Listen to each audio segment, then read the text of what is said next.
Hey guys, welcome back to the Vid-Bits. I'm Brian, and hey, we're hanging out with Bray, of course, of the Vid-Bits, right? Yeah. Hey, Dad. What's up, man? I'm not normally here for a lot of these streams because they're a little bit later, and I need my sleep because you did your cycle, man. You ran your course today with a couple good streams. Yeah, we have a little bit of a different sleep cycle. But I feel like, man, with as far as like the content goes, man.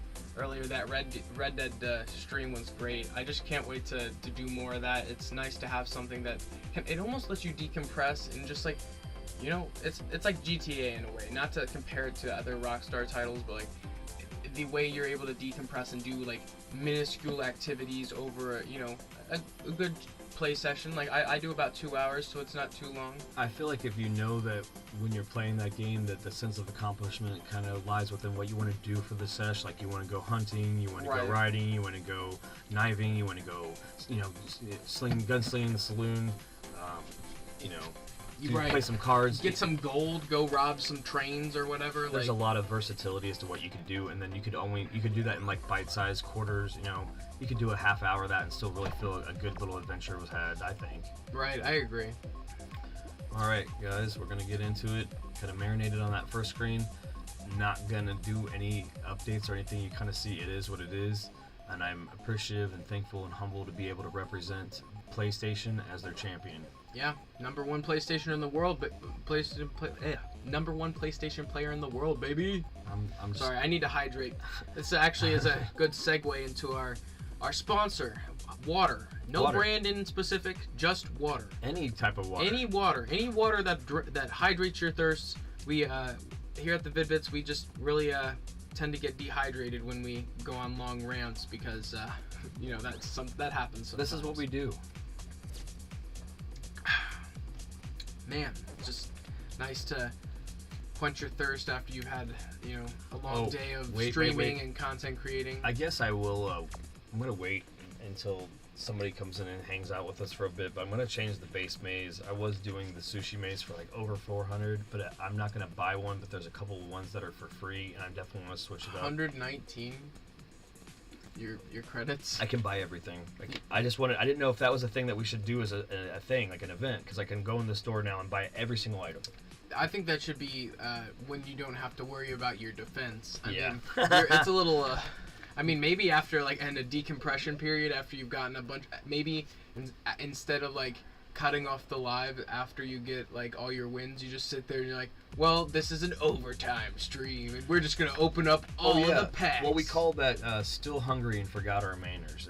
It's in honor of Jim the Anvil Neidhart. It's a horrible promo he made in Survivor Series where you know, it's funny because there's some behind the scenes where you can see him practicing it, like if you go look it up, but it's just funny because he's still hungry and he forgot his manners because they're at Survivor Series and it's the Thanksgiving event.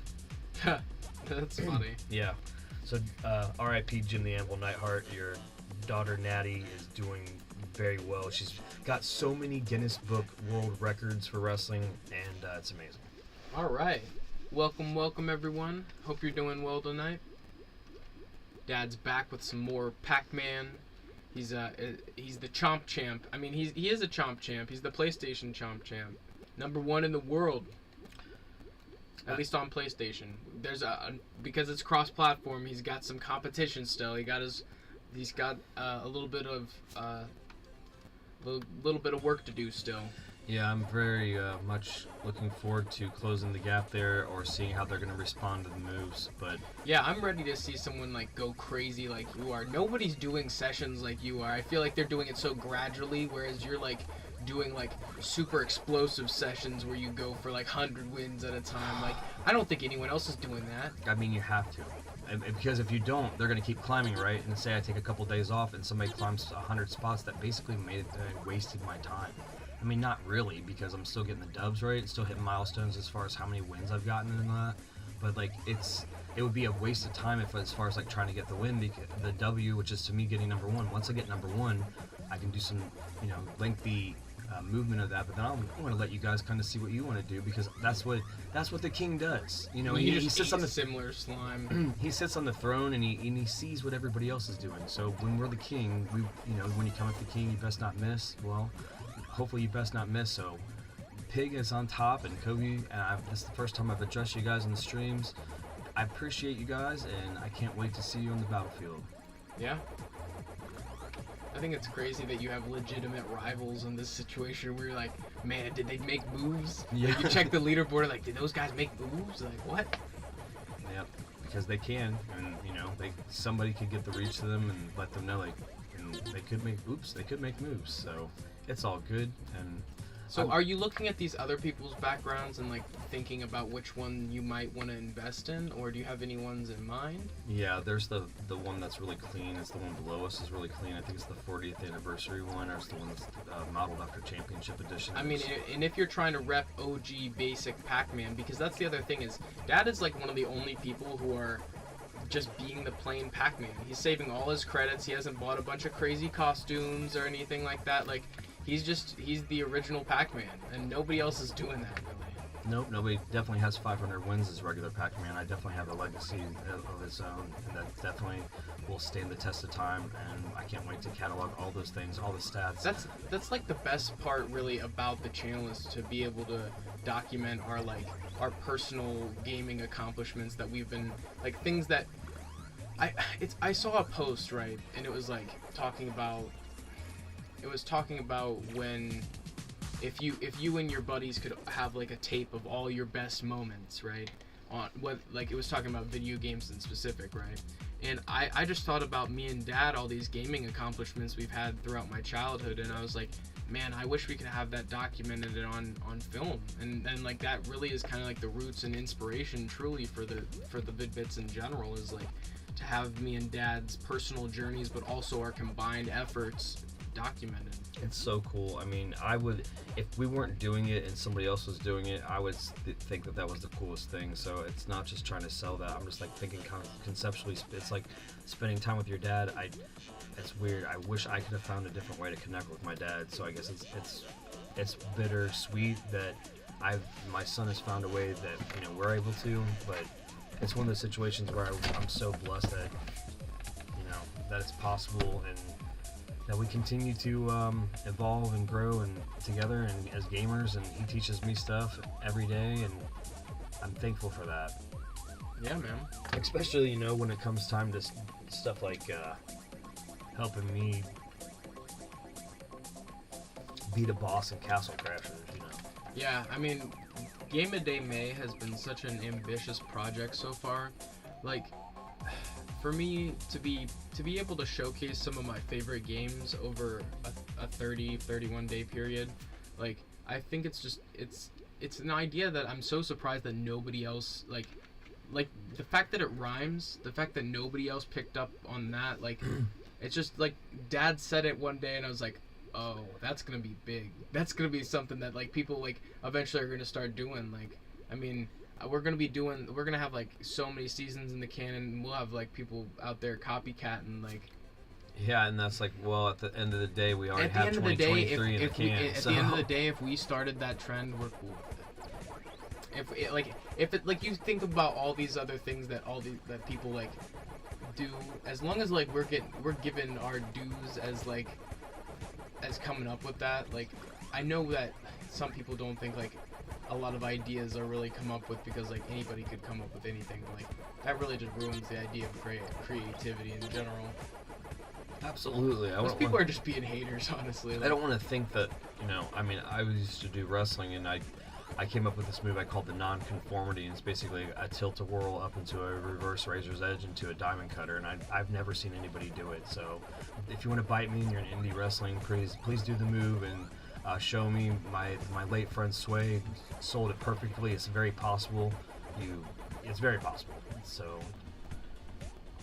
Yeah, that's a little fun fact about Dad. That's he has a wrestling background. I've actually found some of his older stuff. Maybe we make part of that some of the. Jeez. Yeah. Later down the line, we make that some of the like membership stuff, like a legacy of like your history of like accomplishments. I think that would be something that someone out there would want to know, like that really fun fact trivia kind of thing. Like, man, just a message, like just to show like, well, a timeline. Like, he did this and he did this and he did this, and like even just anecdotal stuff that you can write down, like this is when I beat this game, and when I was I was this old when I beat this game. I think that would be an interesting concept, just to have written down in like a summary kind of form, you know? Yeah. Like just to look at your accomplishments almost on paper, like to sometimes you just need to like.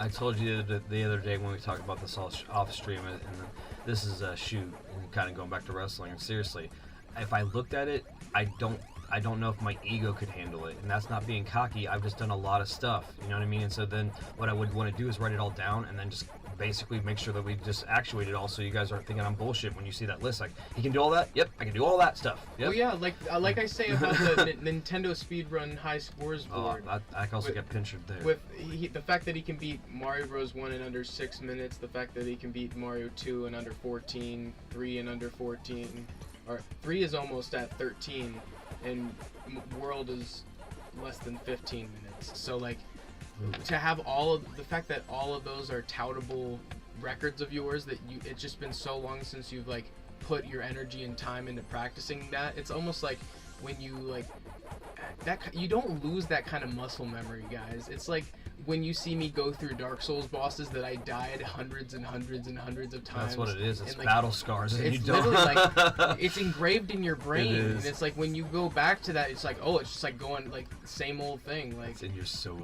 it is. It really is. Like you've done that so many times that it makes sense. You and Huge Slime in the finals. There we go. I say it's A lot of the time it's just a waiting game. You need to be smart about your strategy. It didn't pick up my dub there, but it probably will catch up, so I'm not gonna restart it right away. It's weird. Sometimes it takes a couple, like maybe it's just like a little refresh that hasn't happened yet. Yeah, but we totally suggest that you guys check out PACMAN Mega Tunnel Battle Chomp Champs. It's a really fun battle royale that I actually myself have yet to get into fully. I did play a little bit of the elimination mode, the non-ranked, of course. I would not want to interfere with Dad's amazing 501 win rate, 100%. Like I would feel like a douche if I like accidentally signed in one day and like. Oh my god. That's why I don't even touch this game. Legitimately, like that's my fear, is I would accidentally sign in on yours and be like, oh. Yeah, I think we'll get it on Steam. Yeah, then it'll be like I could feel. No offense to, no, never mind. I'm not gonna bring too much attention to some people. So you know we're not talking about Nintendo, and that runs poorly. So we'll just leave it at that. Well, yeah. That's no offense to Nintendo. Well, I guess it's just like don't buy this game on Switch. Yeah, please don't. I've heard it just runs horribly. Yeah, you're gonna get a bad first impression of this game if you buy it on Switch, because it just like a lot of games that are getting ported to Switch, they don't really run that well. Like, so it's a Switch problem, unfortunately. Well, it's run its course. It's run its course. I was actually about to say that when you. It's funny that you said that. I was thinking that exact same thing. Like, it's really like the Switch they need new hardware. Yep. But like Nintendo always does, I think Princess Peach Showtime is a great example of this. They have found in pushed the limitations of the hardware.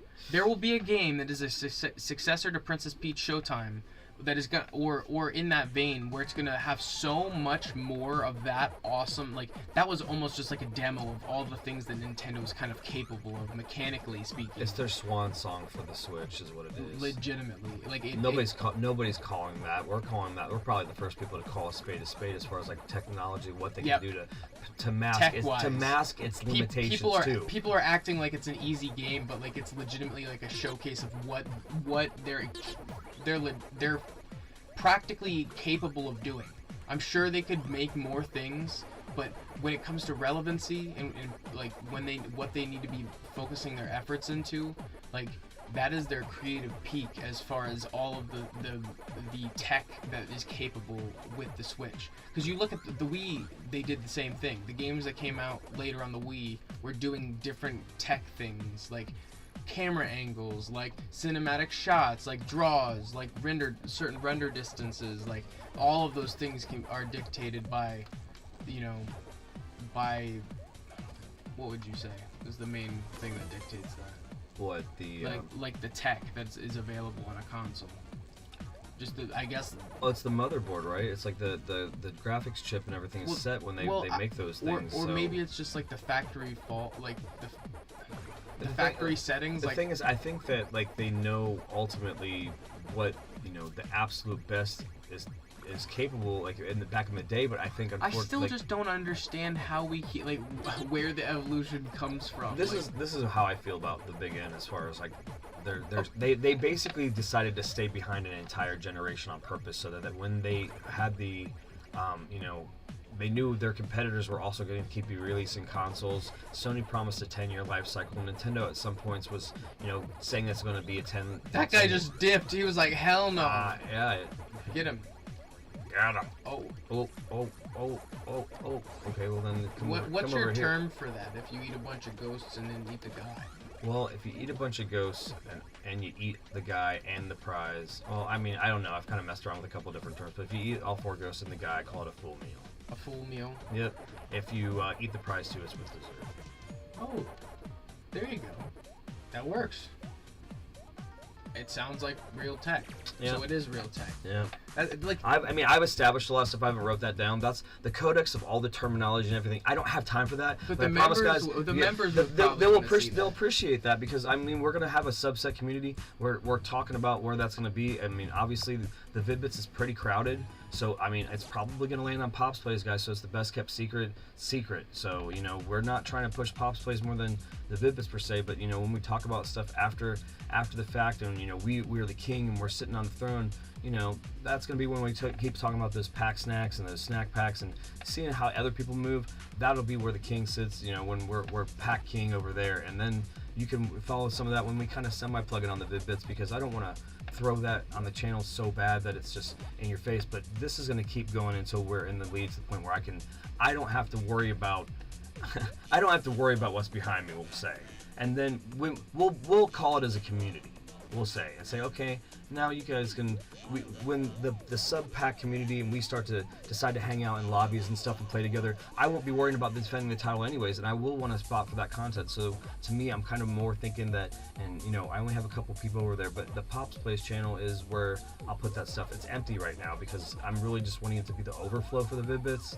I don't want it to ever take away from the Vid-Bits. I want it to be like, okay, you guys saw me do a stream with Bray and we did this game and you really liked it and we did it too, but we didn't 100% it and we still have an active save file and you want us to whittle away on it. That stuff goes on the Pops Plays channel. Not like, we decided that together that we didn't want to do a full playthrough, so we're not even going to finish that series because it didn't have a lot of traction, but I feel personally passionate about it. That goes on the Pops Plays channel. An RPG that I and many people, unfortunately, in my age range and demographic, tend to not enjoy. RPGs, I've decided, it's so subjective.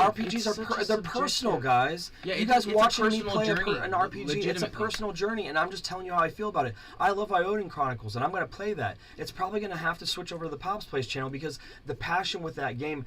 But Dave goes on the Vid-Bits, no problem. Yeah. It works that way. Because I would play Dave. I could totally come in and feature on... Oh my god, you totally could, and I wouldn't feel like you're wrecking the thing. I wouldn't feel like, you know what I mean? I wouldn't feel like you're screwing it up. And I feel like with your Red Dead, after you beat the story, and I want to like dork around on that playthrough, I feel like you wouldn't care that I did. Because it's Max. Right, because it's Max. Right. Yeah, because you did the storyline and stuff, you know what I mean? But I think at the same time, like, I would not want to come in and play on your RPG save file. Oh yeah, I get that. It almost seems personal. wrong. It's very personal. Like, but people want to play it, and there's people that. Well, the reason why it does have a home though is because somebody will never want to play it, but they'll want to watch somebody play it and explain what they think about it, or like be like go through it and live vicariously through them playing it, and that's fine too. Sometimes you can't afford to play or to buy the RPG, and you want to play it so bad. Or the time commitment that an RPG requires. Too. That's like a turn-based RPG and like a story-driven turn-based RPG, not like a modern like I think the term RPG has kind of changed a lot over time. It's morphed into a multi-genre kind of category. Now it's like everybody needs that sexy buzzword RPG on that box, so they find a way to put it on there. Exactly. That is a perfect way of saying it. Like, seriously. I would say a game like Baldur's Gate, that's an RPG. Right. That's totally, you can totally sell me on how that's an RPG. Do we know what RPG means, kids? It means role-playing game. So that's so broad, right? This is a role-playing game. I'm pretending I'm Pac-Man. I mean, this is RPG. It's like, look at Bandai Namco's new RPG, Pac-Man. It's a marketing thing. Like, right, it is. It's more than but sometimes, like, you say that around the wrong person, they get pissed. Oh my god, they do. Like, what do you mean? But like a game like Skyrim, RPG, you're pretending that you're the Dragonborn, and you're in that. And it's like, it's like some games that you could classify an RPG wouldn't really traditionally be considered an RPG. Like, that's why it's such a subjective thing. Right.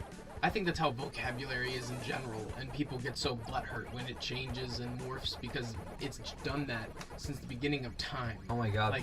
Like we create new words on a whim when someone says something, and if you're not gonna like call them on it, it can become a new word. And then if it catches on a broad scale, it's just a new word. Especially when it's like combining words. Like, I remember when cool beans was a new word, and I made it up in the 80s. And everybody around me in the 80s said they made it up too. And then I just brought it up the other day in public to somebody, and they were around my age range. I'm an 80s kid. And they said, I said, cool beans. And they said, oh, cool beans. I was like, I made that up. And they go, no, I did. And I was like, oh my god, that was our thing. And it's so stupid. It's so dumb. It's funny. Nobody wants to eat cool beans. It's like a inside joke almost that a generation would have. Oh, we're bringing it back if it's not around, because I don't really hear it around, so I'm bringing it back. It's just goofy. It's a goofy thing. I think I say some of those things ironically, where I'll say things that I just know are like, I love saying phrases that make no sense, or they're like really outdated, and then like, you know, people tell me like, you talk like an old man. I'm like, no, I just like using phrases that I've heard throughout literature until you figure out. Sometimes watch your folklore phrasing, because sometimes it can have bad racial connotations. Oh my gosh, yes. I have found that in more recent time that I have unintentionally said things that, like, even if it's just like how, like, the context in which this thing was originally used, even if on the surface it doesn't even make it sound like that, like, sometimes, like, I don't know, it's just ridiculous that you have to kind of you have to skirt around, because unfortunately you don't know if some of your elders were more racist than they let on, or their parents could have made some sort of. As far as like sayings go, you need to see why, like, especially if it's like, well, that doesn't make any sense. If it doesn't make any sense, well, why are you saying it? Right. I think that's ultimately the big lesson there. Is it's like you need to realize what the full context and even like unsaid, or like, what's the word? There's a sexy vocabulary word, actually, that would... Connotation? About what? Or denotation. I don't... Sometimes those are one of those words kind of get mixed up. One is, like, the unintended, like, meaning of a word. Just, I know I'm paranoid here, but where's the television remote? Because one of these streams, they hear me freak out because I turn the television off, and I want to make sure that you're not anywhere around accidentally. It's over there. Okay. You actually purposefully put it far away. Yeah, I'm sure I did. I have really bad PTSD. It could have all been over. Connotation, it invokes literal or primary meaning. So, denotation is the word. So, like, I didn't know the denotation of specific words, or phrasing rather, like, and it was just like you'd hear people say that, like Dad said, you just don't know how racist your elders might be. Well, because like, and sometimes they didn't even know. Right, that's the thing. Sometimes it's generational stuff. You're unknowingly perpetrating something that you morally and ethically don't stand for. Which like my generation said stuff like Indian burn and Indian giving, and that's so horrible. It's horrible. That's horrible. And that made me, when I found out what it really meant, I don't ever say it, and it makes me sick. It makes me sick explaining it. But I'm glad that you found something that you could explain, like that you could kind of like. I didn't want to give any examples. Right. You know what I mean? Yeah. You found something that was like, because the fact that are the people who settled America like called things the wrong thing on purpose, or like or were so ignorant to just assume that like once they realized that this wasn't India, why did they keep calling the people who weren't from India Indians? That Right. doesn't really make sense because doesn't. we know India's a place, so we know there are Indians. You know what I mean? And Like, we call them Native Americans because they were native to the land that we called America. They were here first, so why are we calling them Native Americans? Basically, we're saying that we invaded this place and killed them all. But I Yeah. mean, I want to get super political. I really don't. But that's the most political that's we'll the most, ever That's get. really because I feel Yeah. I feel that very deeply connected to the tragedy of what happened. Yeah, it's very, very It's personal depressing. and it is depressing. I remember when I learned about it in school, I went through periods where I was just like, I felt such empathy, and I really just Yeah. felt like, I almost felt it, like you said, a sickness to my It's stomach. one of the first questions you cannot. It's one of the first questions as a parent that you cannot tell your kids the right answer to. Yeah. You can't, because it's that we call it in America. We call it manifest destiny as to why we did it. So I don't want to get too political. What a crazy world we live in. Okay, for those of you wondering in chat, connotation, an idea or feeling that a word invokes in addition to its literal or in addition to its literal or primary meaning. So, I literally said it backwards. Connotation is the word I was trying to use. It's suggested by a word or it's an implication. See, I'm glad that you checked me on that. Yeah, Because appreciate it, I 'cause- wouldn't want Well, to. I mean, if you heard him, he's like, "Is it this or this?" He wasn't sure, so and he's definitely just kind of chilling. It tends to refer to the emotional connection to the terminology. Okay, so that's exactly what I wanted to know. So connotation is the unimplied, or like the implied but unknown secondary meaning. Okay. All right, so just to clarify, I'm glad you said that.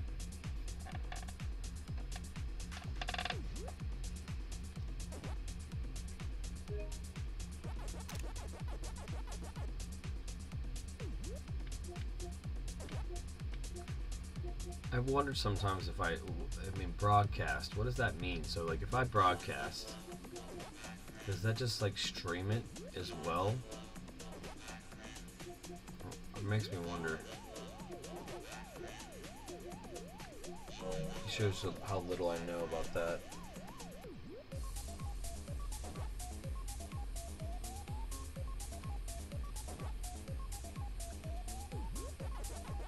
I'm just glad I was able to join you. I really felt like I was gonna pass out, and I did sleep. Like, I laid down for a little bit, and I just didn't really feel it. Like, I don't know. Sometimes when you feel like physically exhausted, but you don't feel like you've mentally exhausted yourself enough, sometimes you feel like you could do a little more. But like, I feel like after the stream, I might kind of pass out. Dad was telling me that he was gonna do this, and I forget that he's just on that grind like that. Like, he's a dog. I mean, he's hungry. He's ready to eat. What's your terminology here? I've watched a couple of the streams.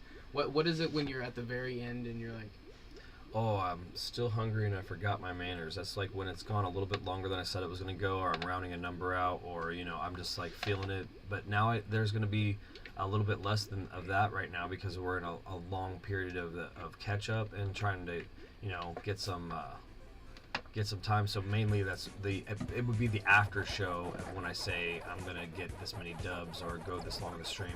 Also, the streams will go now from me just saying, hey, I'm gonna do an epic stream. I'm gonna do if you don't know the rarities here, they're on the Vid-Bits about how the length of our streams around here.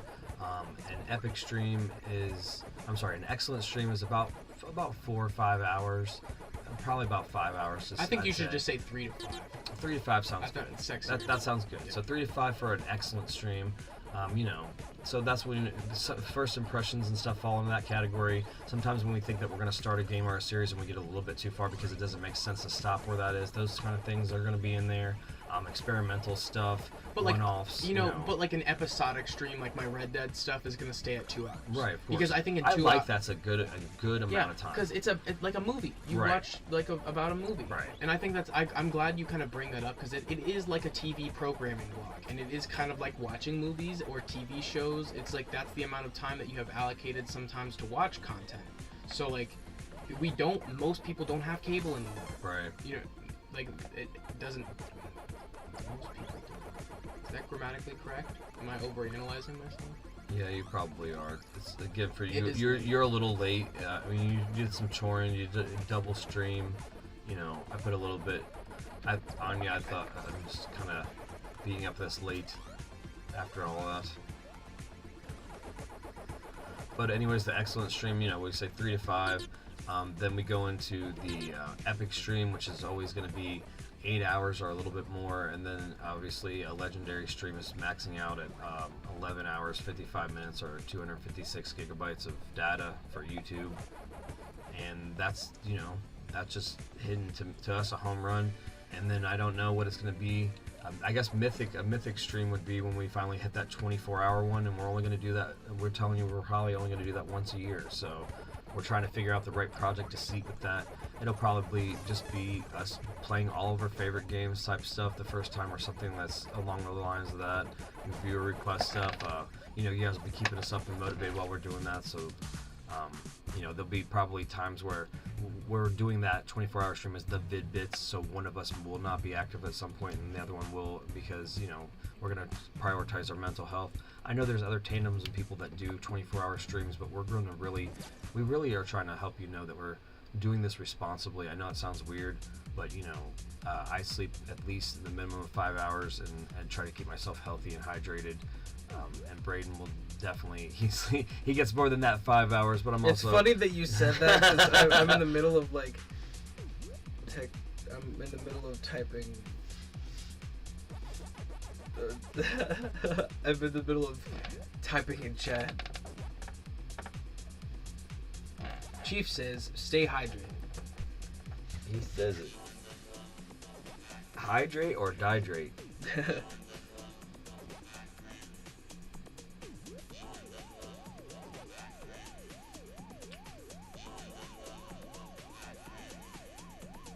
Yeah, there's just, you know, there's just some people I don't want to give too much attention, so I'm sorry that you're never going to see me not be the #1 PlayStation player anymore. So if you thought you were catching up, and you had your chance, and I'm sorry for that. That's just the way it is. It's so sorry, so great.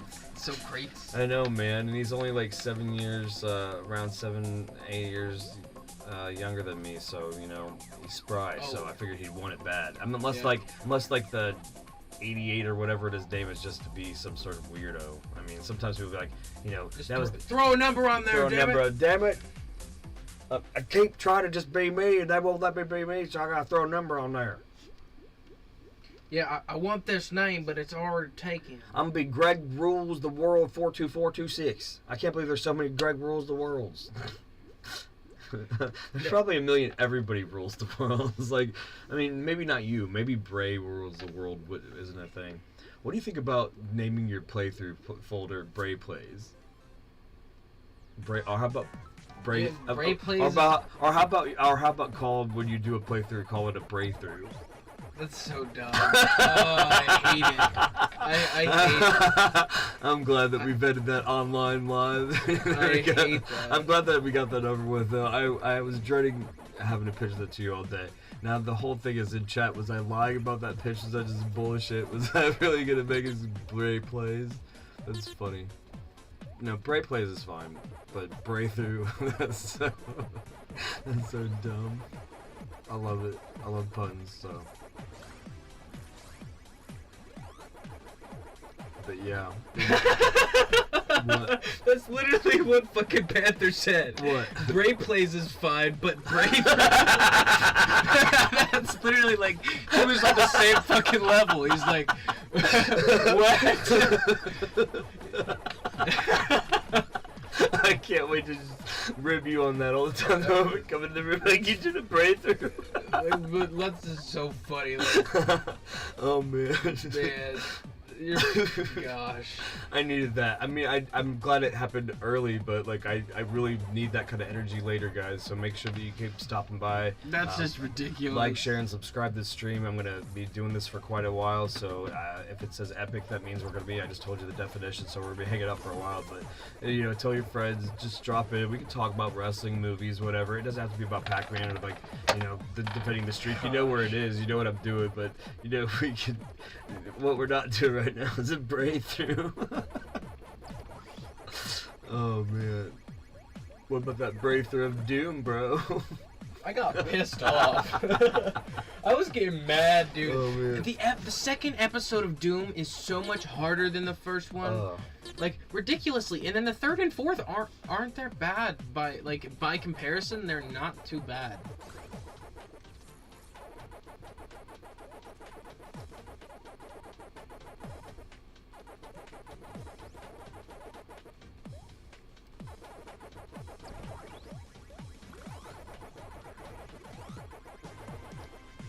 But thanks for stopping by, Panther.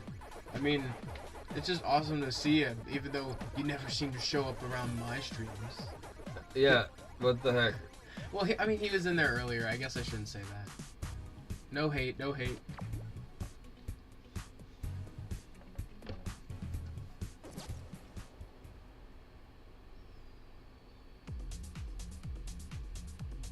An average. What are you asking in standards of difficulty? What are you referring to? What did I say was easy? The game? Or Doom episodes? Oh, okay. In my, if it's okay, like my, and if I think something's hard, I think it's pretty difficult because I play Dark Souls and I think some of that is there's certain sections of the game that people think are harder than they should give it credit for. I'm not saying Nameless King. I think that's a very difficult, like, that is, I totally understand why some people take 10, 12, 14, 16 hours to beat that. It just happened to take 4.5 hours for me. Not to flex.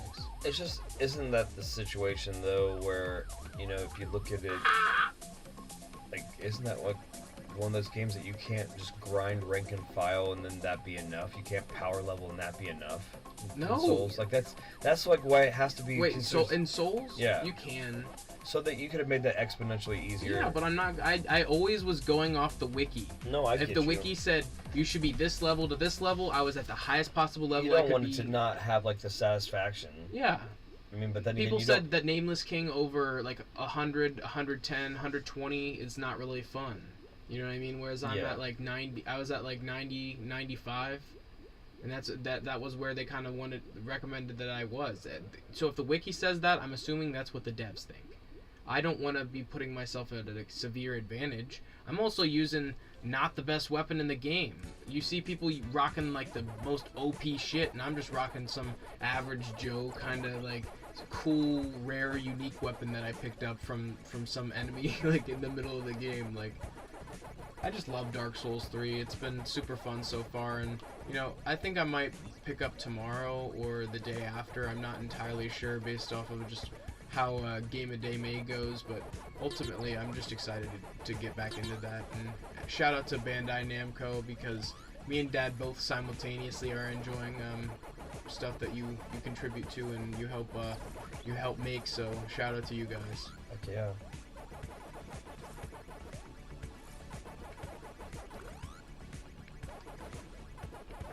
Okay, actually, let me see. Let's see. Let me check myself. How long, on average, does it take someone to beat Nameless King? To beat Nameless King.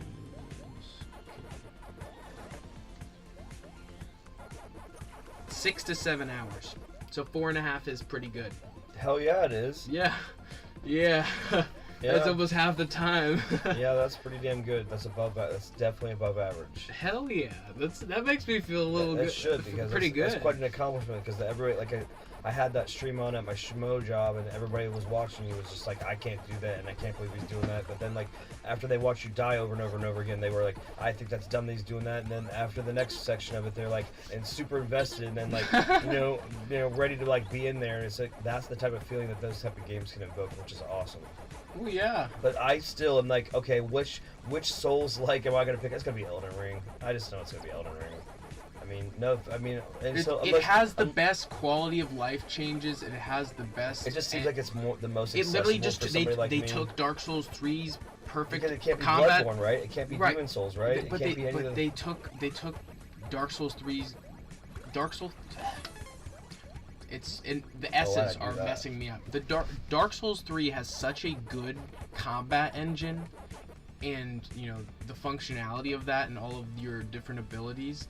Then they got Elden Ring, and they gave you, I think his name's Torrent, whatever, the little familiar guy you're jumping on, the goat-looking dude. He's awesome, but it gives you the ability to jump, and your character can jump freely. So they actually remove the one gripe that everyone had about Dark Souls 3, which I can totally admit is kind of annoying, is when you have to hold B to sprint, and then I think it's press right stick to jump while you're sprinting. It's just an unconventional, and you'll accidentally do that in the middle of combat, and you'll be trying to like do a dodge, and like you're trying to sprint and do a dodge, and That's like, horrible. Yeah, and you get yourself killed. Why would they do that? It was just because they didn't. I guess they hadn't really thought about it, and they didn't really have. That's like back in the day when Nintendo made fucking games that had up as jump. Like, why? You have two big candy buttons that you can slap to jump, and you like to think the functionality means that you should fucking hold up to press, jump. and then they have. You need to hold right or left to move, but you're gonna always accidentally push up sometimes. So you're gonna jump when you're not trying to jump. Like, what the hell were they thinking? Yeah, there is a reason why someone like the Angry Video Game Nerd had a lot before he started hamming it up and got really like, it got a little overplayed. Like, I feel like initially he had a lot of legitimate gripes that made sense to 80s kids and people who grew up with Nintendo. Like, that would piss me off if that's what I was served up. Right. Like, I had higher expectations for video games by the time when I was growing up. My main gripe is it's sometimes in games that both buttons aren't actuated. Like a game like freaking Russian Attack is a cool game, right? But then like you use up to jump and you have two buttons and only one of them is used to attack. So, I mean, how does that make any sense? Then why are you wasting the button?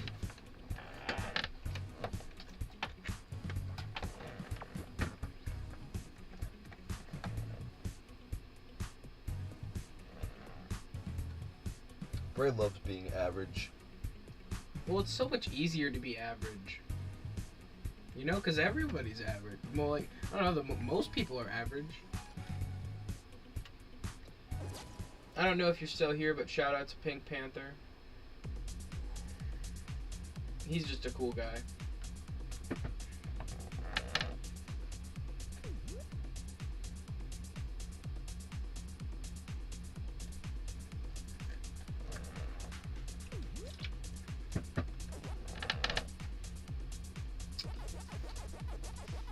So, what kind of pizza is up there?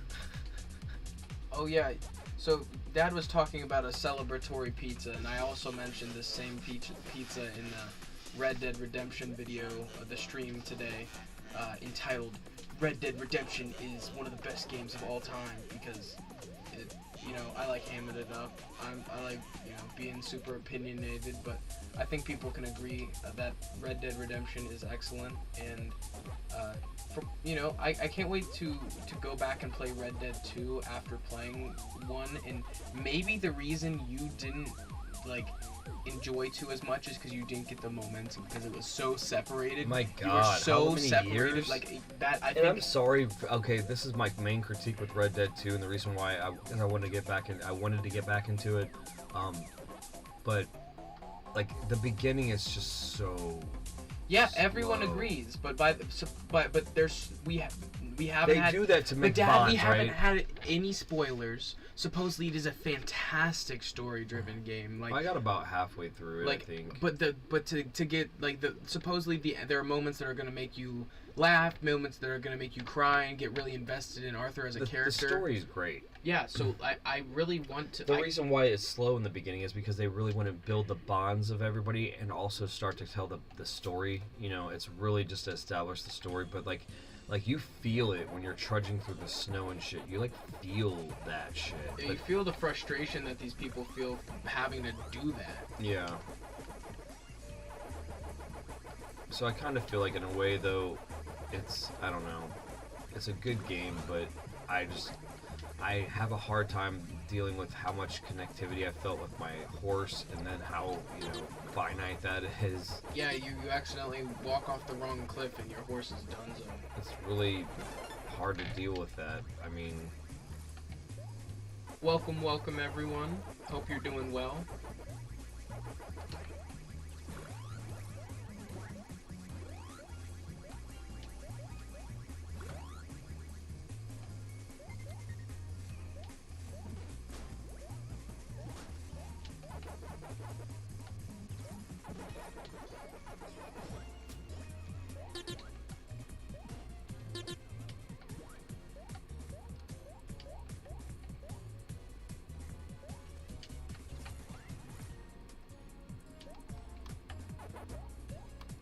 I'm over here on the side just jamming out on some Skate 3. Just because I want to help maintain the conversation so you can help. I don't know, like me and Dad work on a certain level of like focus, you know what I mean? Ooh, a double kill. Yeah, that was awesome. Double kill. That was so cool. Yeah. I'd love to learn some, like, I don't know. I'd love to learn some like announcer voices. You're gonna get the guy. Oh, I would have, but you know. You were just being safe. I wanted to make sure that he didn't come over here and try to take my Energizer, and then I did that. That's kind of funny. But like I was saying, like me and Dad work on a very similar level of focus, where having a small thing on the side or in the background helps keep us focused. Helps keep us in the zone. Like whereas he's told me some of these have been kind of hard to get through when like the chat's been kind of dead, and it's towards the end of it, and he's needing like I'm asleep, and it's just hard for him to keep motivation. Like, but he still gets through it, and he still keeps his 100% win rate. I feel like the thing is I've trained for this by doing so many other feats like this, like the endless set list on Rock Band 2 and stuff like that, and Rock Band 2. I feel like there's things that me and other people in my life have helped train me for stuff like this. Like, obviously, I'm taking my mental and physical health seriously, but I have to be on the grind, guys. Like, if you're trying to be number one, you can't fuck around, and I'm not trying to fuck around because I'll find out how sad it is that I wasted all this time that I said I was going to do something that I know I'm capable of doing. That's the only reason why I touted that I was going to do it, because I wanted to do it for you guys and for myself, because I wanted, ever since I was a little kid, to be number one in the world at something. And right now, I'm number one in the world on PlayStation in this game. So, like, I don't know. If that's not actuating your dreams and living your dreams, I don't know what is. And it's just, it's a wonderful thing, and I'm very humble, thankful, blessed, and appreciative. I say it all the time. We have these things, and they're pretty much affirmations at this point, and they're not gimmicks, they're images that we live, and I really hope that you understand that. And it's not like this isn't like a monologue or a diatribe that I practice and shit. So you come at me, and we're off stream, I'm the same guy. I'm just wearing Jinkos and chilling around town and just trying to be unapologetically me and, authentic. But that's what people love us for. We don't put on a facade. When we're angry, we're angry. Right. When we're happy, we're happy. When we're super motivated, we're into There's some it. people that would be producing something like this, and like you're having the other person's second screen skate 3 and talking about stupid shit instead of like focusing on, dude, this is happening for a reason. This is happening. We have the ability to push a button and go live. Watch John from Cincinnati, and you'll understand who the hell I am. And that's just, I don't know how to say it. Like, that, if you don't know, if that saying resonates with you, then it does. If it doesn't, you're like, what the hell does that mean? And then it's a tangent that you're not meant to meet. Well, That's like right now, maximum right now, power boom. Pushing a button and going live and being able to continue to do this for the last week, the last 8 days, comprising 48 hours of footage for this game. Nobody else is doing that shit because my muse said the Vid-Bits could use this, and you're also going to be able to do it. So let's do this shit. You've waited for something to do for the channel that's just like the Badger kid that Bray did. You're waiting for your thing. Well, you play PACMAN all the time for no reason, and the only reason why it actually started getting spicy was we got those arcade 1-ups, and we got multiple of them just so we could compete against ourselves with multiple names. That's how bored I am with trying to like break 150,000 on PACMAN and shit. Like, and then there's those stretch goals was like hit this kill screen and perfect game, but I don't think I have the time for that. But this is my thing that's like that, and I'm lucky to be in this time and place to do it, like Mitchell did and everybody else did, and I'll be the first person to be able to say that they did that at these benchmarks. But you also have the can go to bed at night knowing you're not a piece of shit. Like, Right. How hard is it to go to bed at night being an egotistical prick who's lying to everybody and cheating? And Are you really ready to see him face to face and back that shit up? Are you hopefully we're not? I don't want to get sued. I mean, he sues people. I mean, I think Carl Jobst has a fun defending people who are getting unlawfully sued by Billy Mitchell because it's that much of a problem. All right. I would say it to his face. Okay. I know you would. I remember like watching King of Kong as a kid and still not liking him. I felt some sort of way about him. Everybody knows. I don't know. I felt some sort of way about him because even though they still tried He's got that aura. They tried to push the narrative of the movie is that Billy Mitchell is like, it's still touting Billy Mitchell, but the way he got there, and even like there's no way they could spin it that makes him not still kind of read as like a douchey prick who's doing something skeevy. Like the way he like submitted his tape super sketchy, and the fact that there were super weird things about that tape. Like I don't know, like can I see some of Billy's tape? And then the fact that he could watch everyone else's recordings of their gameplay and then no one could watch his, that like the gatekeeping there is just ridiculous. It is. Like that's Billy, you would have beat me at this game. Yeah, come compete. I remember face hearing off about him competing at the PACMAN with the PACMAN Championship Edition and getting dogged on by these new They players. even sent him a console to practice, Yeah. and the first thing he said was, "This isn't having an arcade joystick, and I'm not going to be able to be as good." He can't adapt. And they gave him enough time. It can once you learn how to use the analog controller. Yes, I can hit a higher score on this arcade machine on Pac-Man than I can with this controller. I can, but you can still get a really damn good score. You can still get a decent. You can when you're trying to stay in trim to face off against somebody, and you randomly just are facing off against a random person. You can. Those little buttons turn the whole thing off. I wasn't gonna turn your PlayStation I know, but off. like the paranoia is real. I'm 510 and 0. Like I know. if I can encapsulate this entire setup I in would like not have an acrylic setup where I know you wouldn't do it on purpose, but I didn't think I had to turn the TV off in the middle of a match, then almost lose my shit. Like, who does that? Like, so how did you lose your streak? Well, I hit the remote and turned my TV off and fumbled for it and came back on. It was just all over. And then there's a legendary stream a couple nights ago where I admit after it happened that I dozed off after a couple times. So. You're just sleeping. Well, it wasn't. It was because I was in the zone. Like I wasn't like tired because I hadn't slept enough, and I wasn't like not healthy. I just was like in the zone so much, and nobody was like talking to me that I was just like, yeah, lulling myself to sleep. That's sometimes how it is, though. I remember in some of my most aggressive days while speedrunning DuckTales, I was literally like.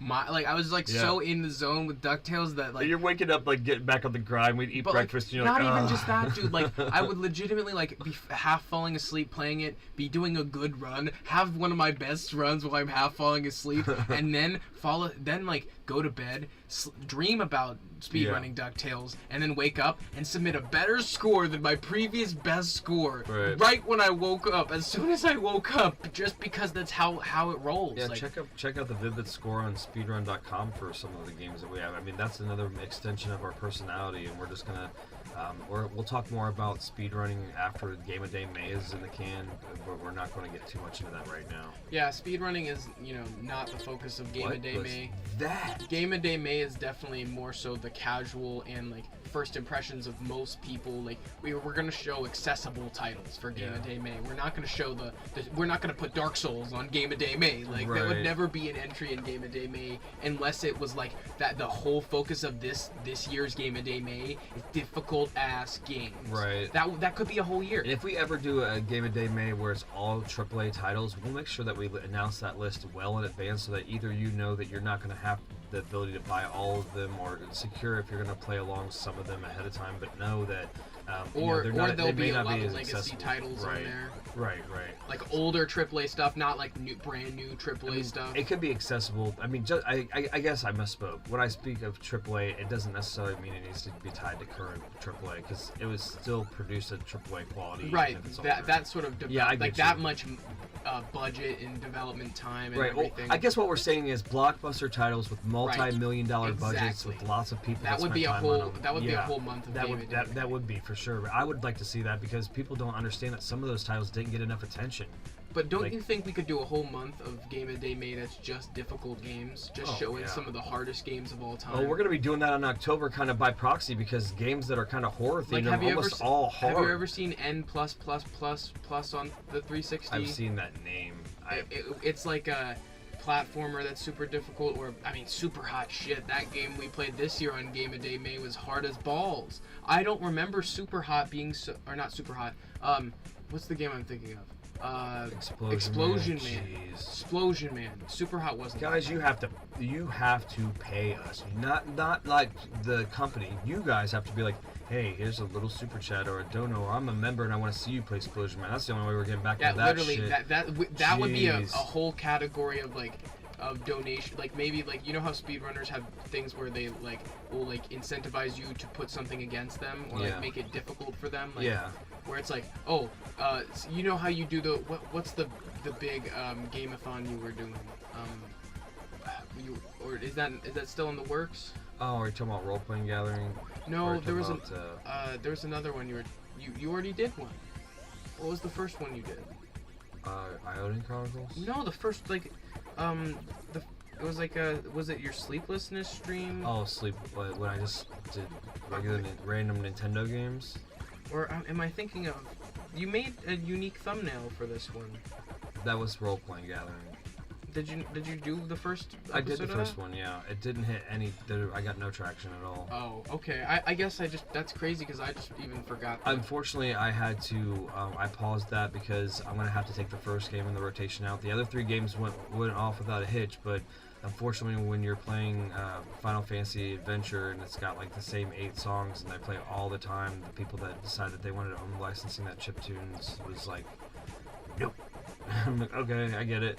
But for some reason, other people that Final Fantasy stuff was fine. So Final Fantasy 9 was fine with all their amazing music, and Bravely Default 2 is fine, and I think the other one was what was the other one? I don't know. It didn't. It was for an audience of me.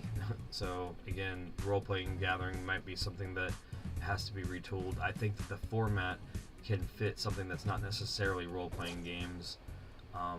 It may be the format also like that, as that fits on the Pops Plays channel, but that format of you guys affecting it through a random list with a random roll of a dice, and then the list being affected by donos and super chats and stuff, that format may continue some way where maybe the whole list is horrible games that we don't want to play, or the whole list is like, you know what I mean, make the Vid-Bits suffer for a couple hours. So, you know what I mean? We're literally making us play these games we don't want to play, where the only way we get out of them is, you know, somebody donos or super chats and we roll the dice and we get out of them by playing another fucking one. Like, you know what I mean? That's like a good that concept. would not be something that I want to do. Like, but you guys might want to see it, because I mean, you guys gave us some traction on Explosion Man. We were a little feisty on that.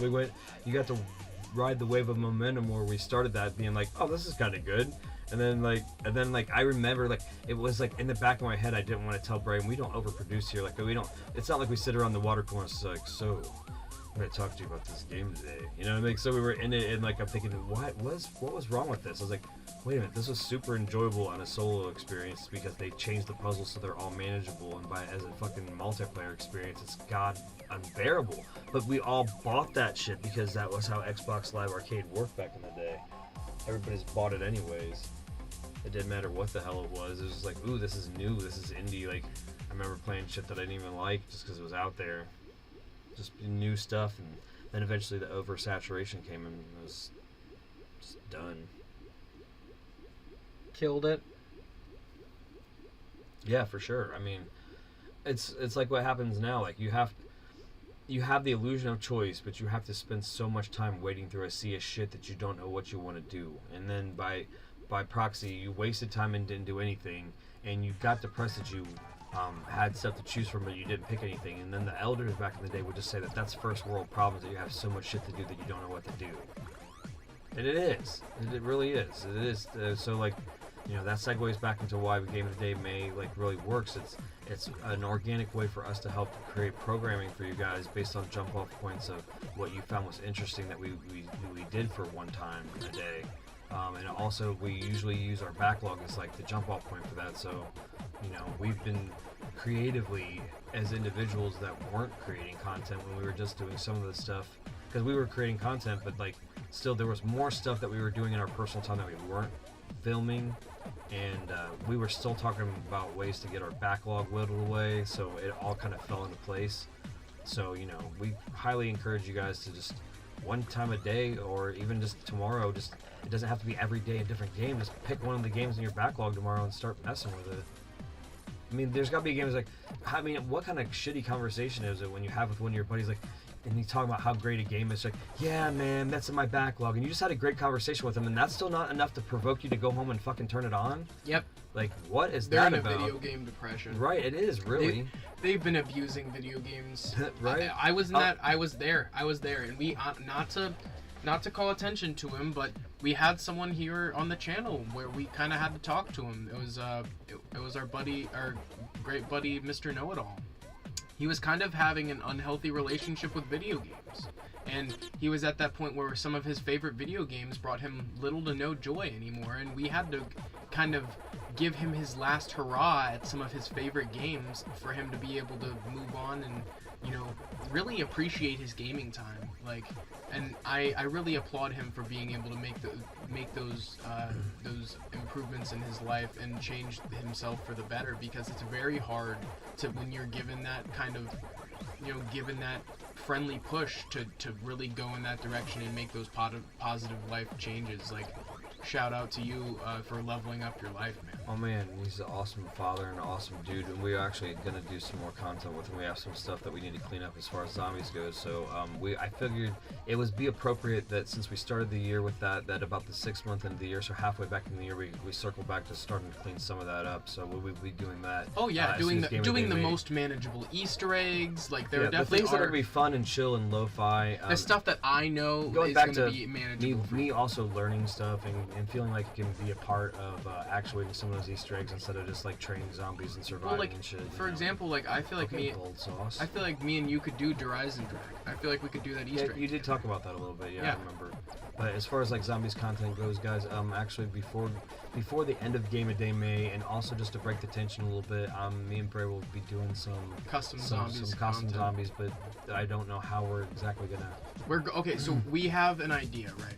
So custom zombies sometimes features IPs that, you know, are out of, it's like in the realm of Gmod is all I'll say. Like, they're all over the place, crazy wacky stuff. You know, we're not gonna really want to play like Simpsons custom zombies on the channel, but maybe our members would want us to see some of those crazy wacky maps where it's like you have some sort of IP that it's based off of, or in other words, something that like may not fit on the channel, or like, you know, member suggested content stuff that they want to see. Like, that's all kind of driven by what you guys really are interested in, you know.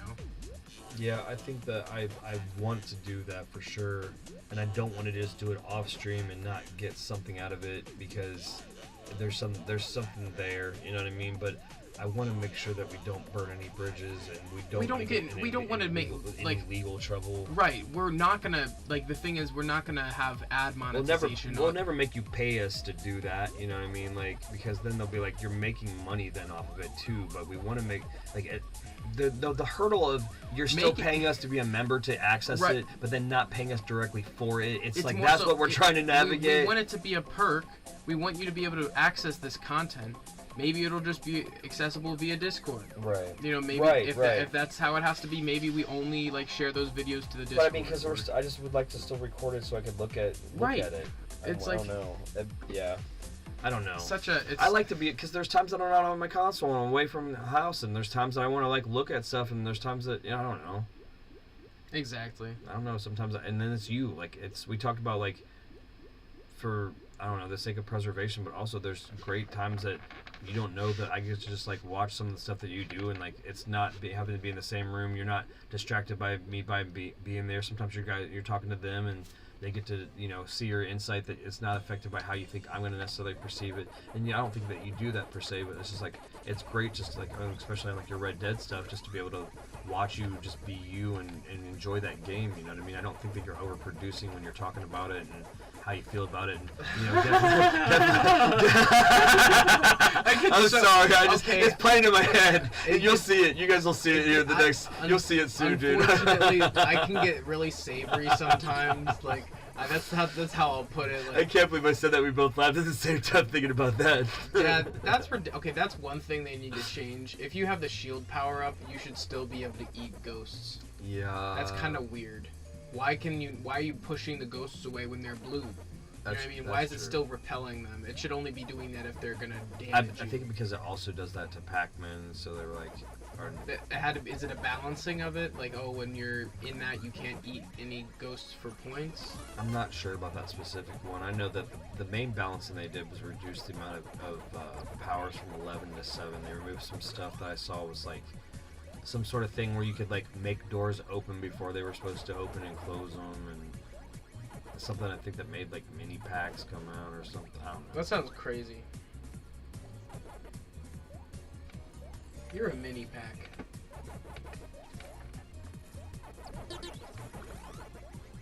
What's a brutal soup? Is it just like a bowl of puke? Sounds brutal to me. I know, right? It's like a bowl of like rusty nails and like blood. Brutal stew. Brutal soup. Well, Minecraft has suspicious stew. What does that do? I don't know. It's suspicious. Oh man. Speaking of Minecraft, opportune segue. We have a little bit of a project that we work on here and there quite consistently. We have the official Vid-Bits Minecraft server available via Minecraft Bedrock. It's a realm, so it's accessible 24/7 to our members here at the Vid-Bits. It's just a little passive perk for those who want to go above and beyond and show their support in that way, and we are so appreciative of those people. And speaking of members, shout out to Skippy the Bard and Musicus Dominum, our show-stopping members at the completely unnecessary and bias a bit of caffeine tiers respectively. Those guys are just awesome. I love interacting with them regularly. We also Discord we don't want to and discredit the other members that were propped up by Skippy the Bard, but unfortunately none of those people they don't chat or they don't engage, YouTube, if you're listening, please give us the ability to have our members specifically gift memberships to other active members of our chat. We have people that really deserve please, them. We really do. When they gift memberships, don't make it random people. It should be like if they see people who are just active in their, because we had people who were really upset that they didn't get it, and there were people who weren't even really active subscribers or anything, and they didn't really care. They just happen to can receive memberships on or donations on, and they happen to have looked at the content and then yeah. It should be because on Twitch if it's supposed to help the community, I feel like unfortunately all it does is create this random element where you feel like you got to hang out so that you can possibly randomly get picked. Like it's almost like a bad incentive where it's like forcing you to feel that way. Where it's like if there are a couple people in chat, you should be able to, if you are gifting 5 subs or 5 memberships, it should gift them to the 5 people who are in my chat. Right. Like, why is it not doing that? Right. Like, if there are 5 people who are active here viewing, give it to them instead of giving it to 5 random subs who may or may not be watching the content actively. Like, don't get me wrong, we have 2,000 concurrent viewers, and like our subscribers do come back on a regular basis, but there is going to be that statistical laydown where there's those people who don't really watch your content anymore, and they're just kind of on your inactive subscriber list. Like, so can you make some distinction where you're able to give it to the people like when they gift memberships? They just sent us a survey, but I don't know what specifically. I didn't look at it.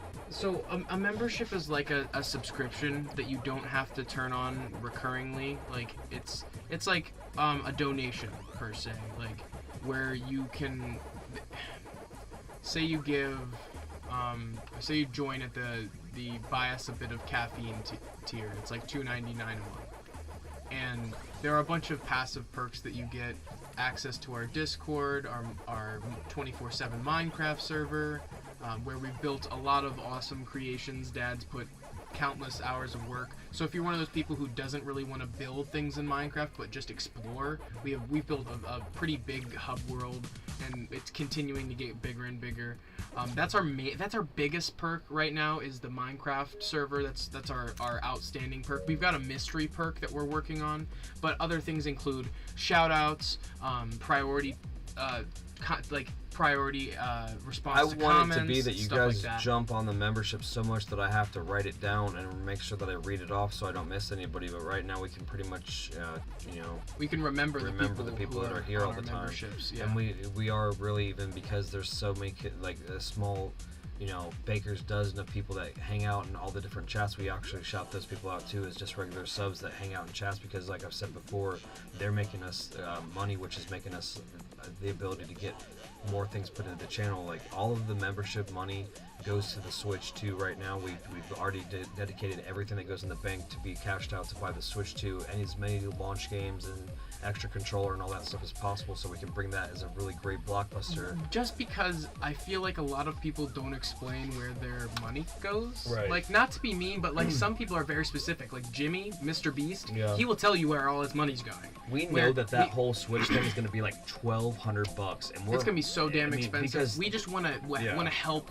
pay for some of that. They know and, you and guys- let you yeah. guys know where, when we cash out that first $100, where that's gonna go towards. Right. Well, I mean, we're not even going to cash it out. We're just going to let it roll until the Switch 2 comes out. Yeah, I Whatever guess- it is, yeah, we're going to that's cash true. it out, and you guys will know how much of it you helped us do. So it's almost like a mini game. If you guys want Yeah. to help pay for it all, you do. If you pay for 20% of it, you do. It doesn't really matter. We're going to buy it anyways. So the only difference is we might not be able to buy as many choice launch titles. Is really what it is. How many launch titles you want us to cover is really what it's going to come down to. But the cool thing is, I'm sure when the system launches, there'll be some great stuff on the eShop that'll be inexpensive. Well, and yeah, stuff like that too. So A lot of the people in our memberships I have a more personal connection with, because they do join the Discord and I do talk to them on a regular basis. Like, I feel like I know Skippy the Bard and Musicus Dominum way more than random user. Dad, you died. oh God, oh my Two- God, that's two- it. Oh my God, that's it. No, Because I was reading chat. Oh my God. no. Oh my God. Oh my God. Oh my God. Just calm Holy down. shit, dude. Just calm down. Oh my God. There's an extra life. Woo! Oh my God. I'm never doing that again. I'm sorry. No hate to Chad. Dad he was Oh my wasn't God. focused. There will be a pause after this. There will be a little. A coming to Jesus meeting with myself. I don't know. Like I'm no. Get that shield. Get that No shield. offense to what that comment was. I was just deeply thinking about how I wanted to respond to that. It's a deep comment, Winnie. I don't really know how to respond to that. As individual peoples as both, my brain is now kind of marinating on what that means, and I don't know. You kind of broke my brain there. Like, I don't know how to respond to that. It's not that we care more about people who have memberships. It's just that people who are willing to donate to that extent tend to have a different level of dedication and Oh, I shouldn't be in there. care and like those people like are actively trying to see updates. They're trying to like Shit. they want that different level. Like, it's almost like that inside scoop. If you want the Vid-Bits inside scoop, you join the membership and you see the full creative process. Right. And later down the line, I would like to create a course on how YouTube can get into YouTube. That is something that I'd like to do, but I need more time to research, so I'm not going to plug that as a benefit yet until it's fully manufactured. And I don't want it to be that you join my course for this information or anything, but like I said, just a passive benefit of our thing. And it's not like this isn't going to be stuff that I'll definitely still always say all of this information on stream, but that'll just be a place where you can have all of it in one space and you can look at it and you'd be like, okay, this is the Vid-Bits masterclass and how to start content creation, at least how we do it in our own crazy way. You know, it's our complicated yet uncomplicated yet very disorganized way. Like, I mean, I don't know how God, else it to just say it. went right out the freaking window. You clutched it though. You really came back and you were worried and I'm so worried. This isn't a regular game because I started off so behind everybody. there, What's that about? I'm just falling apart. you're doing all right. Free lid. Shit. Okay, jeez. Oh my god. But the other thing is the chief emojis.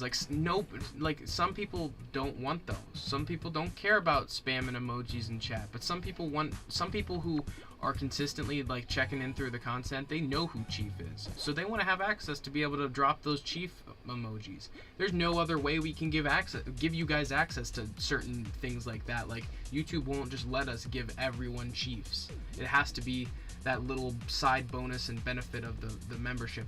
I feel like ultimately it's for those people who, like, if you don't want to, some people instead of super chatting, they want to have some perks, whereas it's super chatting gets my immediate attention. I'm gonna like say your name on the spot, we're gonna talk about whatever you want, and like especially if it's something in like a dono drive where we're playing a bunch of games in a marathon, it's to help motivate us or to switch up the game or to change up the flow of things. I guess what I understand what you're saying. When it's really, I did address this. It's not in our desire to be so inaccessible because of how much growth we've made. This is why I wanted to take time to think about it. Because that whole sentence sounds a lot, it sounds a lot better than me fumbling over my words. We don't want it to get to the point where the growth is so exponential that we can't touch base with you guys. But I watched Charlie do his giveaways, and that also may have to do with the fact that it's a giveaway. But let's just say I'm not watching a giveaway. When he's talking about his esports team, he's not giving anything away. Things fly by so fast on there. He may have some way to see, like, people are even throwing, like, I feel like he feels the most obligated, unfortunately, to talk to the people that give the most money, because those are the people that are trying to scream the loudest to get his attention by throwing absorbent amounts of money his way. And I don't want it to be that either. Right. But I also know that respectfully, you have to address those people because they just throw a lot of fucking money at you. You have to. Yeah. So like, people who so don't then you're, are you know what I mean? assholes. Like you're kind of buying my time in a way, but also I'm showing you the respect that you did. But then like the chat could flood by and I'm addressing $100 dono and there's somebody that gave you $15 and that was a big deal because he never buys himself anything and he believed in you so much that he gave you $15. And if I didn't get to tell him how much that meant to me and at least touch, because we tell everybody when they give us, we gush about them for minutes, and like there'll be a time where you can't do that. I watch how much this growth has happened for some of these people and they can't do that, and that will make me sad. I don't want that. I feel like we'll still give more time than most do. Oh, for sure. I see some people are like, thanks for the $5, and that's it. Yeah, and that's still like But that's not enough. No, it isn't, because it's like it makes it seem like the $5 is enough. We gush about $1. We gush about $1.90. Like it doesn't really matter. But, like that's why our membership tiers are affordable. There's other people that I've watched somebody produce one show and they do it one time a week, and then they wanted you to Patreon and they wanted it to be like, they really wanted to think that you were going to pay like $10, $15, $20 to basically, watch that one show 4 times a month, and then they got mad when nobody wanted to really do it. And I'm like, that's not what we're going for here. And we by proxy, by promoting memberships and by having them, we want to make sure that there's a great value there. It's also like bragging rights. Some people want to have that Discord. Okay, so say for example, we have a Discord. Yes, making sure that we have more followers who care about the channel. We want the people that are just here for a little while that are going to fall off, and that the core of the channel be really just the people that want to be here. But we know that we needed those people to start. Like, that's why Bray would do a little bit more things that were like tech videos and stuff. It was important to him because as a gamer, he's like, I need to get this information out there, and they just happened to do a little boon here and there. But like, we also said, let's not lean into being a tech video place, because we had somebody just ask in the middle of another game, yeah, like, in the middle of my Dark Souls stream, wanted to fix his controller, and that's no disrespect to him, but he just thought the Vid-Bits, they're the tech guys, and we just didn't want to lean into that too much. So well, I think the other thing is like I was saying, it was bragging rights. And as far as the Minecraft server goes, if we gave access to anyone who asked in chat, we would have so many trolls. Right. People would be blowing our shit up. We'd have to worry about moderating that so much. Whereas when it's like you have to pay $2.99 to prove yourself to make sure you're not going to be a dickhead. Yeah, and we're propping it up for like nothing right now. Like, yeah, we're completely self-funding everything.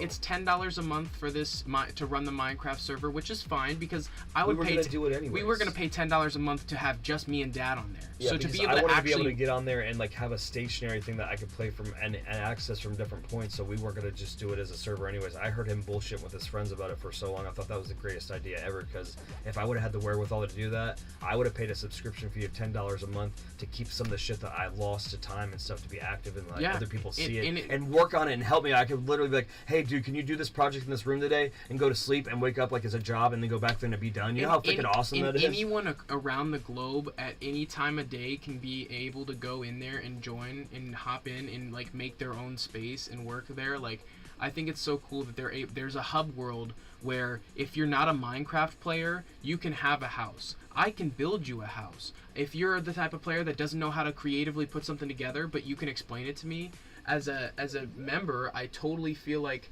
I can like justify to like have this place built for you where like we have a game.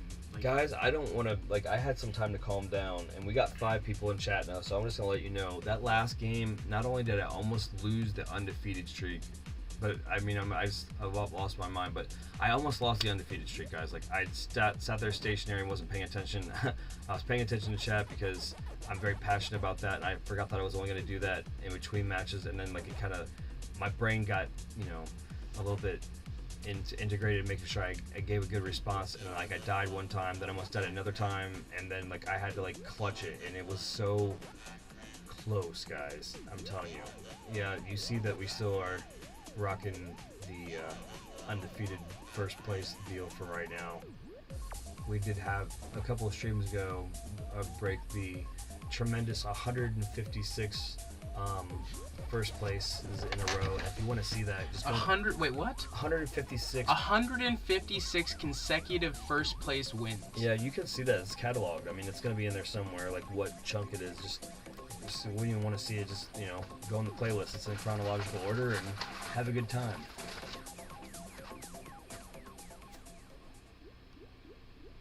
I mean, that's insane. Jeez. And that, again, I'm not trying to put the stress on you winning. I really care about when I'm talking to people that are in chat so much that I do try to, when it's a deep question, think about how I'm going to respond, because you only get one time to make a good first impression.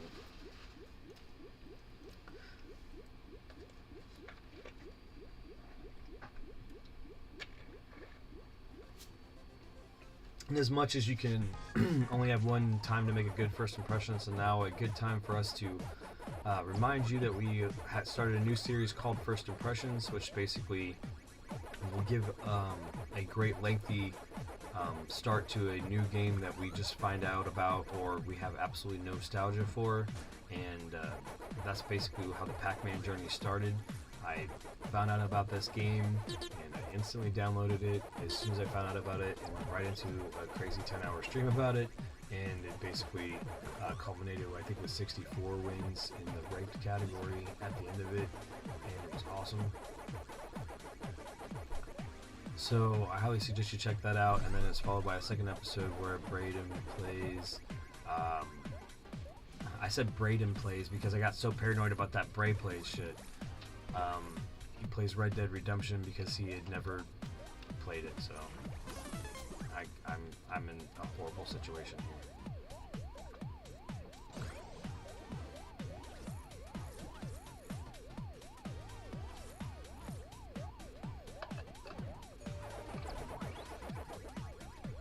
Is that guy's name Garish Juice?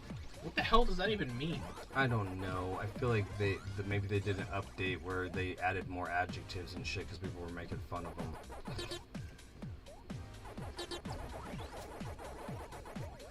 Dude, but then again, some people have weird online screen names, dude. I've seen some weird ones. Like, there was a guy in the chat named Bent Prune or something the other day, and I didn't see his message until afterwards, and I'm just still thinking about his name, like. Well, we have one called Long Hog, guys. Like, what the heck is that about? Large deer. They call me the large deer. That's what they call me. They do call you that? Yeah, people call me that. And back in the day.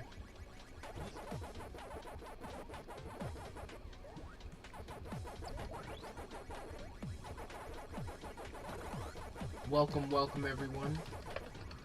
Dad's on his way to being the #1 across all platforms, but he's currently defending and his title as #1 PlayStation player in the brand new PACMAN Mega Tunnel Battle Chomp Champs. Yeah, it's great. It's a 64-player Pac-Man Battle Royale. I never believed in my life that I'd be able to be #1 in the world on a platform where there's a public commercial about the game. Like, you can see a commercial for it.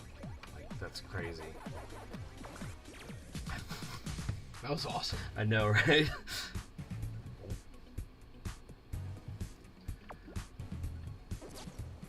So 3 more wins, and I'm going to take a small pause. We'll call that the first pack snack of this, and I'm going to actually snack on a freaking piece of this amazing pizza. And we didn't. What was it? So you didn't even tell me what. It is a you segued chicken jalapeno pizza. Oh my gosh, sounds fantastic. It does. This just sound bussin', yo. That's so like not my vocabulary, but No. that's what people on the internet say. They say yo after it. I say yo because I think it's cool. Yo, gangsta. I love throwing that one out every once in a while when people aren't expecting it. Like, in a formal sense, would be like, "What's up, gangsta?" And they're like, "Huh?" My friend Parker used to say that all the time. He'd call everyone gangsta, and I'm like, I just was like, what the hell? Like, he'd call the principal gangsta. He'd walk up to the principal, he'd be like, "Yo, what's up, Mr. Gagan? What's up, gangsta?" And then he'd dap him up, and it'd be like, okay, like, you guys, like, is that the type of relationship you got? Like, calling everybody gangsta? Like, it's just funny.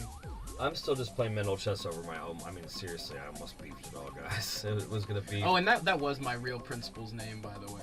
What, Mr. Beefy? I won't say it again. Oh yeah, don't say it again. Yeah. I forgot about how, like, people used to make fun of him for his name, poor guy. Some people just don't have good last names. Like, sometimes you don't want to be a mister, you just want to be your first name. Like, don't call me Mr. Blowbutts or whatever you're, like, I don't know. Well, I mean, like, even if, like, and if your surname's Wang, you don't want to be Mr. Wang. Like, I mean, it's like, but you Yeah. are. Some Wangs are Mr. Wang. You know what I mean? It's Some fine. Wangs. Hashtag not all Wangs. Some Wangs are Mr. Wang. Some Wangs don't want to be Mr. Wang. Maybe they just want You to didn't be. bring me. You didn't bring me the other one of those. You wanted a water? Yeah, that gigantic core bottle of water that I bought, and that's the first time I've mentioned a brand. It's just what I picked up. It was cheap. I don't even know if it's good. Nothing against that company. If it is or isn't good, I'm not suggesting it. I just suggest that you guys drink water, and if it happens to be that brand, it does, and if it isn't, it isn't. First time I slipped up and mentioned a brand. This stream is brought to you by our fantastic Husky Chiefos. If he would not deal with our bullshit, if he wouldn't let me fluff him in the middle of the night, it wouldn't be possible. So thanks to the emotional support from our beautiful Husky, who literally all the time is like, Why are you guys doing this shit all the like time? he like gives like an emotional sigh when he's like, "Come on, guys, are we still doozing this? I mean, I'm okay with it, but come on, man." He'll be happy once we are able to do amazing things for him. Like, I was just talking about buying like the water ionizer that allows you to just make really great quality water, and being able to give him that, keep him healthy, be able to wash vegetables and stuff in that. Look at those beautiful Chifos just resting there on the pillow. Interested in getting some Chifos of your own? Check out the Vid-Bits membership. That's the last time I'll plug in for the rest of the stream. Just because Dad never does any sort of advertisement on these streams. He's like, just in the zone. And it's like, when you're the #1 PlayStation player in the world, you should get some sort of like, hey, check me out. Like, we got some awesome stuff going on here. Yeah, I definitely agree. A lot of it though is because of doing, now getting into 50 hours of content of this across the last 9 days or whatever. Just talked a lot, so like I'm not used to. You're finally not hoarse though. Yeah. But Oh my it's gosh, still... guys! If it does not show Dad's level of dedication, you will. There was a couple days there where he was just sounding super hoarse, and people were like, "Do you need water?" And it's like, we hydrate. Trust me, we are the people advocating for hydration. We're drinking water. I mean, because sometimes, and I'm not trying to be weird, but and it may come across manic when you're watching me on stream, but there's times I'm trying to keep myself awake because it's like I'm in the zone and I'm not like tired, but I'm lulling myself to sleep by with PACMAN. Especially when there's not people interacting in chat. Not to be like, oh well, doom and gloom, we don't get interactions, because we do. We get. Well, and I just scolded somebody for interacting me thinking about it too much, so I can't really, I can't have my cake and eat it too. So what I should say is, now that we're where we're at, and it's very important for me to be able to focus but also stay engaged, maybe we keep the topics to stuff like movies, TV, wrestling, like stuff that I'm passionate about, and like that doesn't make it so that I have to think super deep to talk to you about it. Right. Guys, look at this. If you're brand new here, if you're just checking out the stream, Dad has 516 wins in ranked and 0 losses, not ever dropping. Like, what's the criteria? You can't be, like, below a certain... 32 and above is a win, 33 and below is a loss. Yeah, so he hasn't dropped below that at all. And he also, the other day, went on a 156 streak of first-place wins. Like, that's badass. But, yeah, look at this. He is repping number 1 in the world on PlayStation. Can you scroll over? I know you said you weren't going to, like, scroll over too much, but... I guess. He is, in fact, the number... I'm trying not to, I'm trying not to... I understand, but humble brag. He is Dad's number 1 in the world on PlayStation. He does have a couple competitors on other platforms, but he's working up there. He's getting his pack snacks on. I feel like there's no way that either of those people are on Switch. There's no way they aren't. They're probably on Xbox. It just, unfortunately, and Steam. I love Nintendo. Unfortunately, I've just heard it underperform. It does underperform on Switch. After you told me, I looked at the footage and it's just not it. But yeah, we are, 3 globally, 2 locally, and number 1 on PlayStation. It's the great 3-2-1. It's fun to say it like that now, but our aspirations are going to be on the very top. You can see that Daddy's really trying his hardest. You're right. Wait, you're right. It is your first on PlayStation. Second in the EST, and then 3rd globally. Yeah. That's crazy.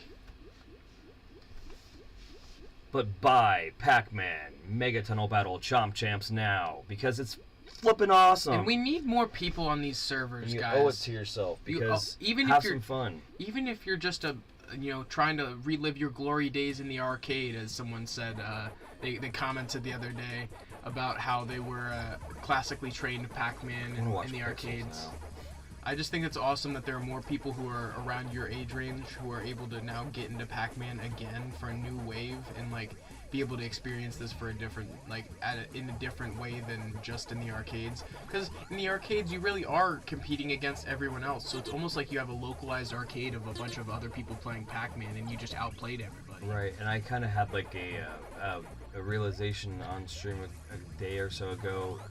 No, it was Matthew was asking me about the Vid-Bits and the origins of why we're called the Vid-Bits, and I was thinking like it kind of like subconsciously when we were talking about the name and everything, I was kind of like semi-inspired by there's these 2 guys that were these arcaders back in the day called the Whiz Kids, and they would go around in the arcades and they would put up scores together and they would just put it up as Whiz, and they were both of them doing it, and so they never knew who was doing it, if it was one of them, the other of them, if it was both of them, but they were just going around wrecking all the arcades and turning all the arcades machines and putting their name on top of all of them. And I thought, how cool of an idea it is to have a tandem idea like that. And I guess kind of it's a little homage to that in a way, but it's also just the fact that there's bits of video here, bits of video there, it's video game media, video game entertainment.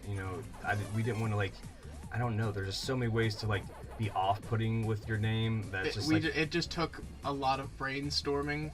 It literally just it took me setting criteria and Dad throwing ideas at it. Right. And he's like, look, dude. No matter what we come up with, it has to match this criteria. I'm like, sweet. Yeah. I knew what it couldn't be, but I didn't quite know what it should be. It couldn't have been Bray and Dad's video game channel. Or you know what I mean? Or 80s Dad. 2000s kid or some sort of stupid shit like that. That's just there's a father-son duo that actually does do video games, and I know that we jest that we're the number 1 father-son duo in all of YouTube, and I'm gonna stand by that. But it doesn't mean that you're not the number 1 father-son duo in all of YouTube in your hearts, and I'm not gonna ever downplay your gaming accomplishments. But shout out to Generational Gap Gaming, because he has the right idea. It's the same. it's the same premise as he's wanting to make sure that, you know, his child is like classically trained and has like all of the advantages of being able to be brought up with the respect for all the generations of gaming. Because that's the thing, people always talk about how awesome I am at games, at platformers specifically. I always get comments like, well, how are you like so good at this platformer? I'm like, well, because my dad helped me grow up with the classics. I grew up playing Mega Man 1, 2, and 3. I grew up playing it's almost the like Mario games. games. You like, watch the souls of platformers, and then you're like, man, I think I could do that. And you watch me do it, and then you're like, he makes it look awesome, and it's like you were inspired to even just try. Because I mean, you picked them up pretty. I mean, I wouldn't say it was effortlessly at first, but like, you know, I started on Mega Man 10. I feel like that's too. almost like why you play Souls games. I mean, and by proxy, because difficult games give you a different level of satisfaction than anything else. Beating a game that other people consider to be difficult gives you such a level of satisfaction, especially when it takes a lot of time to do. When, you know, I'm like 70 hours in. No, that's including AFK time. Probably 50 hours into my Dark Souls playthrough, like 50 good hours.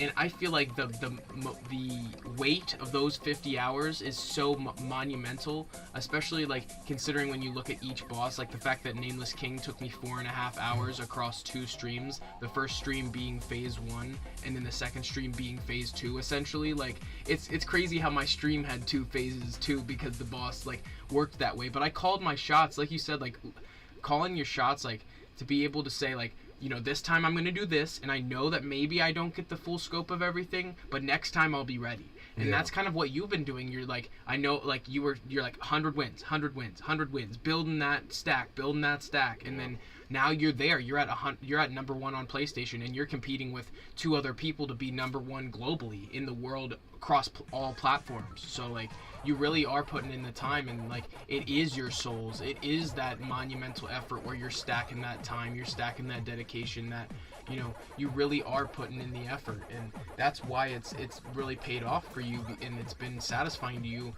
Who gives a shit if people are upset that because this is a new game, they can't support the servers enough to always have 64 real people? So what? It doesn't matter. It really doesn't. At the end of the day, it still has real people in it, and you're competing on a scale now with other people who, like, not to shout out Kofi's too much, but supposedly Kofi's is the Katamari world champion in Japan. Kofi's has some real clout. As long as, if that's the Kofi's who I've seen on YouTube, I don't know if necessarily they're the same people. No, it's a very unique name. Yeah.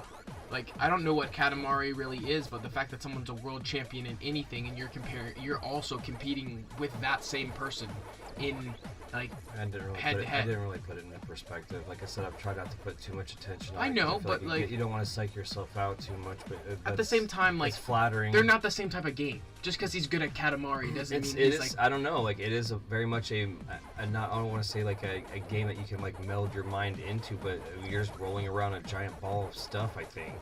Yeah, you're like rolling around and trying to stick as many objects to you as possible and create like the biggest orb of things, I guess. I'm not really familiar with the games too much. I've seen the Game Grumps play Katamari a little bit. It just didn't seem to grab my eye as much as something like, I feel like you have your attention divided across so many games and so many different genres, where you're like, when you see something and it's like it doesn't immediately catch your eye and immediately penetrate your focus, you're like, well, maybe I can see how that could be for someone else, but like right now I don't have the time to like in like the effort to put into that, you know? Right, and I don't know, at that time, like my when that came out, like my daughter was a newborn, and like so my extra money resources were very much limited to experiences that I feel like I really wanted to sink my teeth into, and I didn't think that I wouldn't have paid the price point for a game like that, and you know, because I didn't have a lot of extra flow, so like, you know, I had to be really choosy with those experiences, so I could look at an experience like that and see how somebody else could think it was something. But I think also it was one of those things that G4 covered a lot,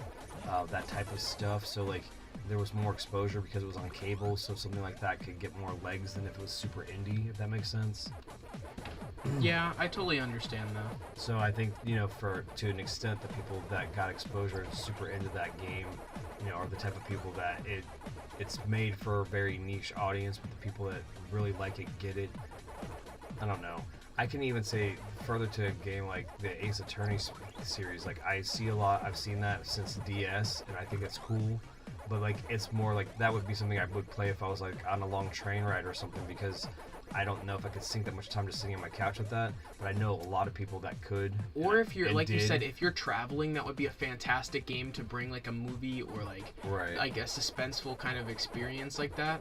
Same thing with like the Professor Layton games. Those are cool though because they're more imbibable in like a small chunk. You could like play a couple puzzles and feel like a real sense of accomplishment there. And I think that that's cool too. But I could also see how that would not be something that everybody would like, because not everybody's into puzzles, and they're pretty decently hard to the point where they give you hints or they let you buy your way out of them if they're that hard, so that you don't feel like you're locked into the game being unenjoyable. Dad, on the this is just completely unrelated, but on the Disney Afternoon collection, there are 2 people who have done all 6 games in a row. Neat. That category is brand new. I was looking at speedrun.com because me and Dad have registered times on the Disney Afternoon collection, and I was trying to see where we'd be. And I just noticed that there's a new category for 6 games in a row, and there's 2 people. They're literally starting it. Those 2 guys, like that guy has an hour and 16 minutes for Chippendale 1 and 2, DuckTales 1 and 2, Darkwing Duck, and Tailspin. That back to back to back to back. That's ridiculous. That is a crazy marathon. I don't know how that. I don't know, dude. Logistically, that's insane. I don't know, dude. Like, I mean, like Chippendales itself is like at least. There could be sequence breaks you don't know about. I don't want to see them. But Dad is still ranked number 9 with the 7 minutes, 39 seconds, and 600 milliseconds. Set 1 year ago. Wow. It's been a while. That's why I am so out of fighting shrimp for that. And as far as that game goes, you're second in the world on Xbox One. Nice. How about America? Are we putting the Americas up there? You're still number 1 in America. There you go. Number 1 DuckTales speedrun in America. Number 1 DuckTales speedrun in America. On that platform. Yeah, on Xbox on the Disney Afternoon collection, which is a more limited space, but still like there's hundreds. The only reason why I haven't done it on all of them is because we haven't wanted to. There are hundreds of confirmed runs, over 200 confirmed runs. So like you're competing with it's a niche speedrun. Right. And then we looked at how it stacked up. We're still within the top 35 or 40. Tout yours. Throw yours out there. Don't be modest. Let's see. Where is the Vid-Bits? Or is that under my personal? It's under your personal. 18th at 7 minutes and 59 seconds. Yeah, so you're top 20. So don't. It is still sub 8 minutes. That's still good. The fact that I can beat a classic NES game in less than 8 minutes, that's nuts. Yeah. I really want to get that time up. Once Game of Day May is over, I swear to you guys, I will be putting in the time to push that speed run. Yeah. I know that we can be pretty high up there. Like there are just some tricks, some tech that we need to learn, but once we put that time in, definitely have to put yourself in fighting trim, man. Like I don't know. There's times that people say that kind of shit and I wasn't prepared. Yeah, that makes sense. Like Mitchell said that shit all the time in that game. Dude, someone knocked me down. They knocked me down a spot. Someone set a time 1 month ago. Really? Grim Guigui. Some French guy. Guigui. He knocked my time from 17th to 18th. That's what I said. It doesn't seem right. That means I gotta defend your honor, right? Yeah, seriously. Well, and someone knocked you down too. What? You're in 9th place. I think you were in 8th. I don't know. I have a snap on my phone. I don't have to look at it. It was 10 months ago, so you are a year. You said a year ago. If he said it 10 months ago, that means he would have knocked you down a spot. Man, don't say that. Man. Don't say that, Bray. We gotta be PACMAN #1 champion of the world right now. These guys have time. Okay. Grim Guigui, I'm coming for you, man. Man, jeez. I'll be in the top 10 with Dad. Phrasing, I know. Phrasing, boo. Phrasing, okay, but I know I'll be in the top 10. I know you will. I know it. The only reason why you haven't is because it hasn't been. We haven't locked down the time to do it. It's really what it is. And it's just the right place and the right time for everything, guys. Like this right now, this is the right place and the right time. So we will defend our honor, and I know that we will eventually push ourselves in the top 5 at least of that game. it's putting all the pieces together, and that's why it took some time away from it. Really, I was kind of sad that I had pushed myself to the limit as far as everything I thought I could do. But it's not true. It's just a barrier to entry I gotta figure out. If we could make some phone calls and talk to some people, that'd be great. But it doesn't work like that. People gatekeep that shit. How did you come up with the Vid-Bits? Well, Is that again? I feel like we might have covered that a little bit earlier, but essentially, like, I told Dad that I wanted it to be something that just sounded right. It almost, like, I don't know, it just kind of fell into place. Like, people always say that as far as, like, some of the best ideas, like, when they come up with it. It's like, it just kind of, like, felt like Dad said it. Simple is simple, right? He's like, just simple. It's gotta be like this.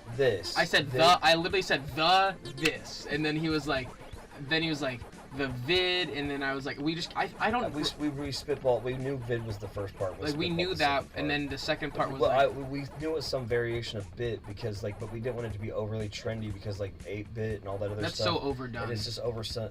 It was essentially we like wanted it to be a double entendre where it could be bit for videos, like for games, but it also could be bit like just a small amount. So it kind of worked. Right, like a double meaning, like yeah, it was very important for bits of content and bits games. The games are all made of bits. We just make we qualify like what that is, 8-bit, 16-bit. Well, eventually we stopped talking about like how big it was. Right. So But it's still bits. This is still bits. That just so it's like it's essentially explaining that it's a gaming channel within itself, right? But also explaining that it could be.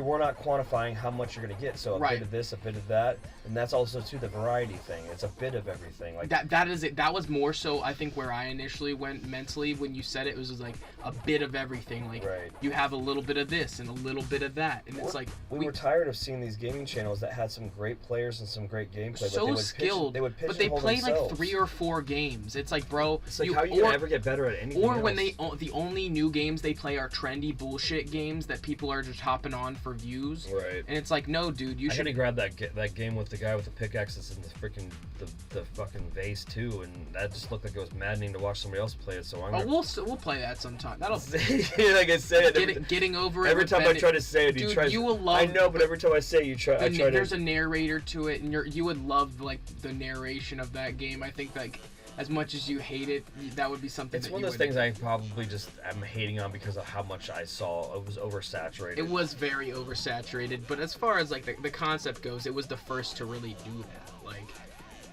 I thought it was a cool idea. I don't know. I guess for me, like sometimes I mean, because I guess how I could like akin that to is like a game like Marble Madness. Like it's building blocks, and then like time management, and then like you're ultimately trying to get to the end of a goal. So I get it. The whole thing is to get up to the top, right? Yeah. But then like it's maddening to do so. But then like you have like that plateau like in Celeste where eventually you can take a breath here and there, right? Where you can stop. And then, like, yeah. And then like is it like a save or like you'll never fall all the way to the bottom. As far as Celeste goes, it's screen by screen. No, but over the thing is. That's like each section, I guess. Sorry, I was just thinking about like the fact that, not that it matters, the fact that like Tetris is just like, I don't know, people.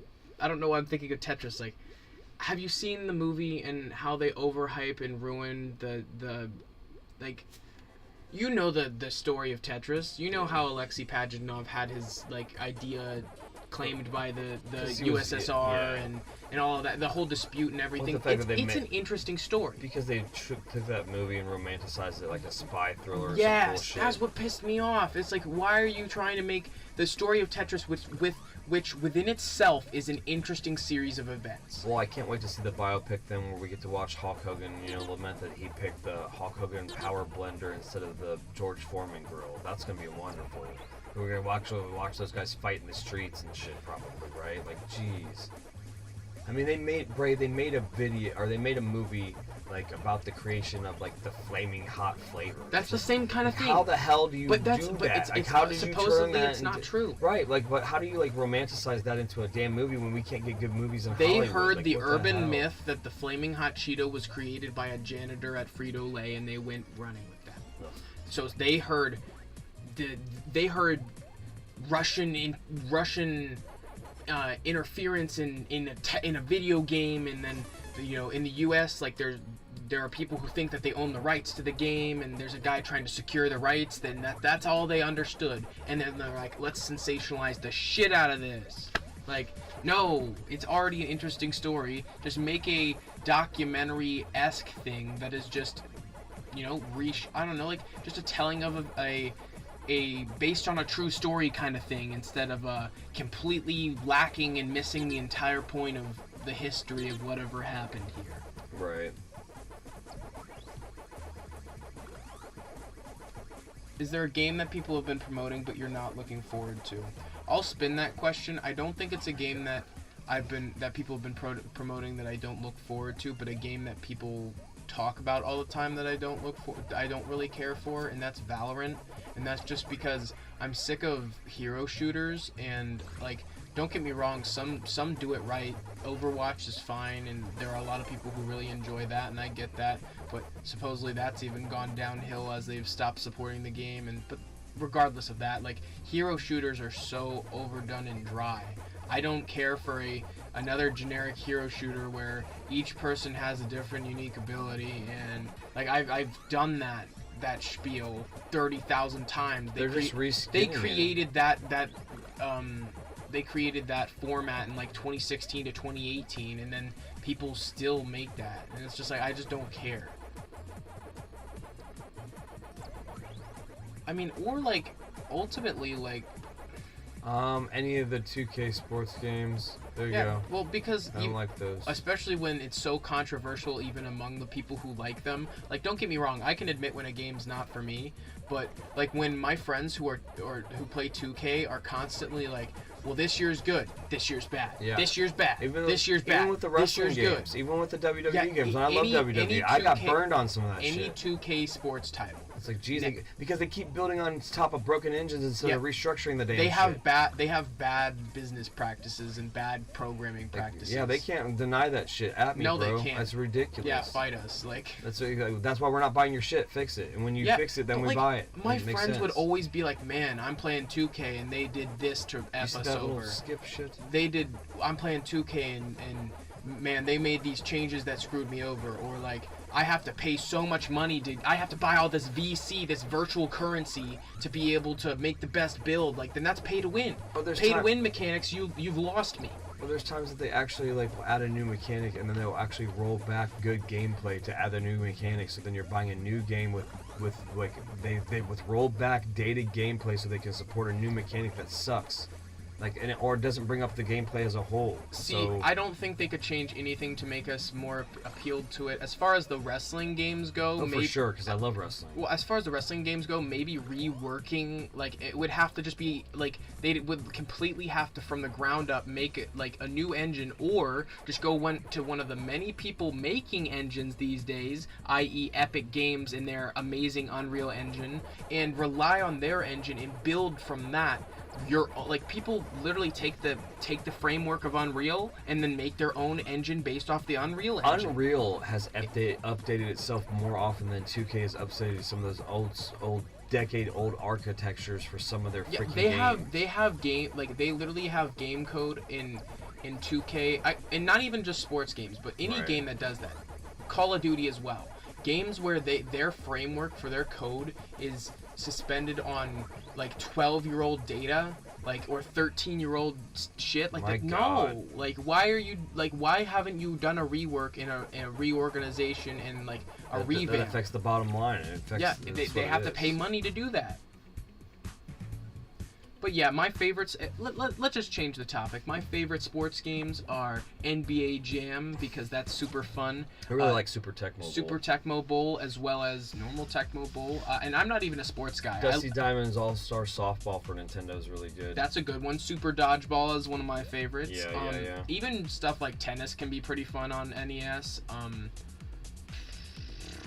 Let me think.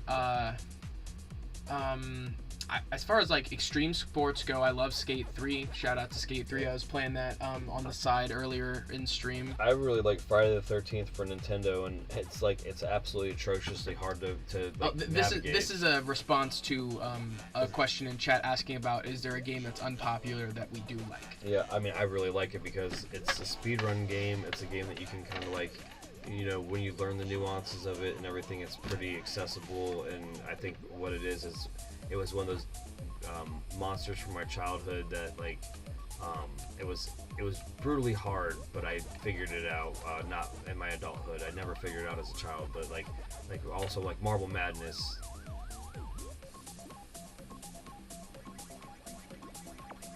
Also like Marble Madness though, like it was a game that I could get to the end, but I could never beat as a child, but I had to master it as an adult. So sometimes people, like when you play Marble Madness, they either have like a great love for it, or they think that it's absolutely controls horrible because it's got that isometric view and all that. So, and then if you think about, it's weird, like obtusely viewed games, right? So like, again, going back to Friday, it's notorious for its camera, where they're trying to have like this crazy perspective in their head of how they think that you would exit a cabin versus how the map goes, so you don't necessarily correlate how to go out, to go left or right to navigate the map correctly. Like, you have to really rewire your brain for something like that. So like, I don't know, it's not popular to somebody else because they'll be frustrated though, because every single time their brain, just because, oh, I'm exiting and it should be left but it's right, and I have to like, but it's because of perspective, and you have to think fourth dimensionally, all this other shit. I'm trying to think of my answer to that. I'm still trying to think of like what I would say in response to a game that I like that's unpopular. I mean, like, unpopular. I mean, every game has its niche to an extent nowadays that people are luckily can hone in on it and like find really people that like it too. So I don't know what, you know, what would be unpopular. I'm trying to think. I mean, I don't want to like look it up and get a canned answer from YouTube or from Google or whatever about it, but I'm really trying to think and rack my brain. Something I thought was unpopular. Okay. I got this. Let's see. Destiny 1. That's my answer. Because people were complaining about all the problems with Destiny 1 when it came out, but Destiny 1 ended up, like the original Destiny, ended up being the peak of that kind of game for me. By the time Destiny 2 came out, it kind of had...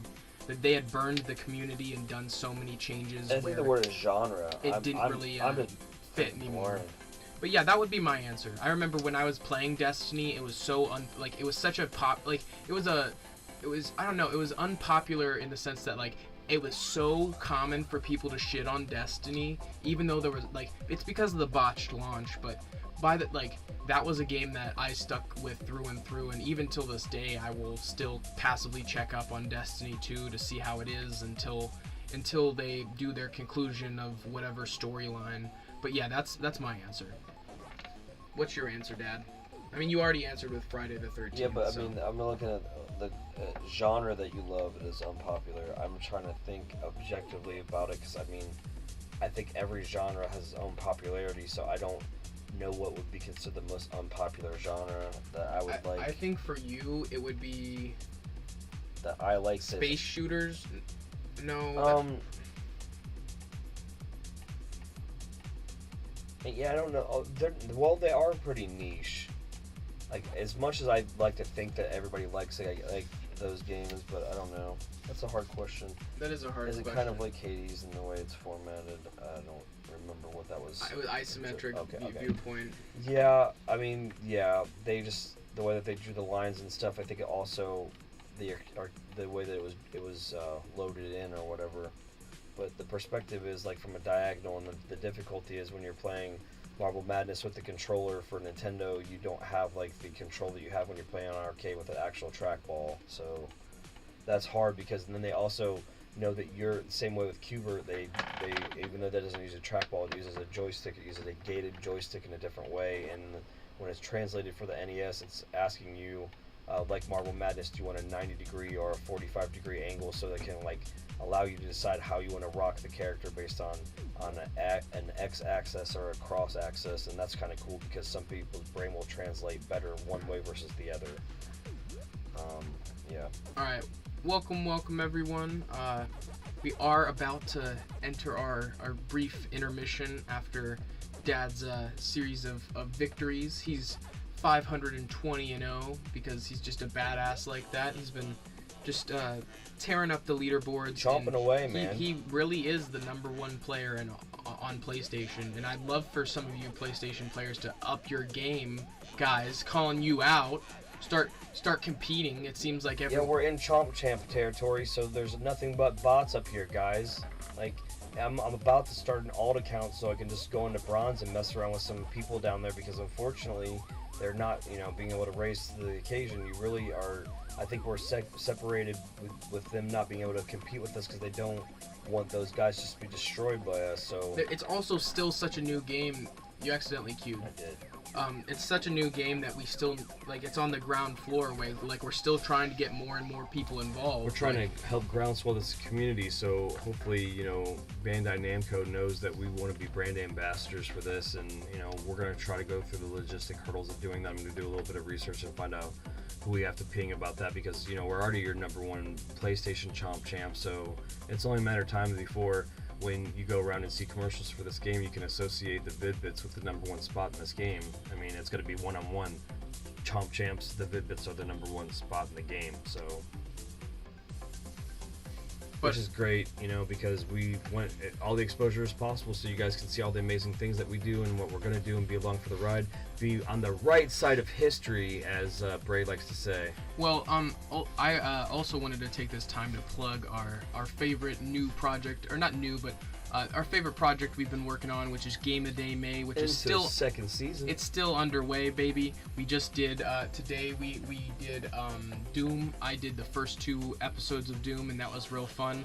But ultimately, Game of Day May is a series where we've decided to show off a little bit and stream a different game every day for the month of May, and it's just been so much fun. Last year we had a little bit more insurmountable of a task, and the task was to beat a game every day for the month of May, which we've kind of evolved the criteria a bit. But there are a few games that we did in fact beat this year.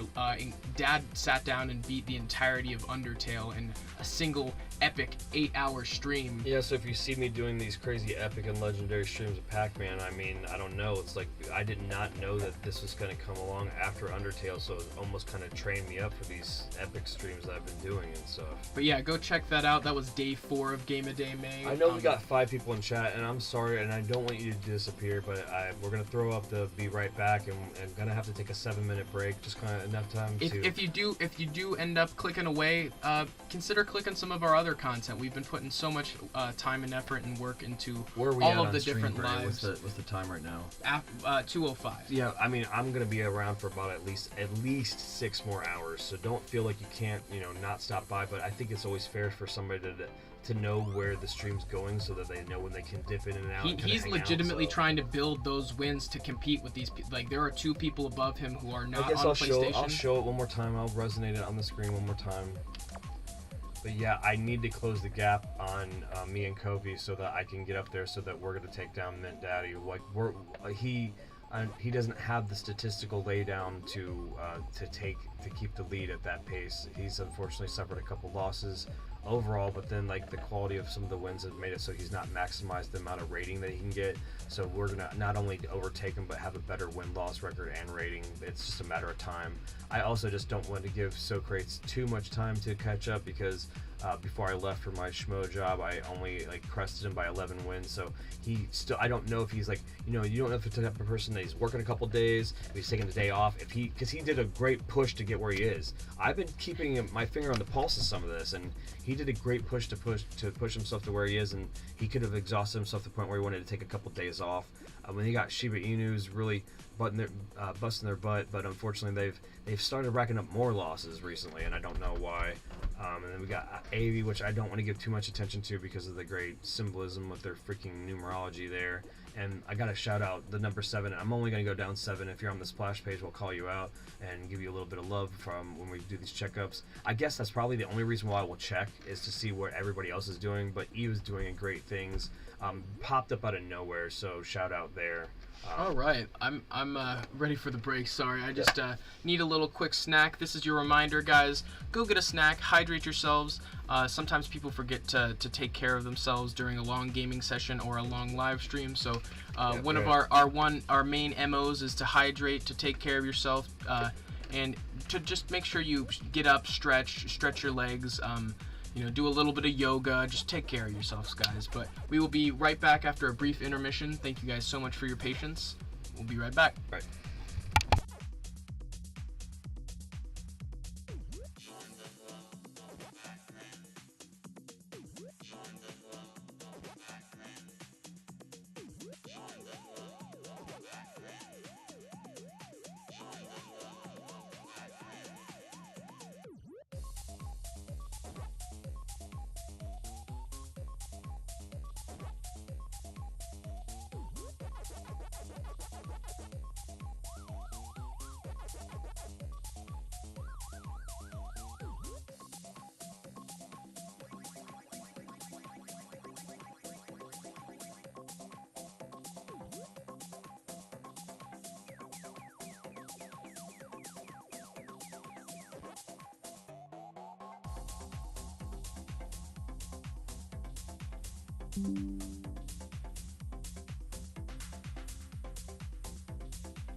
Alright, guys, I'm back. It's Brian from the Vid-Bits. Praise, still finishing up the pizza a little bit. It was really good.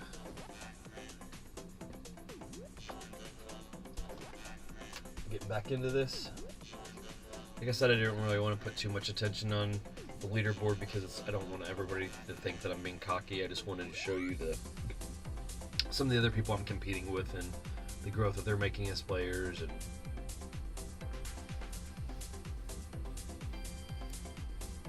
it's like a respect thing. I didn't conference call with anybody or Discord with anybody ahead of time, so hopefully you're not offended from the exposure of me showing your gamer tag on screen and stuff, but you are obviously on the top of a global leaderboard of a game, so hopefully that's not too hard of a concept to realize that you're going to have exposure with having your name out there.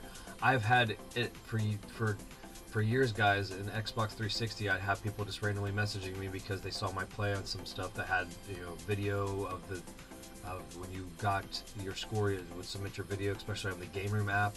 RIP the Game Room, fucking a travesty.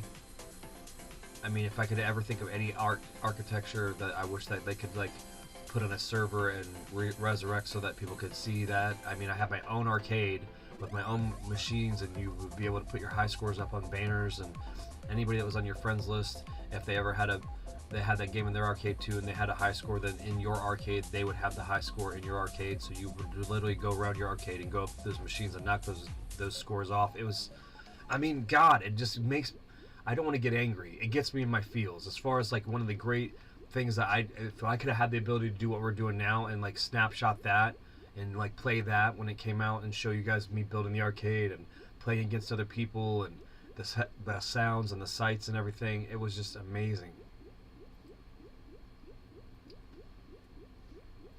And unfortunately, it's lost to time. I bought everything.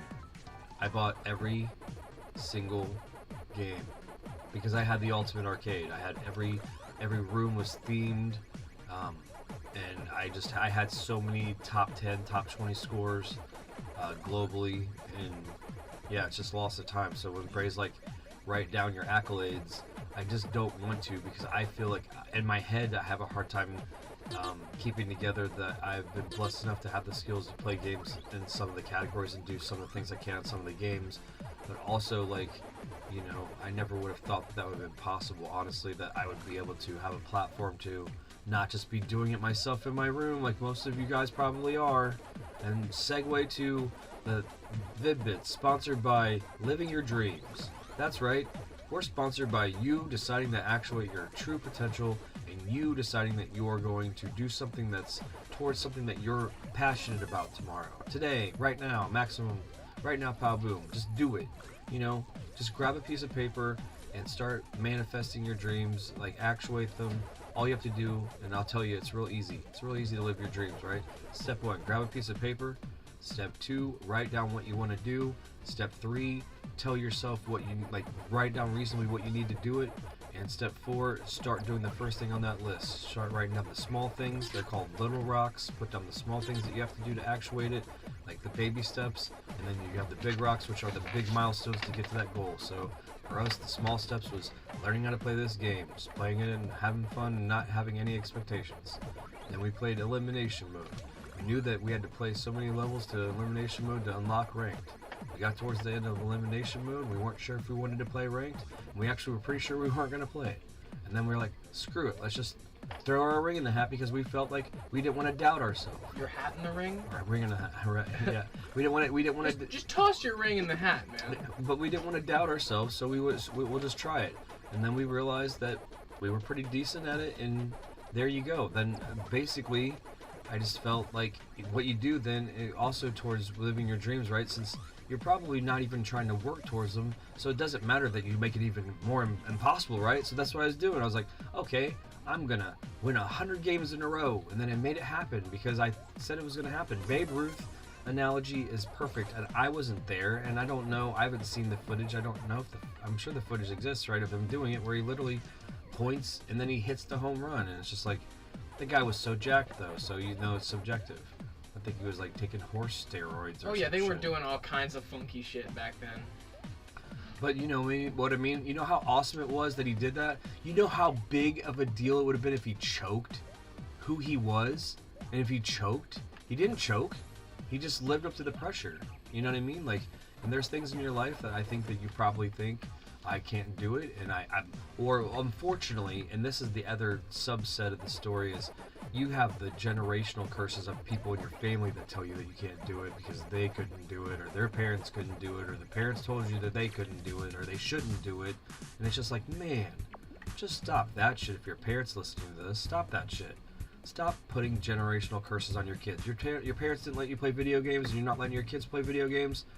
Fuck you. Why are you doing that?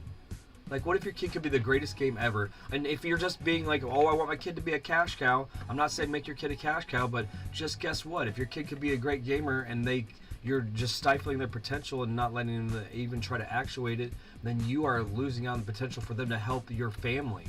And the genuine, you could be in a trailer park right now and you're not investing in your child that's telling you that all these great things that they can do, and you're just like, whatever, while you're doing drugs and shit.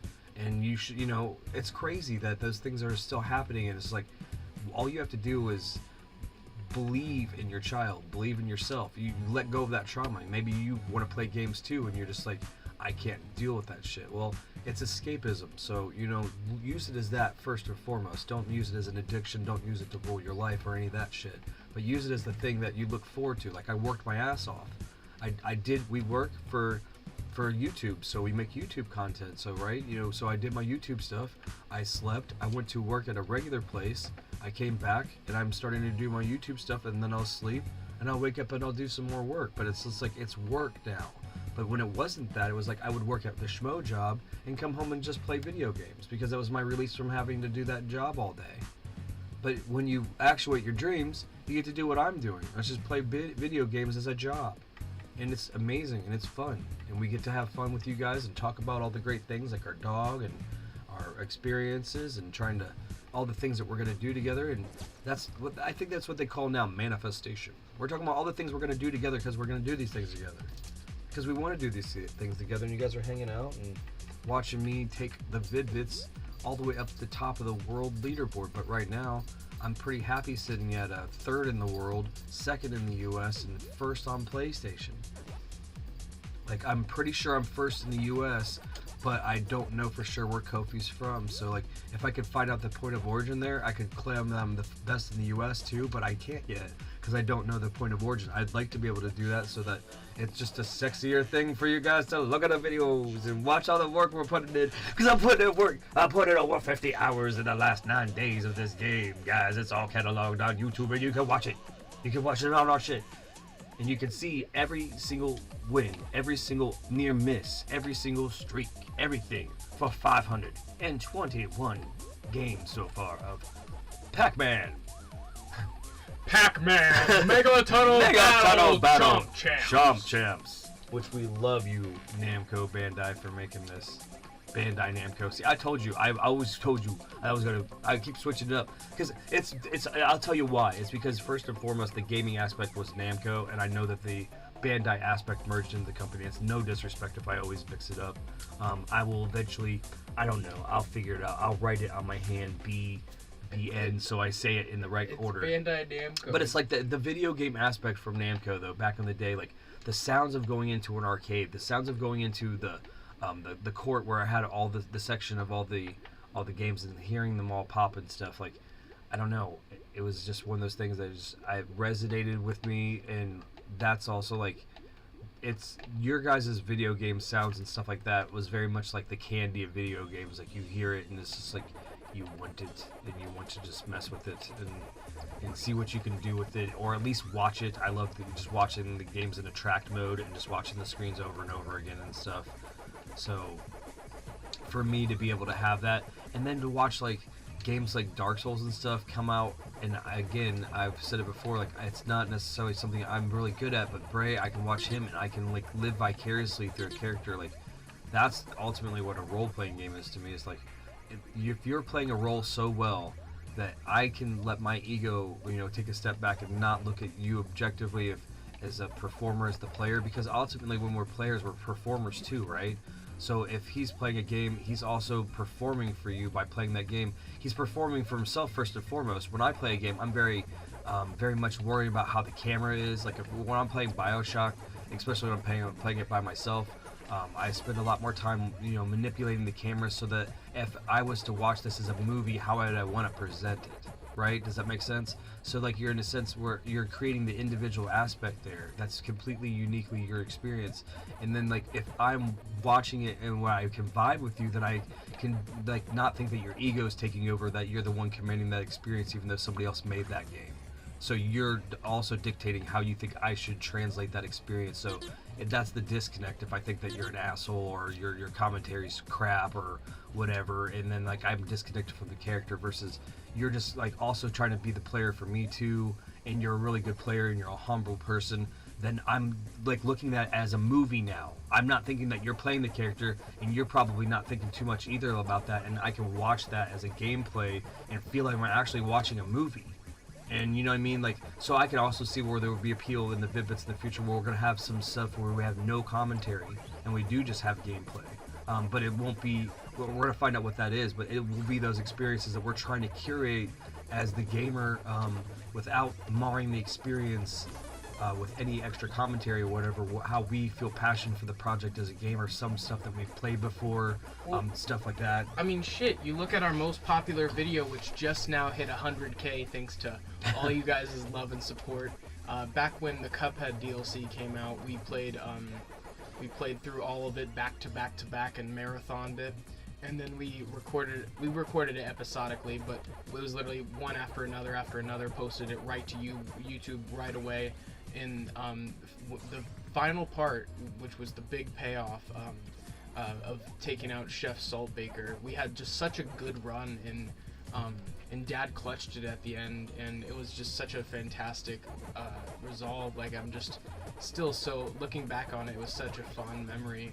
And to know that that's hit so well with you guys, and the fact that we've had 100,000 different eyes on one video, like, that's just still so insane to me. I never thought in my wildest dreams as a kid that I would have that kind of reach, because I always wanted to do YouTube. I never knew what my niche would be. I never knew quite how I would execute it, but I always knew I wanted to do it. But I thought it would be so much more minuscule than what it even is now. I don't want to know. I can't think about what it'll be in 5 to 7 years when the payoff of something over that long of a term. I just can't imagine.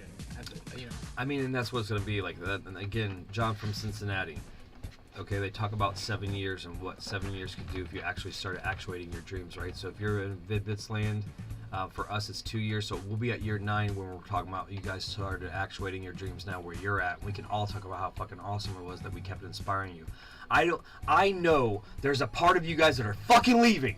You're grabbing your fucking paddle and you're like, fuck these guys because they keep talking about this shit and it's driving me nuts. You're getting drove nuts because we're fucking trying to make you positive people and start to actuate your dreams. Drink more water because you're not hydrating yourselves. You're drinking more shit that you shouldn't be drinking. You should be drinking more water, and you're fucking not doing the things that you should be doing in your life. I'm not saying taking care of this or that. I'm saying doing the things that you can do. Maximum right now, pow boom. And we are trying to inspire you to do that. And the people that fucking take and they fucking don't want to be on the ship, they can fucking just jump off and fucking just swim, because it doesn't matter. You could stay on that ship and we'll fucking jump off the ship and we'll swim to fucking shore and we'll fucking build a fucking shack there and with the rest of the people that jumped off the ship, and you can fucking go off into fucking land and whatever you're doing, just know that we are gonna fucking continue to do this shit, guys. Wow, Dad, that is the most you've sworn in literally any piece of content that we've published to YouTube. I'm just saying it just makes it was literally like I think it shows how passionate you are, because you're not the type of person to let loose with that kind of stuff unless you're really passionate about something. Like the fact that we are able to constantly inspire others to chase their dreams, to be passionate about things they care about, and to take care of themselves. Those are good morals and good. We're empathetic people, so we wear our nerves and our heart and our whole systems on our sleeves. And I can be just a jumble of nerves and manic as fuck sometimes sometimes. But I love you guys, man. If you're hanging out with us and you continue hanging out with us and you do like that thing, you know, where they joked around back in the day, it was like, if everybody mailed somebody $1, we'd all have lots of dollars, right? So you create your content, you like and share our content, we can do the same thing, and we can make each other pennies, and then when we all like create the biggest, you know, nexus of this, then we can all make each other dollars, and we can all eat, you know, sandwiches together and all hang out and do conventions and stuff and do all kinds of fun stuff together because we're all just living our dreams, doing whatever. It doesn't have to be video game content. It could be drawing, it could be singing, it could be whatever you want to do, like animation, you know, voiceover acting, anything. Like you could do anything. Like I remember when I was a kid, that was like I was told I could do anything I wanted, and then eventually you just got told by your parents what you needed to do to make money. And I'll just be quiet after that, because that's the point. Find your passion. And honestly, for those of you who hopped out of stream, I hope that inspired some sort of real life change, even if it was just for a moment, for you to come to a realization for some specific problem you had in your life.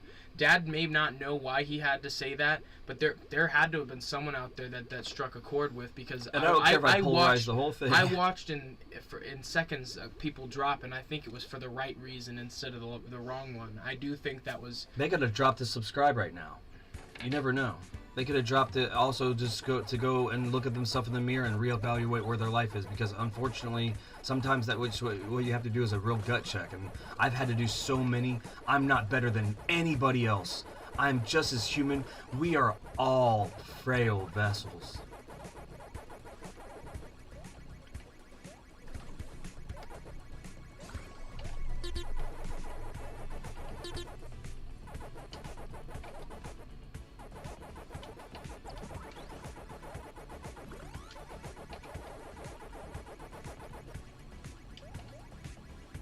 Sorry, I just had to kind of stop to think about some of the stuff we talked about.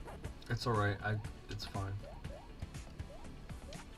I think a lot of people do. You know, I mean, we also have to understand that people can watch this in the future, and you know, I talk to those people all the time. Talk to the future people. I do that as well.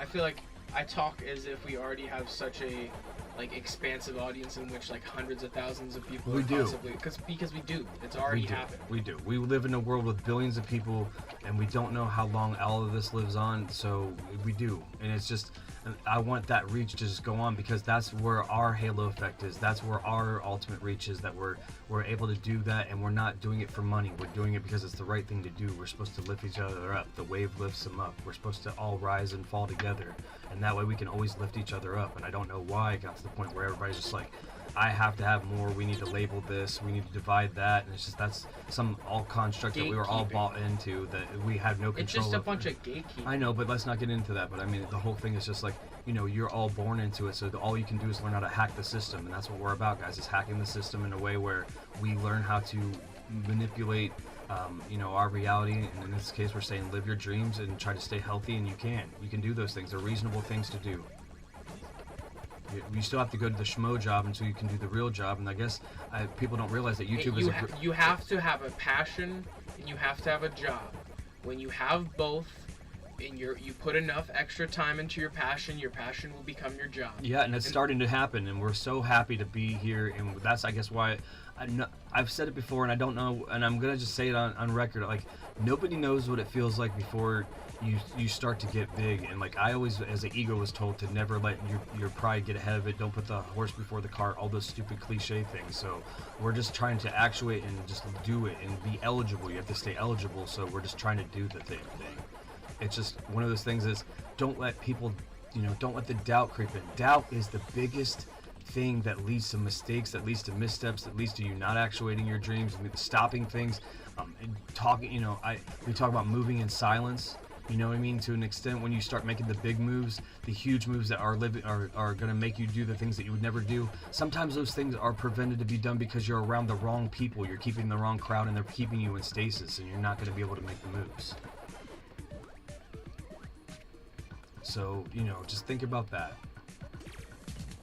Yeah, and with that, you got yet another victory. I'm so proud of you. Not to undermine anything of what you said. No, I mean, I'm glad that, you know, it's a circular point like Pac-Man, and we're going to move on.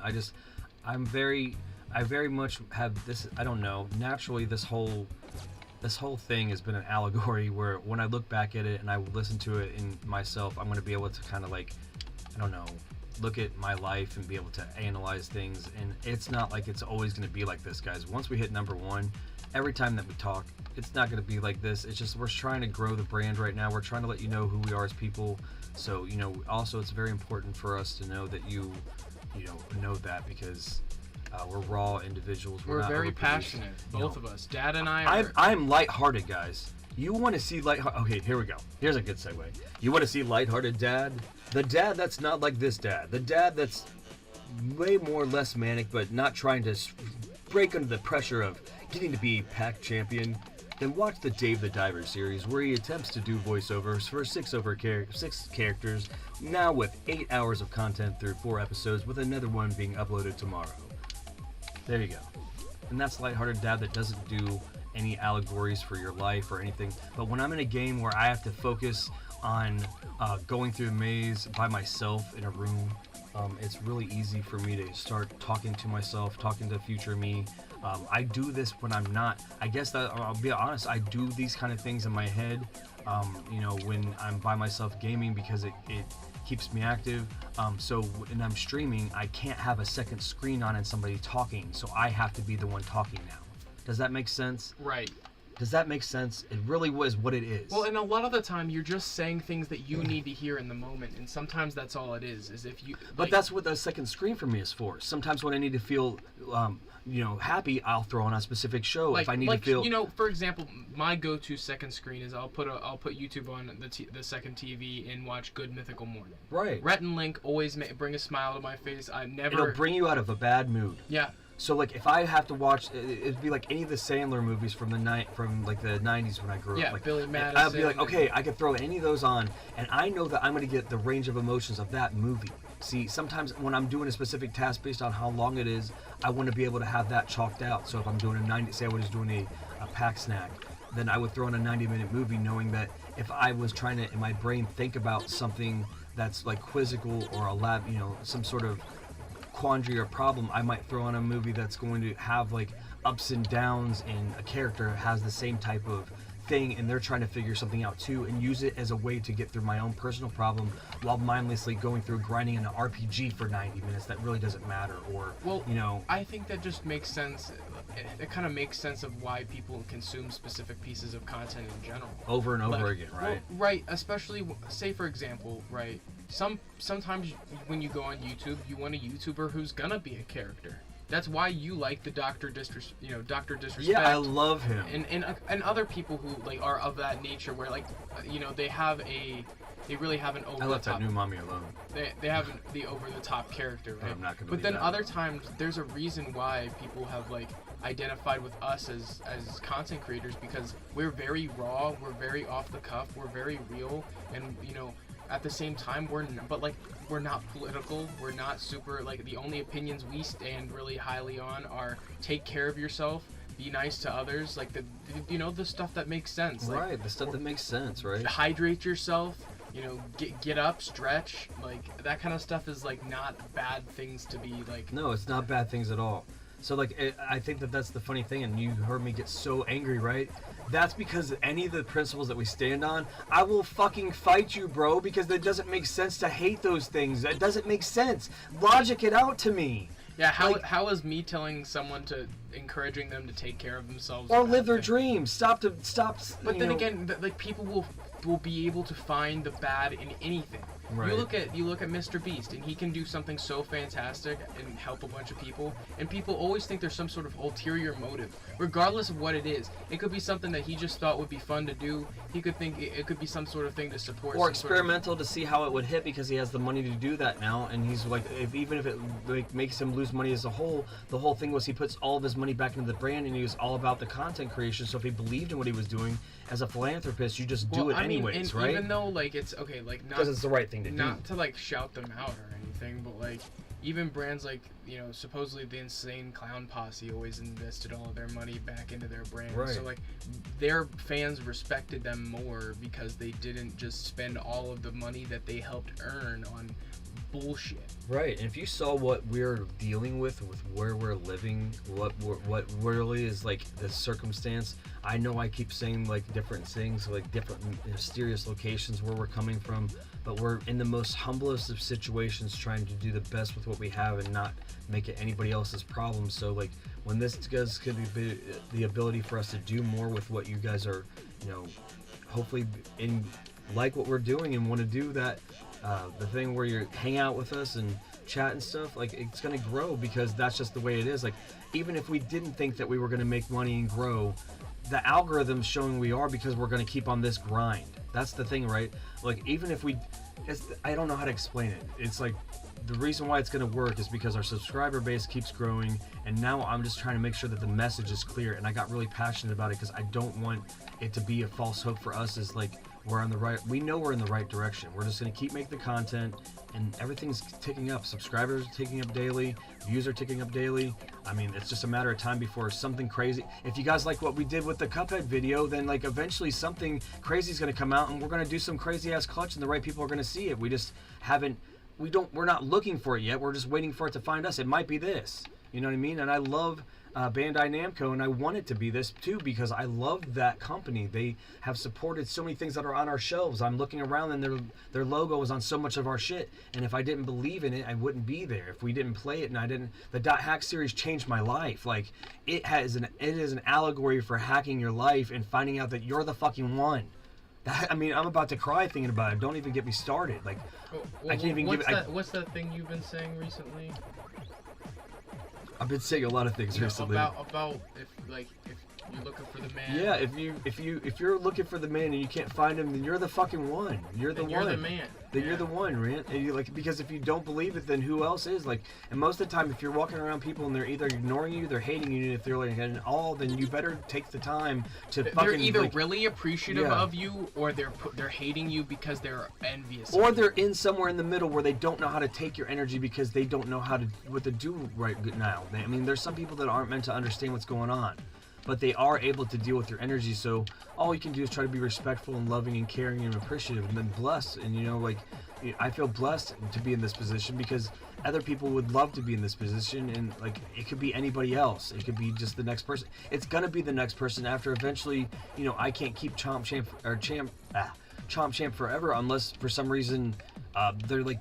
They close the server. Yeah. You know what I mean? Like then you were the only. Then I was the champ. only Chomp Champ. Like, and for some reason, if I like was doing this long enough because it has support, and I'm trying to build a community for it. I really am. I'm going to do that for you guys, Bandai, and I want you to understand that that's our part of our goal. So like that's just going to help grow the awareness of this game. That we're going to be brand ambassadors for it. I'll try to do the events that I can and stuff like that. You know, try to do the things that you can help me get to and stuff like that. Because unfortunately, I have a phobia of driving. That's a whole nother thing. But you know, just be able to get out in there in the community and represent this game, represent Pac-Man, and the passion for just being, you know, basically a go-getter like Pac-Man. Just stay.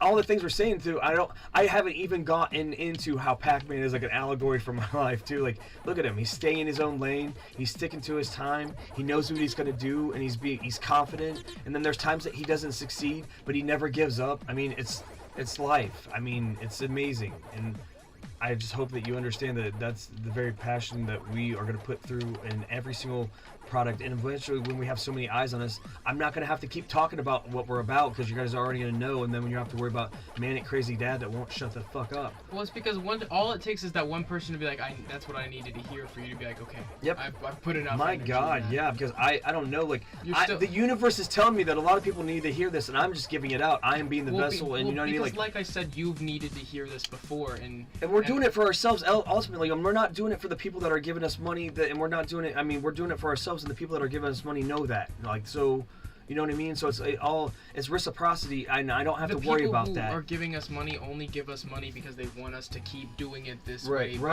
with our own energy and not selling out. I think it's almost like cue the Wayne's World thing. Like, you know, I hate when people sell out. I know, man. And he's just like propped up with all of the gear. He's got the Reebok crazy hat on, and they're eating the pizza from the specific chain, and he's got like the horrible colors of the Time shirt on with the different logos, and it's like all the popular stuff, and it's just like, man, and you just look at that, and like, unfortunately, that's not, I don't know, that's never been who I've wanted to be. But shameless plug, cut 525. Hey, Jinko, I'm gonna give you a shout out from the PlayStation Chomp Champ of North America, the #1 PlayStation Chomp Champ in the world. I'm gonna say I wear your clothes, I buy them, and I would like to continue to let you know that I would like to rep your brand, with the fact that I'm going to actually still be wearing it, so I will be repping your brand if I do any media for this game. So, with that being said, at me, and if not, by the time that you see this, and if you don't see this, when I make a short of it, I'll make sure that I let you know that the Vid-Bits love Jinko. Yeah, and also Bandai Namco. I mean, we're putting a lot of time, whether that be Dark Souls or PACMAN Chomp Champs. We're definitely putting a lot of time advertising your products. So if there are any companies we're shooting for a brand deal with, Bandai Namco would definitely be one of them. Absolutely, and you know what the best part about that is? Raiden says Bandai Namco almost perfect every time, versus sometimes I say Namco Bandai, because then the funny thing is, it's also, I'm an 80s kid, so maybe it's some sort of dyslexia. Yeah. Flurbity blurb. Potato skins. But yeah, I mean, that's it. I'm gonna be honest, because I'll tell you, Jinko stands for Judge None Except One, and that's yourself. So you judge yourself. That's always been their motto, and when I go out in public with those, I get people that judge me, and that's funny, because then I get to go check them. We go check each other, we go talk to each other, we have a conversation, and you know what? They walk away impressed. They walk away impressed because they did not believe that I was the person that they thought I was, because they saw these crazy pants. And they make me feel connected to the hippie culture, because I'm a hippie at heart. You know what I mean? So it's fun for me to be able to do that and rep that brand. But their pants are expensive, and I'm ready. I'm ready to rock whatever you want to send me, man. I'm a size 36, 32. I don't know. Brave is about. I don't know. I guess I could do. Know. Yeah, he's not. I'm not sure, but yeah, I'm definitely that. That's the size I am, and I'll take them as wide as you want to send them, man. So I just wear them around the city, and then every time I can talk about your brand. And I actually have convinced several people to look into your website, so I've already done some word of mouth. I believe that I've got some skaters in the local community that are probably going to look more into your brands when the sales and stuff come up and stuff, because of course your sales make it so they're economically a little bit more reasonable. I'm not saying that you're wrong for charging the money that you charge. It's a lot of denim. It is. It's so much denim. And you know why I can justify the cost is because I can tell you, I can justify the cost because I've had my current pair of Ruse for 7 years, and they're fucking solid, bros. And I wear them every season as long as it's I have like never optical. had a pair of jeans last me 7 years in my Yeah, whole so life. everybody can be like, oh, they're $250. Yep, they fucking are. Yes, they are. They're worth it. And with the only reason why I can't afford them right now is because we're putting all of our money into the content we're making. So that's why I'm segueing into it. That's why I feel like it organically makes sense. If anybody doesn't understand that, and for some reason they have an issue with it, I do want you to come at us in the Discord so we can discuss it, because I need to know. Because we are openly approaching trying to get brand deals of full disclosure with Jinko and Bandai Namco. So I want you to understand that, and under full transparency with that. So it was about time that it was discussed, because we've internally it's organically approached itself with this opportunity with this game. I didn't think that was going to happen. I've always been good at Pac-Man, but I really didn't, think. I've never been able to be competitive in the museum, on the global leaderboards and stuff. And like with this being a battle royale, that sell, that means the whole thing is they know that there's people competing. So I thought, okay, this is something, if I can throw my name in the hat of this and actually perform well. And that's also why I'm fervorously fucking competing, guys. If you're seeing this, and that's why I am, man. I want it so bad, guys. You ever wanted something so bad that you knew that you pretty much could do, but you weren't sure, but then you were sick of like that wrestle with doubt? That's what this is. I'm like, I just gotta fucking do this. Like, I just gotta do it, because if I don't try now, then I'm not gonna get it, because it'll get to the point where, say I gave this game some time, and like, say I didn't get into it for like 2 months, I don't have the time then to catch up to #1. Right now, being in this specific situation, I can catch up to #1, and then even if I lose it from some crazy person that's got just as much passion as me, I'll be okay.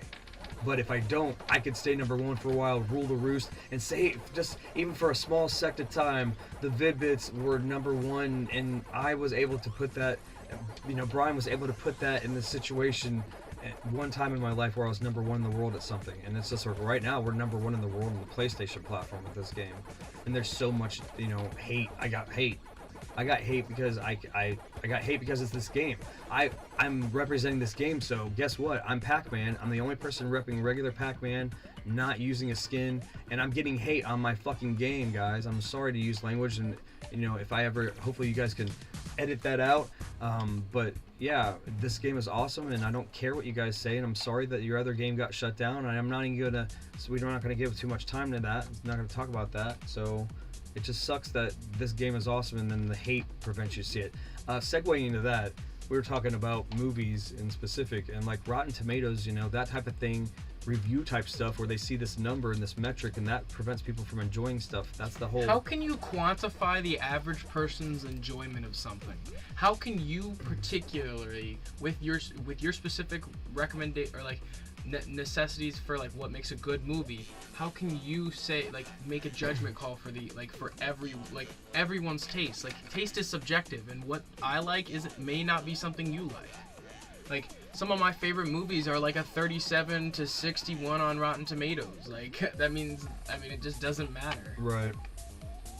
And it sucks because then it could be the best thing ever, and then it gets low exposure by the people that just use those resources for the information, number one. And number two, it puts you in a situation where you have to fight hard to get somebody to imbibe it, and like literally you have to pull them to it and make them watch it. I mean, that's about, so you even give them the thing to rent or like recommend them on streaming or whatever it is, and it's still like, yeah, bro, I'll get to that. Will you, bro? I'm guilty of it. I got series that people are like, you should watch this so we can talk about it. I'm like, I'll get to that, bro. It's in my video backlog. I don't have a streaming backlog anymore. I only have a video game backlog because I don't have time for streaming anymore.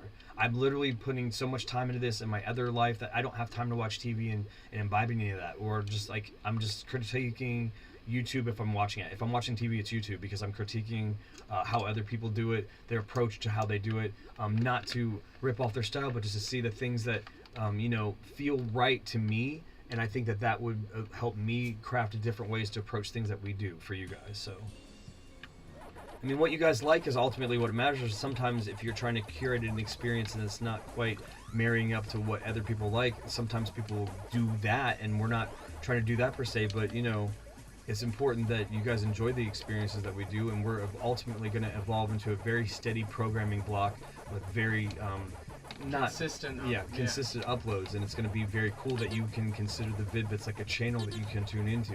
What's up, Matthew? How you doing, bud? Matthew. Hope you're doing well. It's a late night stream for us. It's almost 5 o'clock in the morning in the AM. We're just, you know, Dad's on that steady grind because he's the #1 PlayStation player in the world. You know, he's gotta get that streak up, and he's gotta, you know, compete with the people who are better than him on other platforms, because there's only 2 people in front of him. And honestly, I think that with enough hard work and determination, he's going to be able to be #1 globally and across all platforms. So that's just awesome, because, you know, Dad's been talking about, you know, these dreams of being #1 in Pac-Man and other games, and the fact that, wow, look at that little slick play he did right there, right behind the ghost, finishing up the rest of the stage. Like, that was good as hell. Like, I mean, not to hype you up too much, but like the fact that you were able to do, like, that's why you can win these so consistently, is because you have the survival skills from normal Pac-Man and you apply that with new mechanics. That's why you love this so much. Yeah, I know. That's why I was like, this has not worked to me. People don't understand. I haven't even got started yet. Like, I mean, I'm going to be the first person to hit like 2,000 wins. I'm going to be the first person to hit 2,500 wins. It's going to be insane. I mean, it's going to take some time. And, you know, the rest of that experience maybe after I hit #1 for sure. So I don't think that these guys are going to have like the stamina as me, you know, like me. But when that happens, then that whole journey will continue until this game closes on Pop's Plays. So it's like the whole thing will be the whole thing. I mean, I love the fact that I have an opportunity to be a part of video game history, and these guys did this, you know. And I know that there's controversial opinions about the Stadia and everything, but. And I kind of wish I would have had an opportunity to play it. this game, like the precursor, the kind of the alpha of this game. Yeah, I'm here too. Yeah, it's I can't guarantee I'll be here for all of it because me and Dad do run on different sleep schedules because of when he's working and stuff. I know, Matt. It's weird. That's Matthew. This he had such a day-to-day dude. He got to help create an emoji because he was just like. It's a full circle moment. And then he's been on a lot of these pack streams with me. He also joined the Discord, I saw. So for the fact that he got to see a stream that's a rarity where you're in it too, that's got to be cool for him to It's almost like a Easter egg. Oh my gosh, that guy! Sorry, that ghost was really close. No, you're fine, man. I hope you're doing well, Matthew. It's always a joy to see you in chat.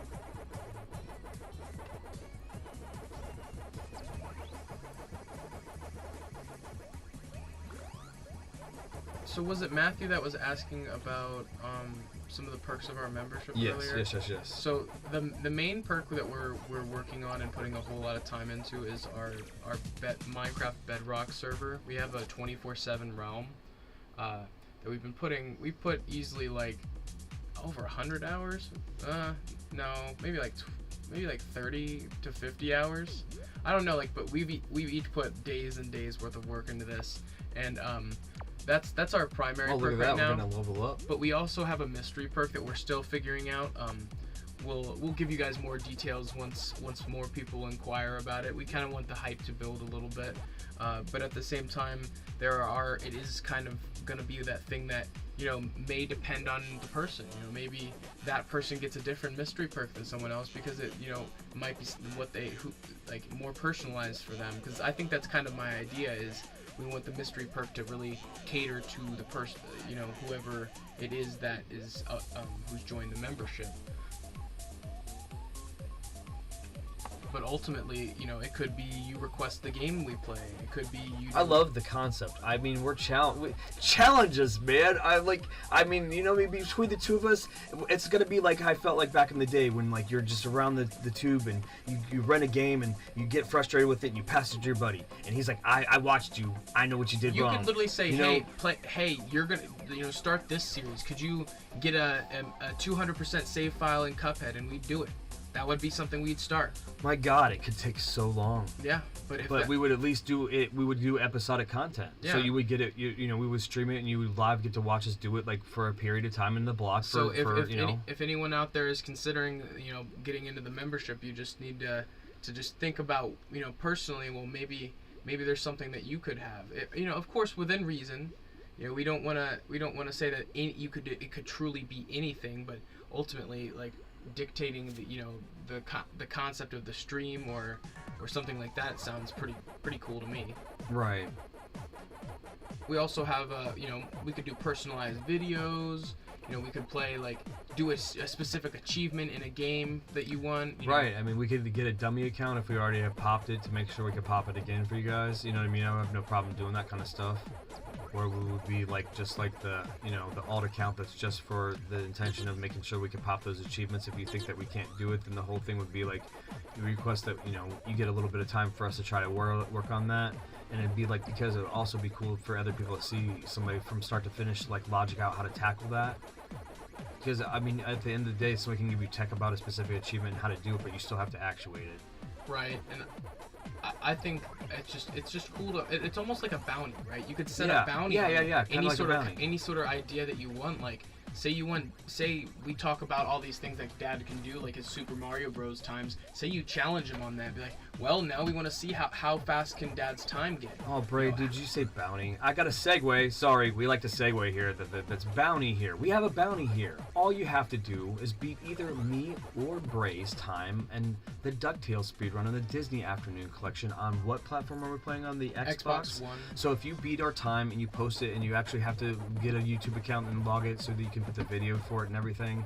But you go on speedrun.com and verify that. If you verify that, you will get a $15 gift card for any platform of your choosing. Yeah, pretty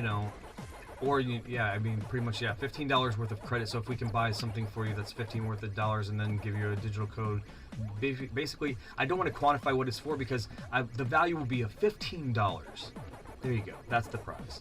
So I know that's modest, but maybe you want It's to. our first giveaway. It's our first giveaway. I so- remember we announced one a long time ago, and nobody did the qualifications for the giveaway. Yeah. So Nobody did it, so we just didn't end we up just giving didn't end up anything doing away. it, so Like, it's not that we didn't intend on doing we it. didn't. We But haven't not a forgotten single person checked us on the comments and said, hey, well, I like they liked the video, commented, and were subscribed. Like, Yeah.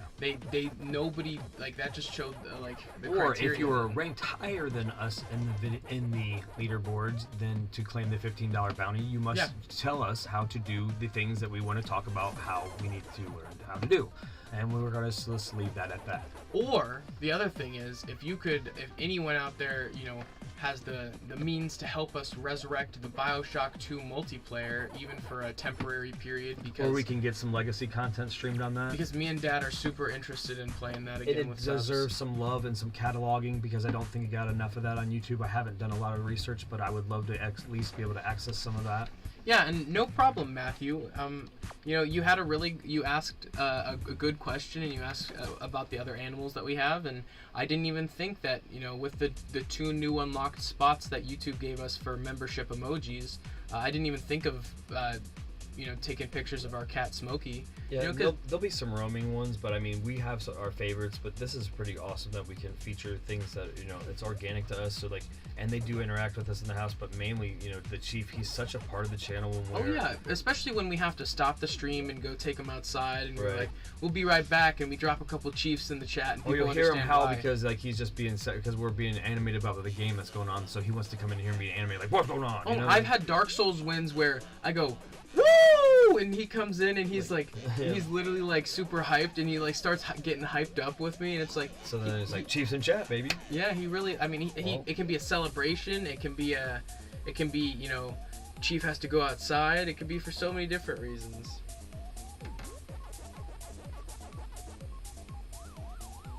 Get some Chiefs in the chat. Gotta love that guy. A wide variety of Chiefs on display. And like Dad said, we may get rid of some and change it around. I think the last one in that row might get taken out because it's harder to distinguish. But ultimately, it's just it's awesome to be in the position to showcase our lovely husky as well, because he is a part of the channel. Me and Dad always talk about how important it is to have his energy around, because like you could be having the worst day and you go and floof a fluffy dog, and you're really just in a good mood, and it brings you up and it makes you happy. Like it you can't help but be happy when you have a fluffy dog in your life. Welcome. We're enjoying some Chomp Champs. Yeah. Well, what are you doing right now, Dad? Well, we're hanging out, We're defending you're defending your #1 title on as the best PlayStation player globally right now at this brand new PACMAN Battle Royale. I'm getting to do it with my son, and I mean, I know your kid's not supposed to be your best friend, and my daughter is definitely very important to me as well. But as far as the journey of the Vid-Bits goes, it's just amazing to be in this specific situation with you, because sharing this with you makes it all the more special. Yeah, and I think in general all of the content that we've been able to like over these past 2 years, just like you always say, in perpetuity have this available to us, just to go back and look at all the best moments. I remember being asked the question, how much would you pay for a tape of some of the best moments with you and your buds? And I think about that with me and you, like I thought about that 2 years ago, and that kind of helps set the spark and set the stage for what we've come to do now. And ultimately We're just getting started. This is just the beginning. yeah, this is the second, probably the second or third inning out of the whole story. Yeah, for sure. If we're quantifying things. Yeah, absolutely. Ray, are you as good as your pops at Pac-Man?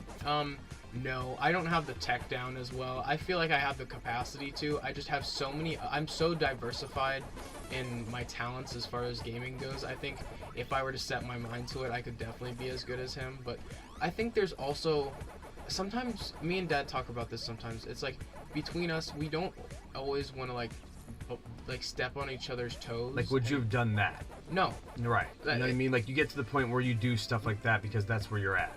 It's one of those things that Dad has so many years worth of experience. It's almost like I can watch I can live vicariously through his gameplay. Whereas like, it's the same. I have my favorite arcade game is Mappy, and I can do really well at that. And you know, it's kind of the same thing with him, where he's like, he doesn't want to just come in and step on my toes with, you know, it's almost like our personal kind of games. Right. I could possibly, because I've watched his tech. I've watched him actually do some really good tech. I also don't want it to be. But I don't. Why would I ever do that? Because it's a time sink. Because I've watched how much know what I mean. You have to put the time in. This is 20 years, guys. I am being modest. I think the other thing is, though, then you look at a game like DuckTales that I watched you speedrun DuckTales and watched all the different sequence breaks and stuff, and that inspired me. I saw how accessible it was, and I realized that I too could speedrun it because I watched you play it. And then at the same time, we're both developing tech together, and there's stuff that I have not seen other people do on the internet that we do as part of our DuckTales run that lets me know that we have the capacity to be some of the best as far as maybe number one. Maybe you'll be number one. You never know. It matters the amount of time. If you learn the things that they know, you know what I mean? Like, he knows some stuff. But like, I don't know if those guys knew what I knew. Like they're already amazing time. Right. I could probably save them 4 seconds. Maybe. I look at some of my best my best parts. Like, I see people who have like almost world records who don't even have some of those parts down as good as me, which almost like, not to fluff my own ego up, but to know that I have the potential if I put in enough time and effort. Put so much time in. Like, that's the thing. Like, we feel like we have to equate the ego because of how much time we put in and stuff sometimes. Well, but at the same time, I'm also not going to, gatekeep that information. Our videos will be out there. Our tech will be available. Whereas a lot of these things are not explained. We're some of the first people to really explain the nuances of some of these behaviors in this enemy AI and this, the how it works. So like, to that extent, like, we want you guys to know how accessible this is, and not even just speedrunning, but YouTube and content creation in general. It is very accessible. Anti-gatekeeping. Yeah, anti-gatekeeping for sure. Because like, we're those kind of people who because it's information. Part of our soul is to be anti-gatekeepers here at the Vid-Bits. Well, because I live to provide like information. Like, I don't know, like, I'm one of those people who is just like, I love giving other people useful information or inspiration to do something that they care about, or something that they're interested in. Like, say I can give someone a tip in their favorite game, like when you told me that you didn't know that trick that I showed you in Castle Crashers to beat that one boss, it just gave me such a sense of satisfaction. Right, absolutely. Like, it should, because and then also that kind of segues into the fact that if somebody shows you something cool, give them some props. Like, yeah, give them their flowers. Like, dude, instead of being like, bet, and then like not telling them how much it affected your gameplay and how cool you are now because they gave you some skills and some tech. I always, like, when I learn something from you, I'm like, my dad showed me that. This is an awesome little thing that Dad showed me. Or like back in the day, it was iron sharpens iron, and everyone was happy with that. Now it's just like, if you learn something from somebody, you don't even want to give them credit for it. Because you want it to be yours. Yeah, it's like, yours. What the hell? I'm the guy that did the move. Like, that's just ridiculous. Like when the Fine Bros thought that they could trademark React. Right. Like, nobody else was reacting to things all these years.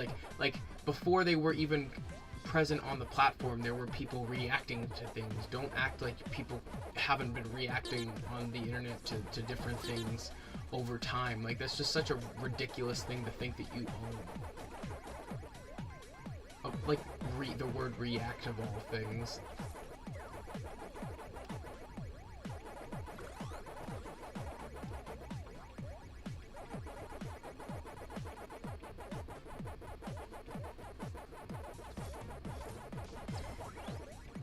What's up, Mr. Know-It-All? How are you doing, man? One of y'all should play Superliminal. It takes about 2.5 hours to beat, start to finish. 9.5 out of 10 for me. That's the kind of stuff we're looking for right there. Yep. If there's more experiences that fit in the 3 to 5, which we consider excellent size streams, then that's what we're looking for. Shout out to Mr. Know-It-All for the great suggestion. Absolutely, right on the board. I'm actually gonna write that on the whiteboard. Write that on the board. Yep, there's a board in the lab for that kind of stuff right there. Know it all. Thank you very much. Don't. If you have another, maybe one more suggestion, throw it out right now. But I bet you have a well of suggestions, so I don't want you to necessarily uncork all those right now. But we would definitely take like maybe one more if you have it. That's maybe 3 to 5 if you have it, just so we have it in the hopper. Because we have a lot of stuff, but we keep saying how much we want to play the stuff you want to play. So it doesn't matter how much stuff we have in the hopper. We want to know what you want to play too. We don't. Right. We have a room in that hopper, if you will. I just ranked up to 26. That's what's up. There's very few 26s of us. I mean, me and like 2 or 3 other people. Nobody else is ranked up that high. Well, I mean, they have, obviously if they have more wins than me, they will be. So me and a handful of other people, they're definitely higher than that. Glad to have everyone. Hope you guys are doing well. I guess because there's people here, I should, there's more people here. I guess that's also when I should pop this just to show them. Yep, that is currently 530-0 at the 3rd spot, with being the #1 PlayStation player globally on the leaderboard in ranked. And if you look in our division specifically, we're just behind one person, so we're the second in our division. Yeah, second best in the so he has best PlayStation, so first out of the PlayStation people. He's second locally, and then 3rd globally. Those are some pretty good accolades right there. Yeah, I'm not gonna. Oh, I had it still cool. If also would have kicked it off too, which is great. That way, I'm not trying to. You just don't want to brag too much. But I also know there's people here, and I think they deserve to see it too because they're here. So Yeah, absolutely. Appreciate them being here very much. Very humble, very blessed, very thankful, and we continue to be so because you guys are making this possible too with your energy and your support. Yeah, absolutely. And if you guys are looking for any content to binge, we've got Game a Day May that we've been working on, and we will continue to. Our passion project, our yearly passion project that hits you right about in the heart in the middle of the year. And this year, our focus is indie games. Indie games and influential games on the industry. Most recently, we played Doom, which obviously has a resounding impact on the industry. Yeah, the whole software company. That the fact that they had that passion. That's what we're talking about. The industry leaders and that were almost from the heart of the soul. People that wanted to be gamers and wanted to make games that they wanted to play. But this is the 2nd season of that concept that we've put a lot of time and effort into it, and ultimately we're just glad to showcase some of our favorite titles. It also gives us a drive to start new series, like with Red Dead Redemption. We played that, though it's not an indie title. It was a poll. The reason why that was a community poll. Absolutely, and there was a great response, and they picked. So yeah, that was day 15, and day 15 was super fun just to play Red Dead for about 5 hours, and then I felt so inspired that I started that out as a series, which. That was fun. And then my favorite episode still being day 4 Undertale, where Dad sat down and beat all of Undertale in a single sitting. That game just it had such an impact on him emotionally that I just think it was very important to have that, and that's a stream that I'm going to look back on so fondly. And then on top of that, I really enjoyed day 14, where we sat down and played all of Castle Crashers. That was just so much fun. Absolutely. One of my favorite beat-em-ups of all time. So good. They were just inspired by so many of the greats, the ones that really did good things, and they refined it a little bit, which is what you really want to do to make it a great experience. Having a little pack snack? Oh, having another pack snack, man. Second pack well, the snack? first pack snack's 18 wins, which is about an hour and a half if we do it and you min-max it. So we call it a pack snack here in Vid-Bits. Oh yeah. And if you do a couple of those, it's a snack pack. So who knows how many's in the snack pack? But if it's more than 3, then we're going into excellent stream territory. And if we go even further than that, around 7 to 9 hours, then we are in what we like to call epic territory. And if we go all the way to the 11-hour and 55 mark, it's a legendary stream for us. Yeah. Yep. And the fact that you've hit multiple legendary streams with PACMAN, Mega Tunnel Battle Chomp Champs, and the fact that you really have put in the dedication to be the #1 PlayStation player, I can't give you enough props, and that's why you'll hear me so many times just hyping you up, because you should be proud of that. Like you said, it takes a lot of dedication to get to that point with anything. To do that many matches and to maintain your win rate like that just takes a lot of focus and commitment. Yeah, I mean, there's been some near misses along the way, but a good conquest is nothing without its drama, right? Yeah, exactly. There has to be a little bit of drama. If not, there's no story. And who would want to just watch that? Yeah. But with that, you round out another game where you outlasted everybody and, you know, set the stage for the next round. I mean, you really kept it clean. Thank you. So far for this sesh, we are on. Did we push to 500 before we started? Did we start on 500 even, Bray?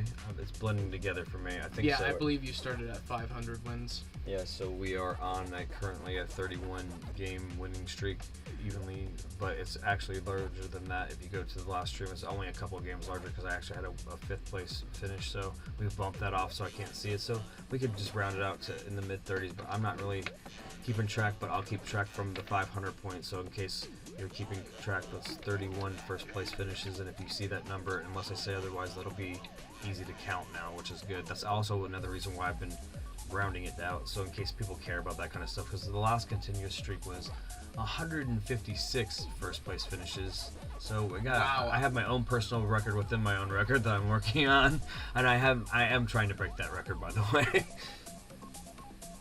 Know-It-All says he has to think of a couple of the short games, but Quantum Break is roughly 10 hours to beat. So I like the guy that in the acting portion of that, the guy that played Littlefinger in Game of Thrones. I like him as an actor. I tried that, but the whole thing was that was weird because they literally wanted you to stream the episodic actual live action video from that. It would break and it would stream that, and I had issues streaming that portion from my console for some reason because it just come out. It was actually, I believe, a pack-in with my console, the edition I got, but it was a really good concept of a game, so I would really like to go back to that if we could find a way to do that. yeah, absolutely. Absolutely. I almost feel like it's unfinished business. Maybe you just helped us come up with a new idea where we start tackling not just our backlog, but a game that, you know, maybe it defeated you and there's unfinished business, and maybe it's just you get a little bit further and then it becomes something that you plug away at, or maybe it's something you finally take care of. Right. I don't know what would qualify for that for you, Bray. I think topically, is there a game that you have unfinished business with? A game, I mean, that could be such a broad term too, because that could be something where you're just trying to pick up where you left off. Right. That could sometimes be, you know, I think a game like, for me, a game that would fit on unfinished business would be like Dark Souls 1. Yeah. I had a save file corrupt and lose all my progress on Dark Souls 1. That's a perfect type of concept that goes into unfinished business. If you basically had a save file corrupted and then you were so disenfranchised with that because you put so much time maybe in that you were like, I'm never going back to it, right? Well, then something's just inside you. Something's festering and you've got unfinished business. Ooh, I like it, dude. I like it. Sounds like a good idea. It does. Because, you know, there's got to be those games, you know, for me personally, the unfinished business for me would be like Ninja Turtles, Ninja Gaiden. Yeah, there's a lot of NES plugging away for 30 years on these guys, and there's I'm not a lot of NES games on I'm also not doing the same thing I'm telling you to do. I'm not watching other people's tech because I want to figure it out myself. That's also part of it. Like, I have But those to are figure it out myself. childhood games for you that you feel like you have a personal vendetta against, instead of newer titles that you want to experience as like every, you know, as the community would. Right, for sure. How about you, Chad? Is there any games that you have? Yeah, what games do you business? have unfinished business with? What's a game that you really feel like you got to get back to at some point or another, but you have some reason to have stepped away for a while? And also why?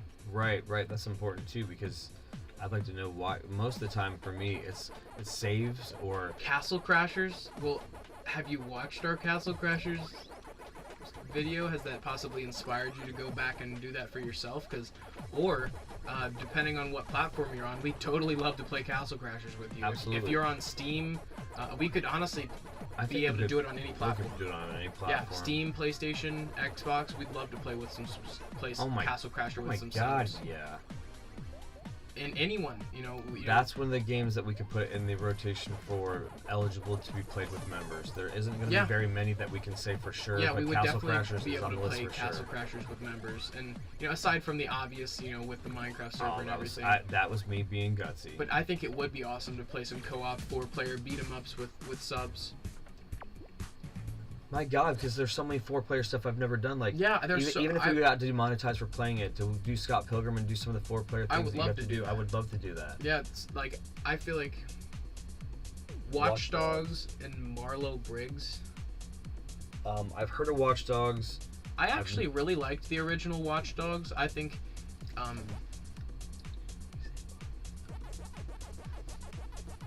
I feel like Watch Dogs was one of those things that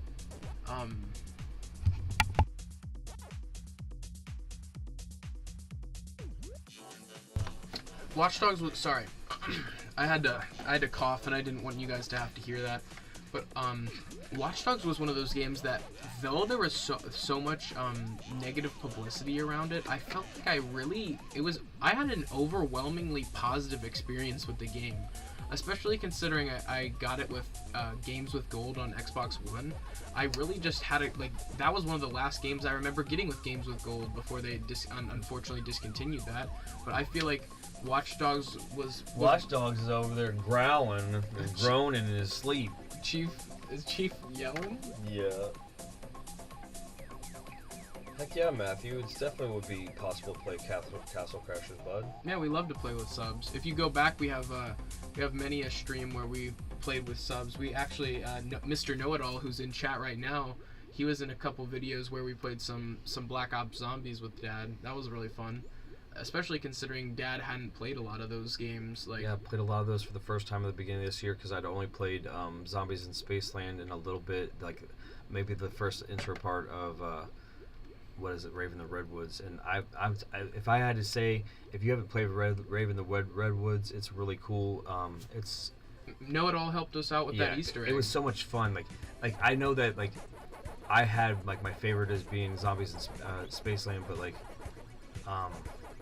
the whole thing with I don't know, I felt like I was on that.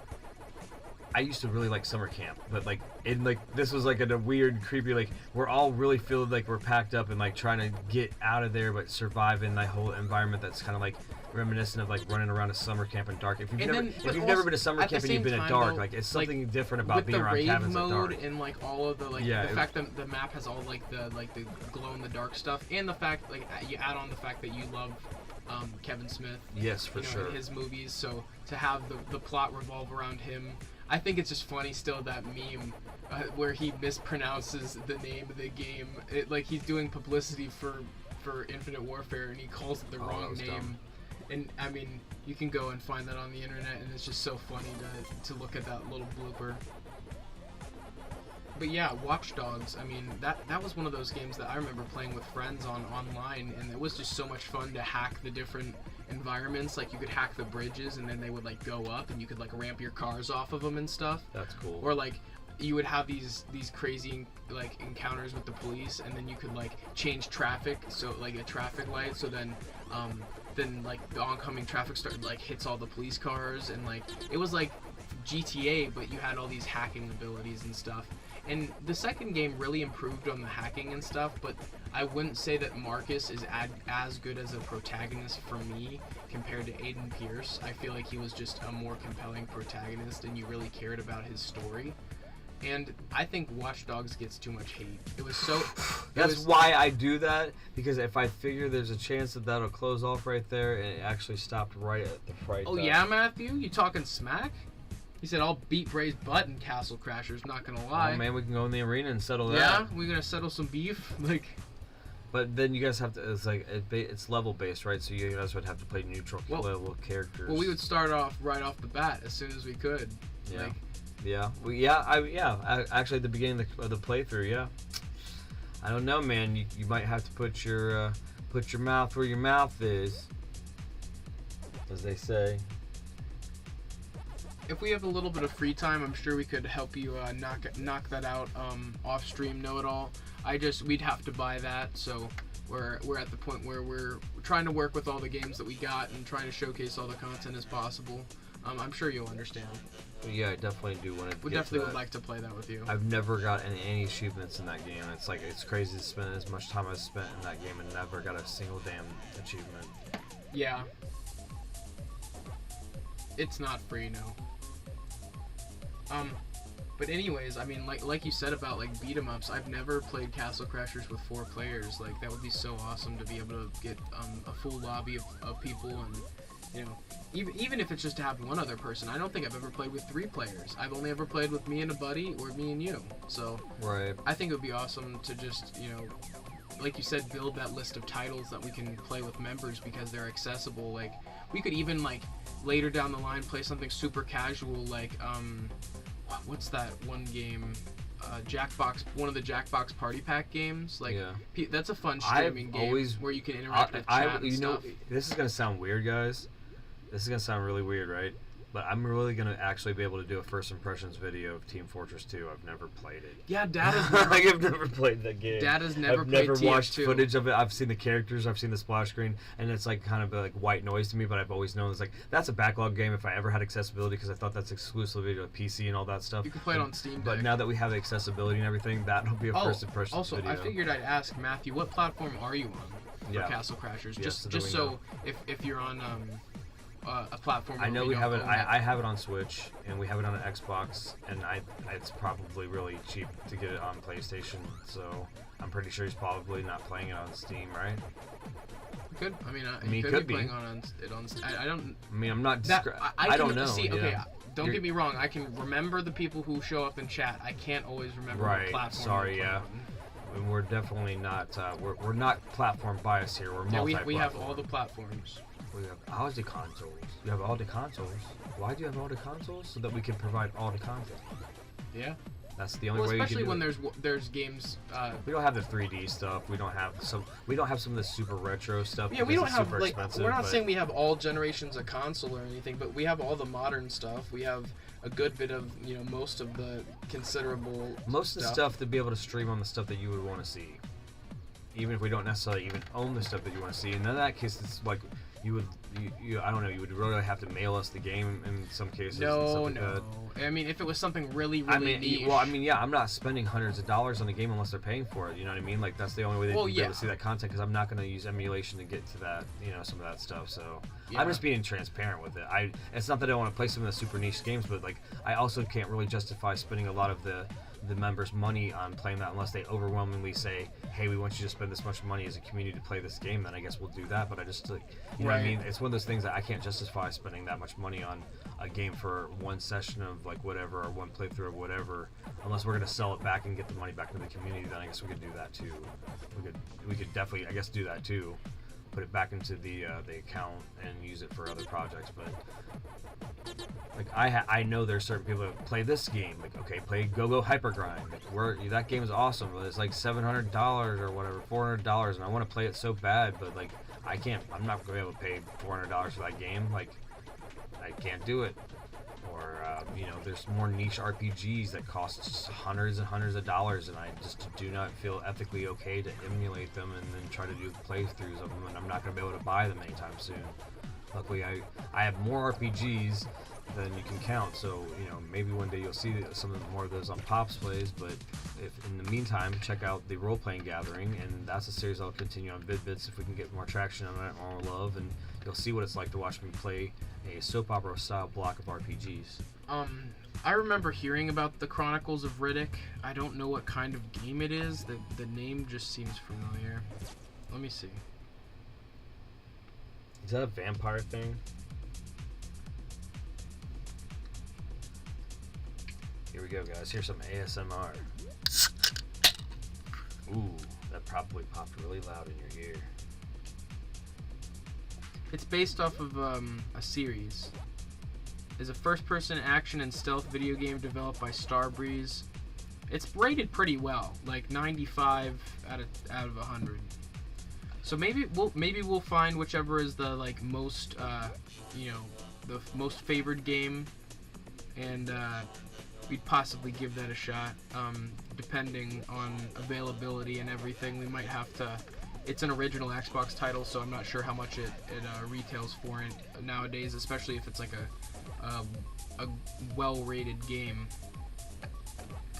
We'll definitely figure that out for you in the future, if at all possible. I mean, we're always game hunting, so if I see that game, then I'm gonna remember, know it all said something about this, and we'll definitely pick it up. But For sure. you know, loved the ASMR. Matthew, what platform do you play Castle Crashers on?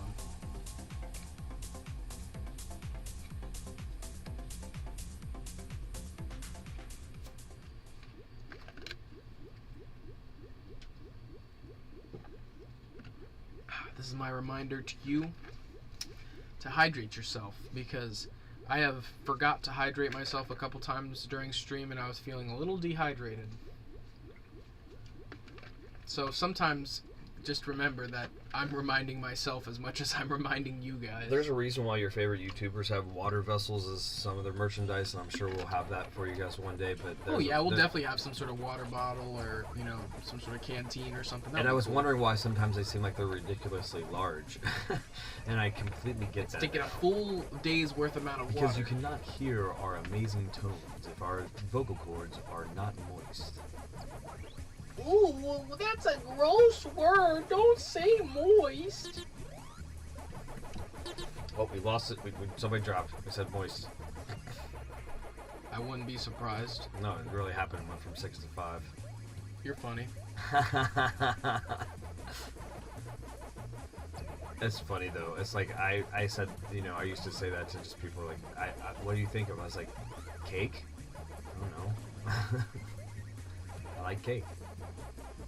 Brownies. They used to use that word to sell brownies. Moist brownies.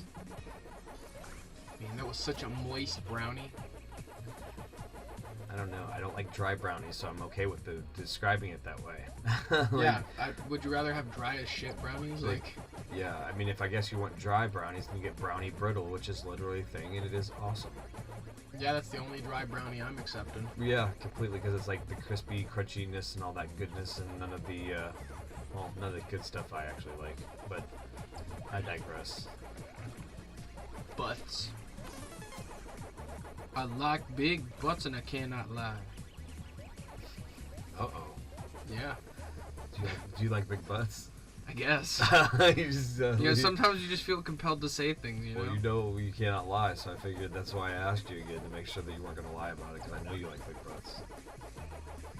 Because you cannot lie.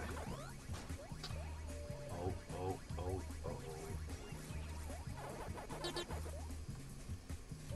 I should not have gone there, fellows.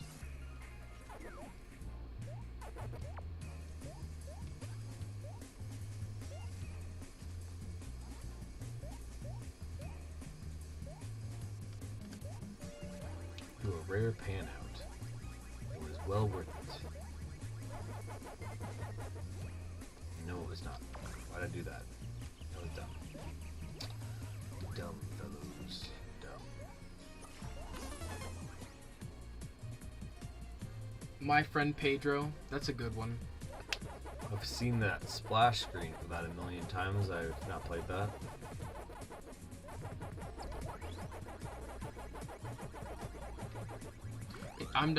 We'll definitely cover that on the channel. I remember seeing that and the gameplay seemed intriguing.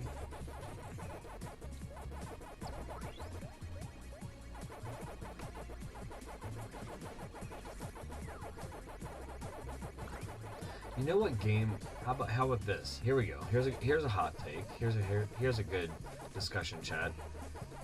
How about an indie game that did not live up to your expectations, even though it was heavily hyped? I can go ahead and go first.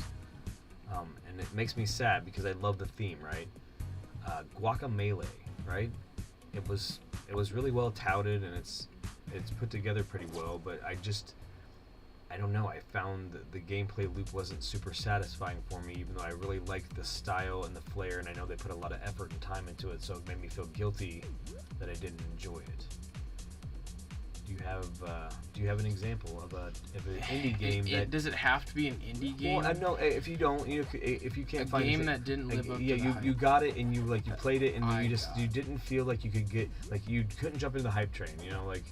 You couldn't be a part of it. It made you sad, but you really weren't going to convince yourself to ride it out like all your homies this is great, and you're just like, no, it's not great. Apex Legends. Yeah. That was the game for me.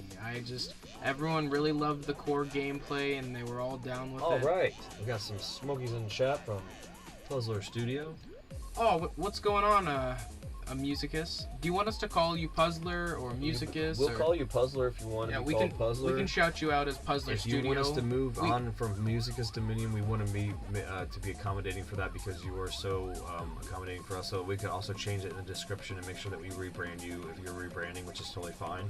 Yeah, we just want to know because if we're going to be shouting you out, because we shout it, and we honestly, give you a shout Puzzler out Studio is easier for me to say than Musicus Dominium, but I like the way that sounds too. I really do. Musicus Dominium. You have a cool brand either way. So either way. like Dad said, we shout you out in every stream that we do because we may or may not use the be right back screen. And So I got you. We got Musicus is fine, but I'm the Puzzler, the owner of Puzzler Studio. We're totally cool with that. yeah, that's totally fine. Musicus, I was wondering, could you possibly work on, if you had a little bit of spare time, could you possibly work on a you know how people build hype at the beginning of a stream with a intro kind of like this, like our be right back screen, one that is just the Vid-Bits are getting ready or something to that extent, and it's just some sort of thing. Yeah, I mean, I talk about the Vid-Bits lab all the time, so if you could theme it like that, like we're cooking something up or something, or something, the fact that we're doing programming or programming block, something like that, and they throws back to the older TV stuff where they show you that we'll be right back or something, or we're about to be back, or we'll be going live, anything that's thematically like that. It doesn't have to, I mean, that's more it's more like the form, but not, or the theme, but not necessarily the form. You know the type of vibe we're going Yeah. for. Still keep it within the Vid-Bits realm. You're all about the form. We can give you the theme, and you can do the form because you're doing the magic. So we're totally cool with that. We love the style that you present and everything, and we don't. And you're a fantastic and we don't. We're not micromanagers here in any beings. But if you do need some sort of direction, guidance, yeah, we can totally give you some more input. Musicus has been doing some animation work for us here at the Vid-Bits, so shout out to him. Shout out to Puzzler look Studio. Look how fast he went. Jeez. No, I'm getting out of here. No. I didn't like that. I mean, that's totally fine. If you would rather accept exposure instead of payment, then that is payment. So if we were to your graduation is tomorrow. Congrats. Absolutely, and you've been working hard, and hopefully you know that we've been trying to make sure that you do the damn thing as far as graduating and focus on that first, because you've been awesome to us, and really it's awesome that you're graduating, and it's a once in a lifetime thing, so congratulations, because not everybody does it, believe it or not. Not everybody gets to do that, so.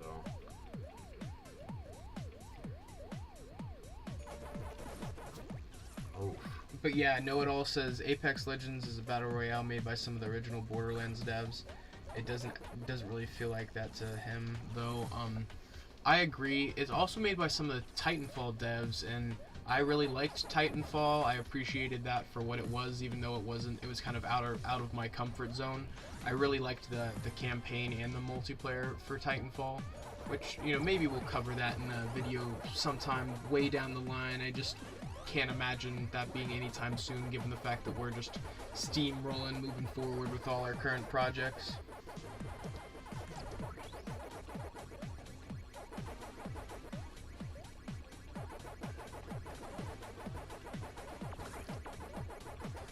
Yeah,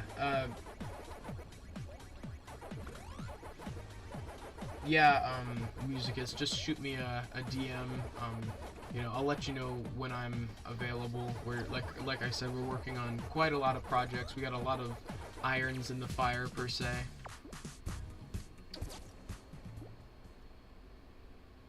Ooh. The game server is not available or is under maintenance. Ooh. What time is it? What the heck? Yeah.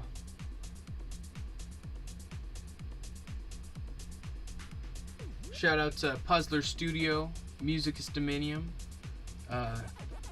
Member for 2 months at Buy Us a Bit of Caffeine.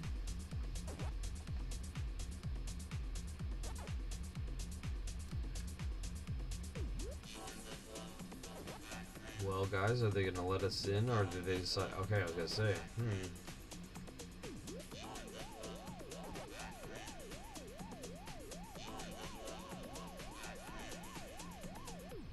Thank you so much for renewing your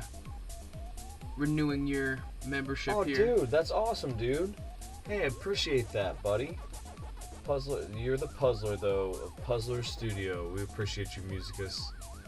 Yeah, and yeah, like I said, just hit me up on Discord for, as far as business is concerned, and we'll talk that. But did you see how that was though? Like, so the disconnect happened after the match. Could you imagine if it happened during the match, and that's why it counts as a loss? That's why we're streaming it live, so we can, like, if there's accountability in case that happens to us, they can know that there's like nothing we could have done. So, I mean, we're trying to do the best we can to, keep the streak alive. And if you're keeping track at home, that's 36 wins in the first place position, because we started at 500 for this stream so far, and we are now at the end of the second pack snack, but we're going to keep on pushing, and we are going to rack them up, and we're going to have an epic amount of those by the time that we are said and done here with this stream, as we continue to rule as the PlayStation first place player and Chomp Champs, and appreciate and love all of the support from you guys as you continue to see the Vid-Bits rise their way to the top of the global leaderboards in this game. Yeah, man. We've got 7 lovely individuals chilling with us in chat. Thank you guys so much.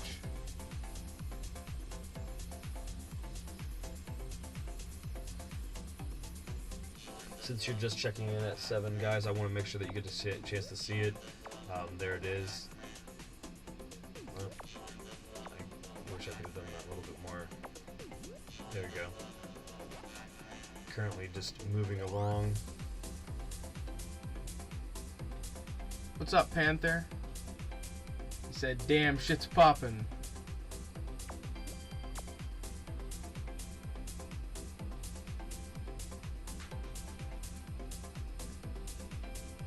Got Musicus dropping Chiefs in chat.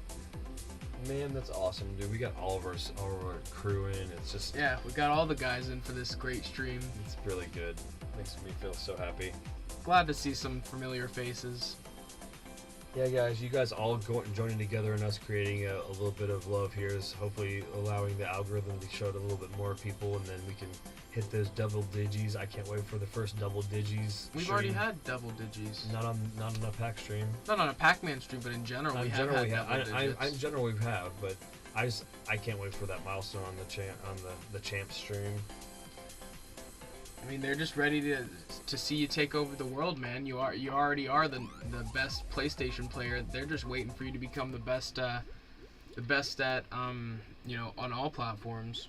It's coming, guys. We're working hard. We're putting in the time, and it looks like other people could catch up, but no, it takes a long time to put in the work that we're doing, and it's long hours, and it's not just something that you can just spoof to do, because if you do that, you're only gonna get like 5 experience points. You'll get a dub, but you won't get that much experience points at all. So you can have all the dubs in the world, but if you don't have quality play, it's not gonna matter.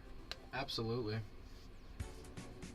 Which is the reason why I knew I could be competitive. Once I knew that there wasn't a way to spoof your way to the top of the leaderboard, like you could still, again, like just legitimately drop out as soon as you get 32nd place and then like rack them up at like 5 experience points of win. It's not gonna ever do anything.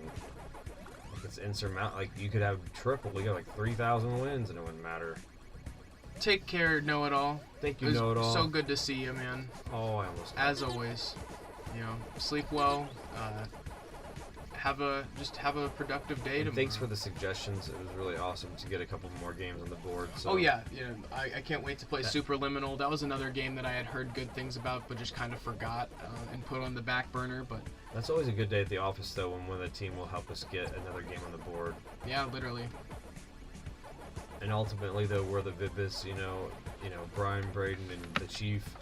We definitely are a team here when you guys are contributing to the projects that you want to see, and we're appreciative of that. I can't believe I did that. That was really crazy.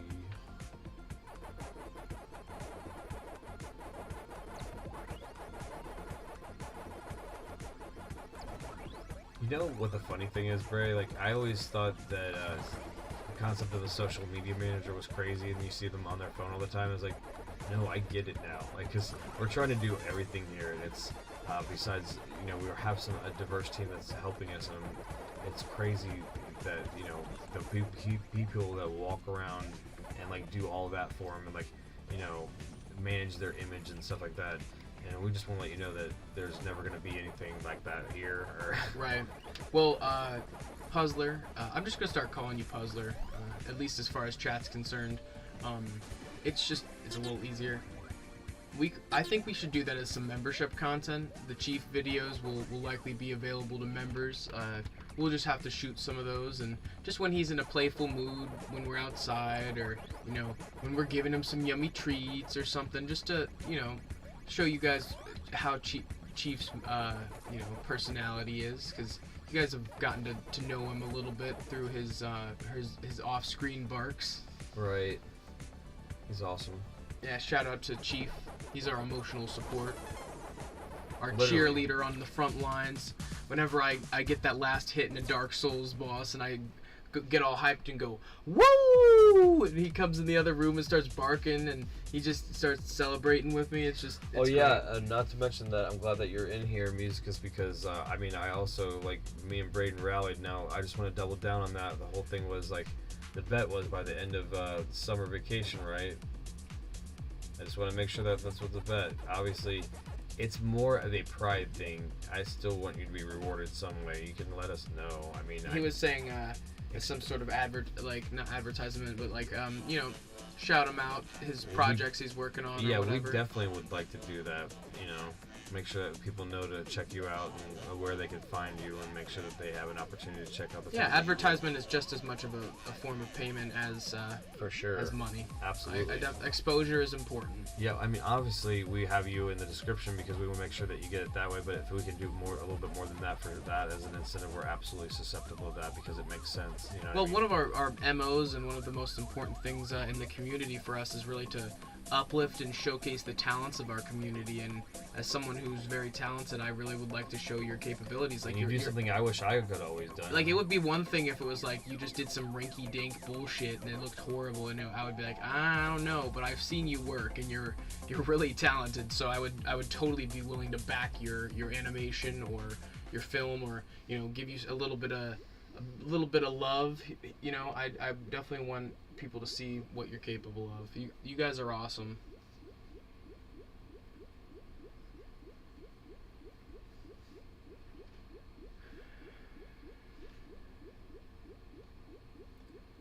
Well, there's a whole community out there for streaming animation. People love to watch, you know, animators do their thing and, you know, kind of shoot the shit while they're doing it and see how they can, you know, what they're able to do. And, you know, that would be a good niche. I mean, there are people doing that, but it's not too overcrowded, you know, in that space. And at the same time, since it's, you know, creating original content, like, it's very easy to, wow. Oh goodness. It's very easy to find the appeal. But definitely put yourself out there.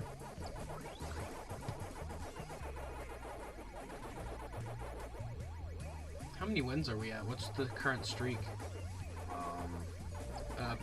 Panther asked a little bit ago. Oh my goodness, I'm sorry that we didn't answer that, Panther. It was whatever the stream was 500 is what we started on, so it's whatever. It's actually is the numbers, you know. It's like 30 something. 37, I think. Plus, there's a little bit more at the end of last stream. If you go back and you can see it, I had a 5th place that broke like a decent streak too, but nothing like the 156 one that's, you know, wedged in this experience somewhere. I've lost count. I feel like me going into super stat detail right now is egotist, so I'm trying to like separate myself from all that, but I can't wait to look at all those metrics and stuff of what we're able to accomplish.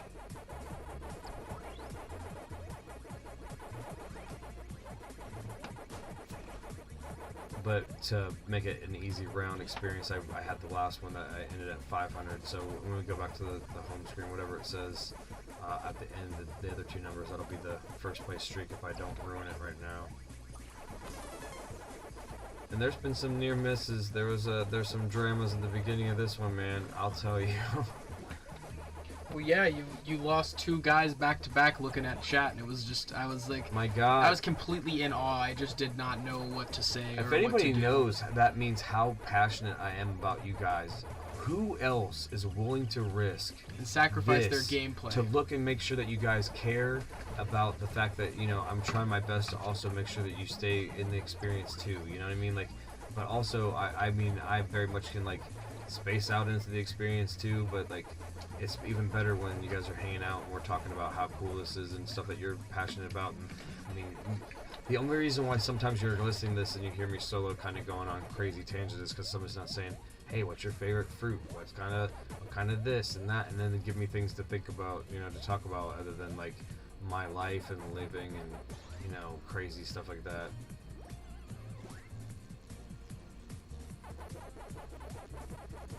Definitely, and at this stage in the game, you know, we thematically have made sure that you know that the Vid-Bits are all about self love and care and living, you know, your dreams and stuff like that, because like that's really where the stage we were both in our lives, and so it's easier to stay focused on that as affirmation material and stuff, because at the end of the day that's who we are as core people, so we're still going to be living that regardless of whether or not we're streaming or not. So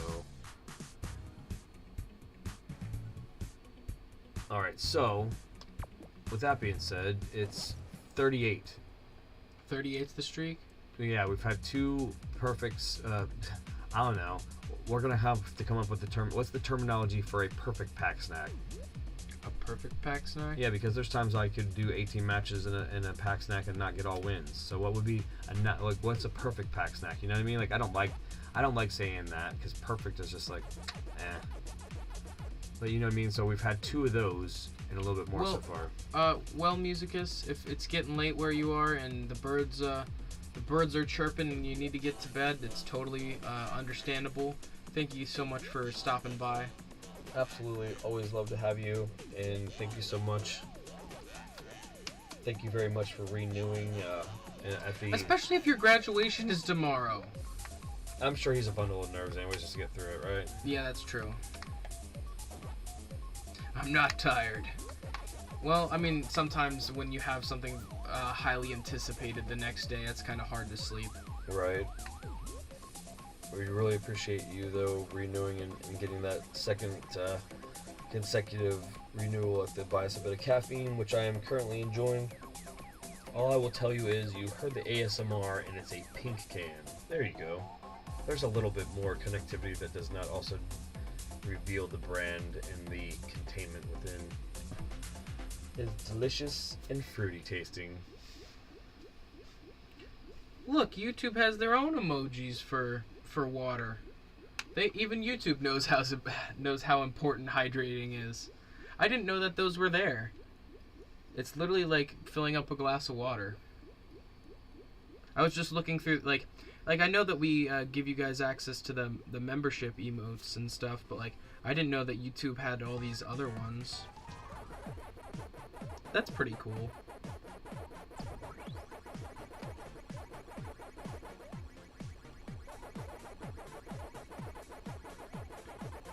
Like they have these cats in boxes.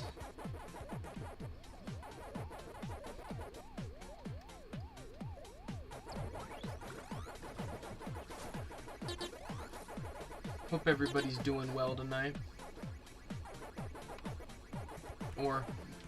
Or this morning, depending on where you are. Or afternoon.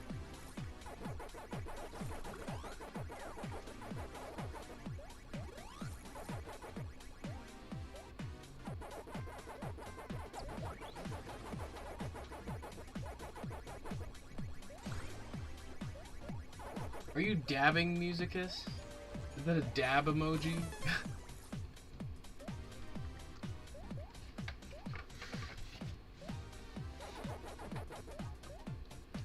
Maybe.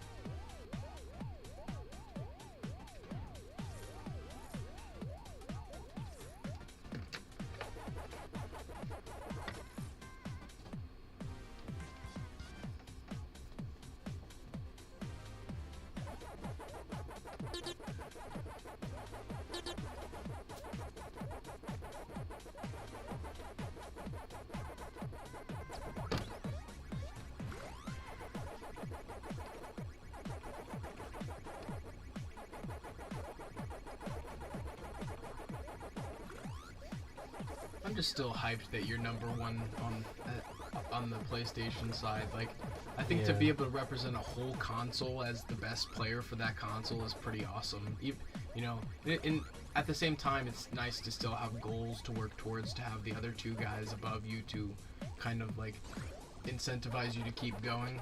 Right, and it's like, I don't know. I appreciate it so much.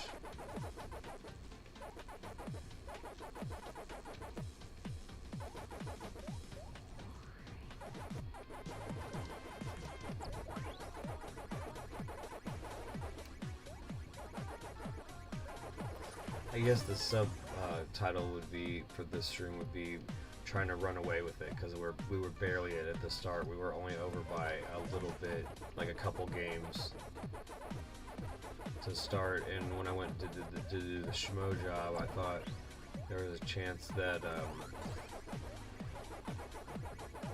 that someone would have done it while I was there, because I was gone for like 8 hours or whatever. And they could have done it, and they didn't, so I was just hoping that I could use that as also a jump-off point to get a really good head start, to keep them, you know, from deciding to come for it, because now that's their motivation, because they could say that that's the thing, Bray, like, I have to realize as amazing of an accomplishment that is, as cool as I think that is, that person just lost it. You know what I mean? Like, how are they feeling? They were the number one PlayStation player in the world, and now they aren't, and now they're not going to be again. Like, because I'm lucky to get this, you know, this lead now, but they could have easily. I now have a like what? Yeah, sorry, Socrates. Now I got a 50 game lead on you. You could have did a little bit of work. But like, I wanted to make sure like I'm sprinting ahead, because then I can actually, instead of like, you know, I can wait for the top two people to take a little bit of time maybe, and then if Socrates doesn't make any more moves, I don't at least have to worry about taking the PlayStation space from me. You know what I mean? But if I would have like not played and let them get a little bit of ground, it would have been rough trying to take it back. So now I'm kind of like in a little jogging with that, but then you don't know who Avi's doing. Resonating on that. We're reaching the 4-hour mark here, guys. Sure, we'd like to you know, when it's going to be at least an epic to legendary stream, we want to make sure we take equal breaks. So, yeah, it looks like. Well, we'll I mean, no, we got 7 people now. I'm gonna have to. We'll have to push it off. Yeah, for sure. I would definitely want to keep you entertained. Yeah, don't want to. Are you not entertained? I will keep you more entertained. Sorry to scare you, but there still will be a break incoming here soon. Yeah. We try to pride on ourselves on taking care of our mental and physical health, as well as, you know, consistently staying hydrated. You know, if you haven't, go get yourself a little snack, fill your belly, get some water. We had some delicious chicken jalapeno pizza. It was tasty. It was good, even cold. Especially cold. Like, it's weird. The pizza was better cold than it was good. Like, hot, but it was still good hot. It was fantastical. We actually ate it cold for you, because air fryers sometimes take a long time to actuate, and microwave pizza is pretty foul. Yeah, microwave pizza's a no-go for me, dog. I don't know, I guess we're speaking in absolutes there, but yeah, I'm not a very big fan. Maybe someone's found the perfect... I've heard I'm sure there's a methodology, right? Put a cup of water in there with it, for whatever reason. Yeah, I've heard that you could put it in a skillet with a little bit of water and like tent it, and somehow if you like... You can revive the pizza. Yeah. Pizza revivification. Resuscitate the pizza. This zombie pizza needs to be revived. But I'll take this little opportunity to plug, for, you know, probably for the last time while I'm here, Game a Day May. Just still so happy with the response to our passion project this year. It was something that me and Dad came up with, you know, last year, and to be able to have a full circle moment where the second season gets a lot better reception and we're able to play New commentary on the damn thing. Yeah, the first time we didn't even, you know, we weren't even able to do commentary. We didn't have a mic or anything. So just to see how the production quality has increased over a year, and just to imagine where that'll be in 2, 3, 4, 5 years. Like, Right, absolutely. It just goes up. The from 7th here. year from launch of that concept will be awesome, and we will be like continuously evolving it because of your guys' input. So we're very thankful for that too. But right now we got a good handle on it, and I'm sure there'll be a season that we will absolutely be curating strictly on the backs of your suggestions, and that season is the one I look forward to the most. Yeah, just Vid-Bits community Absolutely, suggestions. absolutely. They'll fill the whole thing. It will be fantastic, you know. It's like, hey, how to let them take the writing off of your backs. It's like, yep, definitely cool with that because that means they wanted to see all that stuff. And if they're like-minded, then they wanted to see stuff that each other wanted to see too. And you never know because that's all about, you know, video game culture is exposure and unearthing hidden gems without offending people by saying hidden gems.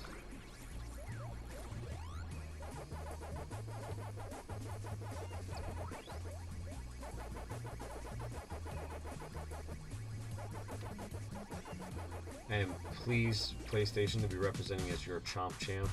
I don't know if you know anything about the game's reach, but you do have it on some of your splash pages and stuff on the home screen and stuff, obviously, because it's on sale. But also, just happy to represent the brand. Love PlayStation, and very happy with the amazing controller. It just makes it some games like when I'm playing Dave the Diver and I get to hear like the sound and, you know, the speaker, and I get to feel like the haptic feedback, so it almost feels like the flip-flops are slapping on the deck of the boat. And I'm going to use this time to segue into, we have a series here on the Vid-Bits where I do Dave the Diver as my comfort game. Yeah, And it is Dad's comfort game because before he started it as a series, he would just play that when he was feeling down or he needed to be brought up in some way. And Dave the Diver is just such an awesome and varied indie experience with a diving, you know, spearfishing aspect, as well as running a sushi bar and much more. I So suggest much fun. that you guys go and check that out if you're looking for content to binge. Yep, I got 4 episodes up at lengths of 2 hours each a piece, and we've been chomping away.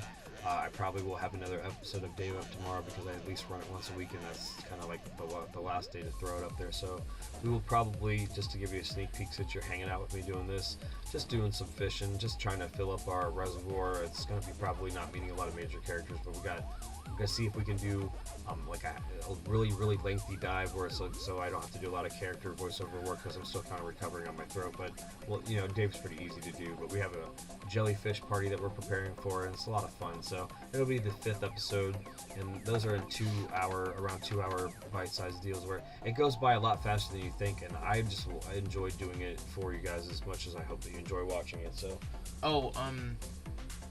Musicus, you should spend some time on the Minecraft server since you just re-upped your membership. That is a big perk, and one of the main perks is access to the Minecraft server. And it's been a while since you've hopped on last. I mean, we've done a lot of work, and I'm just excited for you to see some of it. It's gonna be really fun to walk you through it. Like, and then you know, obviously we have a couple of houses built for members, actually, for the, you know, those of you who don't want to build your own house and just want to be able to, you know, enjoy the world and be a part of the landscape. right, and to give you a little bit of credit, Braden has done a lot of quality of life stuff where it's like different farms and stuff. Oh that yeah, help you out. automatic redstone contraptions. We have a community area where you can get resources and stuff like that, so it's not something like you have to jump in and like just figure it out for yourself. Yeah, No. especially if you're not like typically a Minecraft person, or it's hard for you to maintain attention. Like, you know, maybe you just want to hop in and, you know, build up on a bit of land, or maybe you want to hop in and, you know, quest a bit. You want to go out and, you know, slay some zombies and whatever it is that you want to do. It would be totally fun to play with some more people on the server. It's also on Bedrock if you don't know, because it's one of those situations where we try to have accessibility is the first and foremost, and I know that a lot of people are going to be It's divisive, possibly, but right. at the same time, the most amount of people have access to Bedrock servers, and it's also easiest for us to host it that way because Minecraft provides us the option instead of having to go through a secondary hosting site. That's great.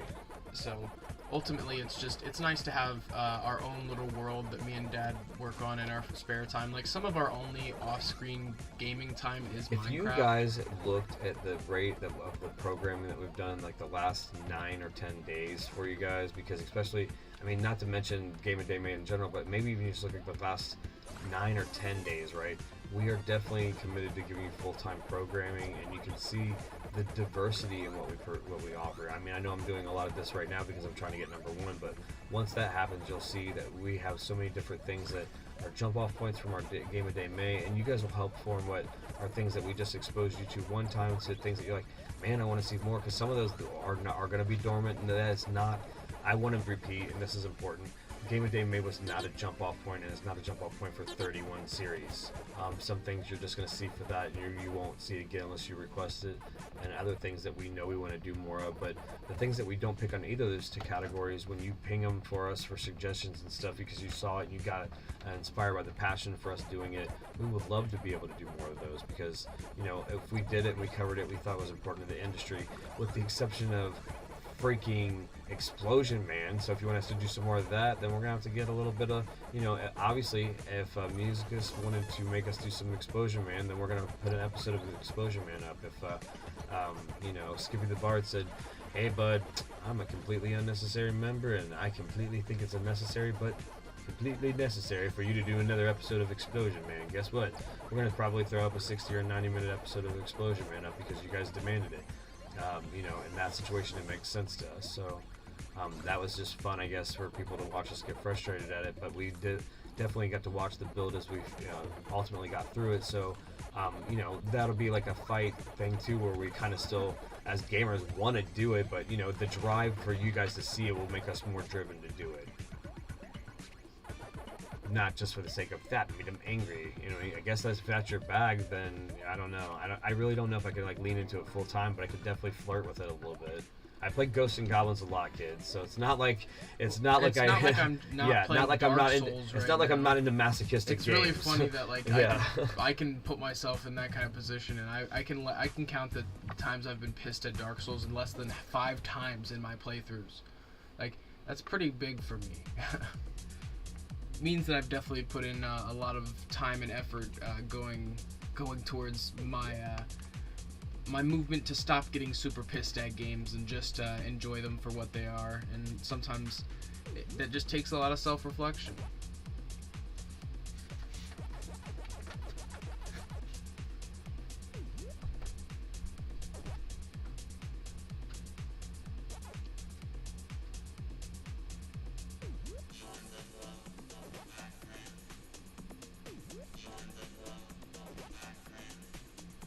My God, a 1 in 2,000 drop. I mean, I can relate doing some of the rarities, looking for some of the rare drops in Borderlands and stuff, and obviously in some RPGs over the years. But a 1 in 2,000, but you only wanted a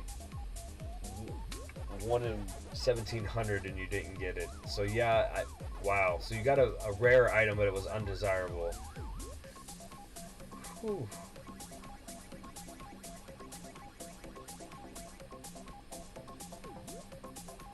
We're gonna do one more and take a small break because I'm feeling it. Just that's break time. I gotta relieve my bladder. I gotta stretch. Gotta crack my neck. Gotta get a little bit more hydration. Oh, it looks like you started a game. So evidently we're waiting one more. Can't lose the streak or anything. No, but I mean, I appreciate having 6 people hang out right now. It's awesome because I've had some of these long nights and I've just been me, and so I guess I was just kind of also trying to ride it out as long as I could for right now, because I know that your time is valuable too, and I don't want you to idle on me too long, because procrastination sometimes can make us feel certain ways about things that we could be doing. But I love you spending time with us, so maybe how about we make a agreement between the two of us that when I take a break, you also take a small break from watching the stream and use Get the up, restroom, walk stretch, around, stretch your get something legs. to drink, and that way we bartered about 7 minutes between both of us, and 5 to 7 minutes, and then we'll see each other back and be refreshed and ready to go and see me chomp some more ghosts. Maybe say, hey Dad, I need you to make sure you get a 4-pack of chomps there, and I'll try to make sure I get one. I definitely don't want to hang out there anymore. Yeah, I like that blue, but the problem is with the predominantly blue background, distracting. it's so hard to see the ghosts in the background. Yeah. Seeing this, I was just trying to give you guys that 4-piece I talked about, and there it is. See, and that's And the biscuit. and the No. no. Almost fed bonus chance. That's a cool name. Why they? I mean, they're a cool little butterfly. Butterfly in space. What's he doing up there? Running away.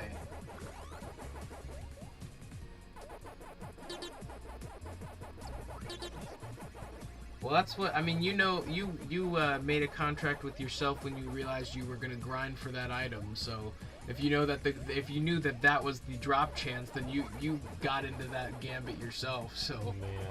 there's nobody to blame but you. Nobody but you. I mean, but don't get me wrong. I remember wasting countless hours just doing. Dude, I did so many grinding B and- shield drops in Borderlands where I'm like looking for. It's not just the you're going for the orange drop, but not just the orange drop, but the highest quality orange drop, and like that's apples and oranges at this point. Like, oh, I got the orange drop. That's a crazy rarity within itself, but then it's got to be a high quality one. Like, what the hell? Like, what kind of hell are you putting yourself through? Like, It's in Hypixel Skyblock. I've heard good things as far as Minecraft servers go. what happened there? What happened there, Chad? They caught up to you. I don't think I saw anybody hit me there.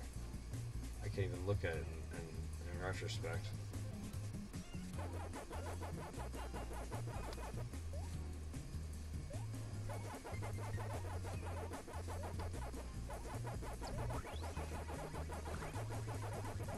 You have 2,385 hours and 20. Alright. What is that number for?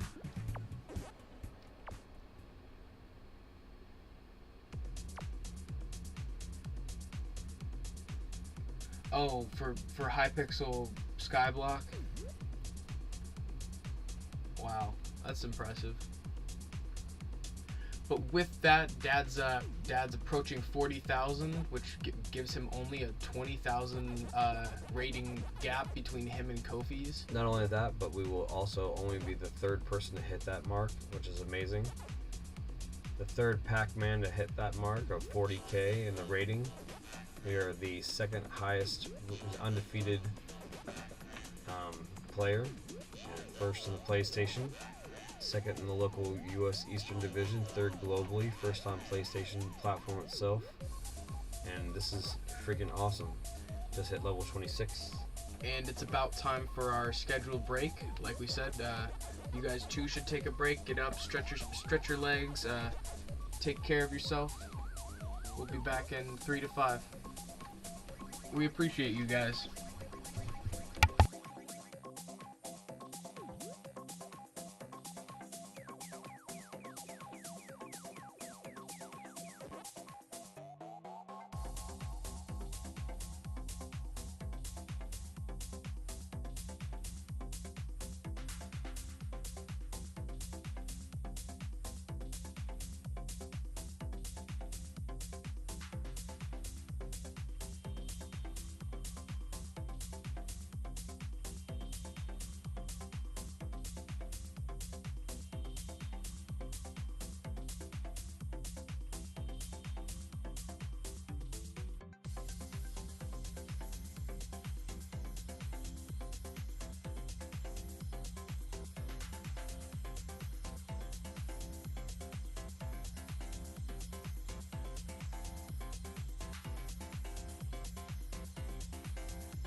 Hey guys, welcome back to the Vid-Bits. I'm Brian, and Braden is taking a little bit of time to hydrate himself and basically do his own thing. I don't know what he's doing right now, so I don't want to speak to it. I know it's his own thing. But I'm going to be continuing to hang out with you as your U.S. Eastern Division.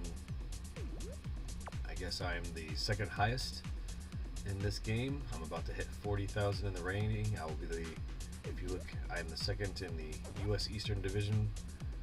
I'm the #1 PlayStation player. In the global divisions, which is the world division, I'm the third highest, but I'm still the highest PlayStation player. Second highest undefeated player in rank. I also will be the third person only to hit 40,000 in rating.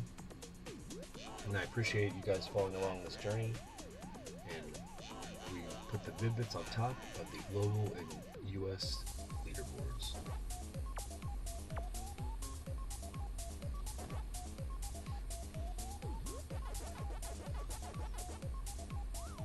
I mean, we are already on top of the PlayStation leaderboard, so that's amazing. I never thought in my life that a game that's been out for a couple weeks even, that I would be competing with the best in the world and be on top of a specific brand of the multi-platform competitive battle royale.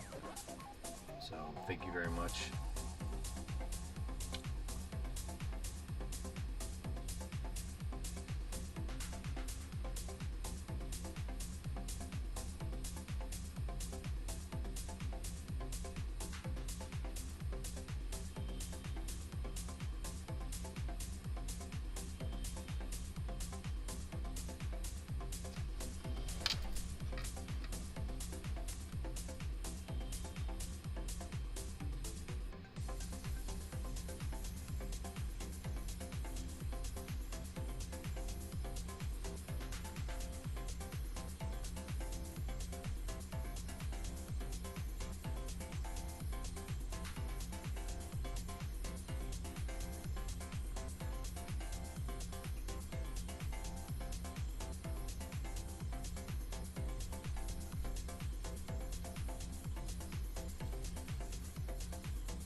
What's up, guys? I'm back. Awesome, Bray. Just had to see if the Chiefers needed to possibly go out for I said I wasn't early sure what morning you were pee. doing. Yeah, I wasn't sure. They don't know how it's flip time here. Yeah, sometimes Chief, when we're streaming late, he'll have to go for that early morning pee because he realizes he can get one in when he normally wouldn't be able to. You know, a lot of times, like, he's got himself conditioned to where, like, he's not gonna, like, you know, he goes out right before bed and he goes out right when we wake up.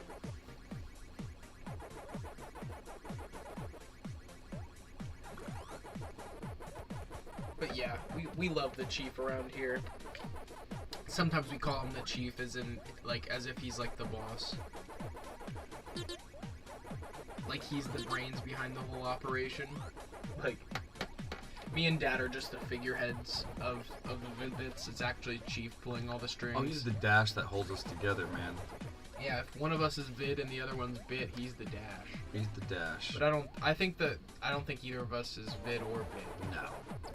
But like, if we were on, say, we could joint be Vid and Bit on a, like you said though with that, wow! Double kill. I appreciate you guys getting to see that. It's been a little tame.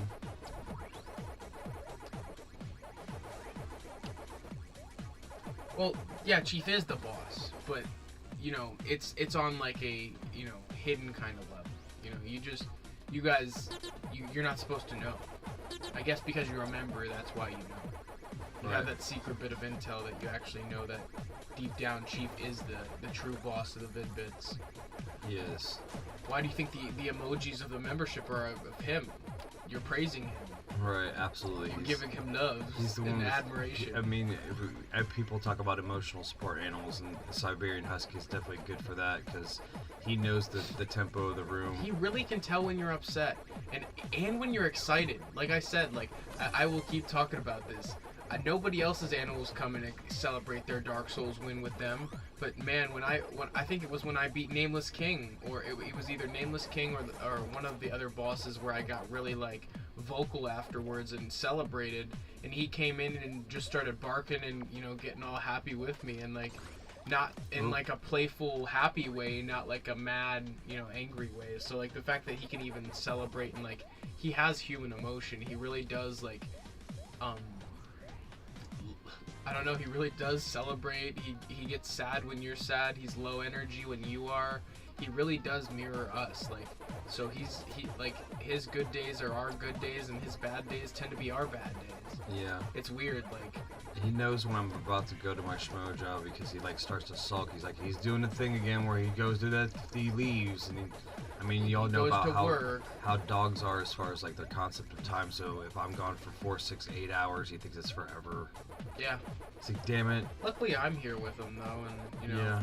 But unfortunately, no. You go out of state for a couple weeks a year, and he knows, and like he's also different. Oh gosh, when I go and visit my mom lives out of state, like Dad said, and he is just a bum about it. He gets so sad. He gets into this depression, and like. But I don't know. I feel like we've tried video calling. He's not as receptive to the phone. Yeah, he's not. He's receptive. If you were a dog that was calling him, maybe if I wore the correct color shirt that was dumb. or something. Yeah. Maybe there's like a correct like a shirt color I could wear that would make Chief pay more attention to me. Oop.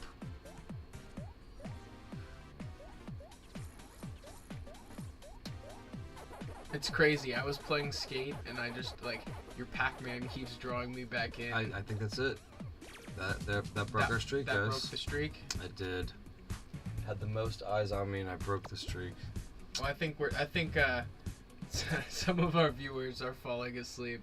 I think I'm realizing that they're kind of dropping because people are falling asleep, which I told them to go to sleep when appropriate. When they felt tired, they should go to sleep. And also, all the time when I break these little mini streaks of first places, it basically breaks a lot of pressure on me. So if you take the ones from the last stream and this one, it was around almost about 50 first places in a row, and then we got a second place. So, but the thing is, as long as we place 30 second and higher, we get a win, and if you place 33 and below, you get a loss. So we're still rolling on with the streak. So.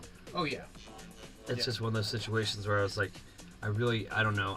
Late night, I shouldn't set expectations. I feel like the ones where I'm trying to get, like, break the 156, I should probably start those more on the day side of these marathons. But unfortunately, because it's Game of Day May, I don't really think that that's going to happen. I have to hit these at night so I don't interrupt the programming schedule too much.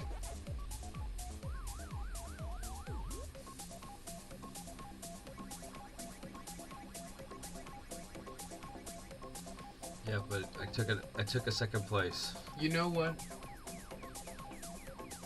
Oh, alright, see you a bit tomorrow. Alright, hey, good luck with your graduation and have fun walking and all that. Yeah, have a good, memorable moment. Little inside info, we'll be playing a little bit of stick fight tomorrow.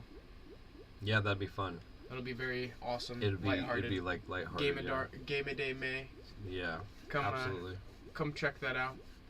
I know you're on close to our time, so we'll be able to put that in a good time slot for you to do after your graduation. For sure. Or maybe if you're busy afterwards, then just to watch it, or whatever you please. I mean, just take care, Musicus.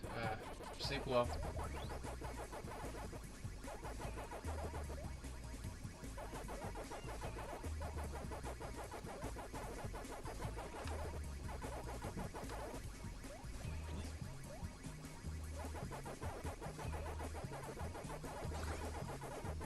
That speed boost is pretty underrated.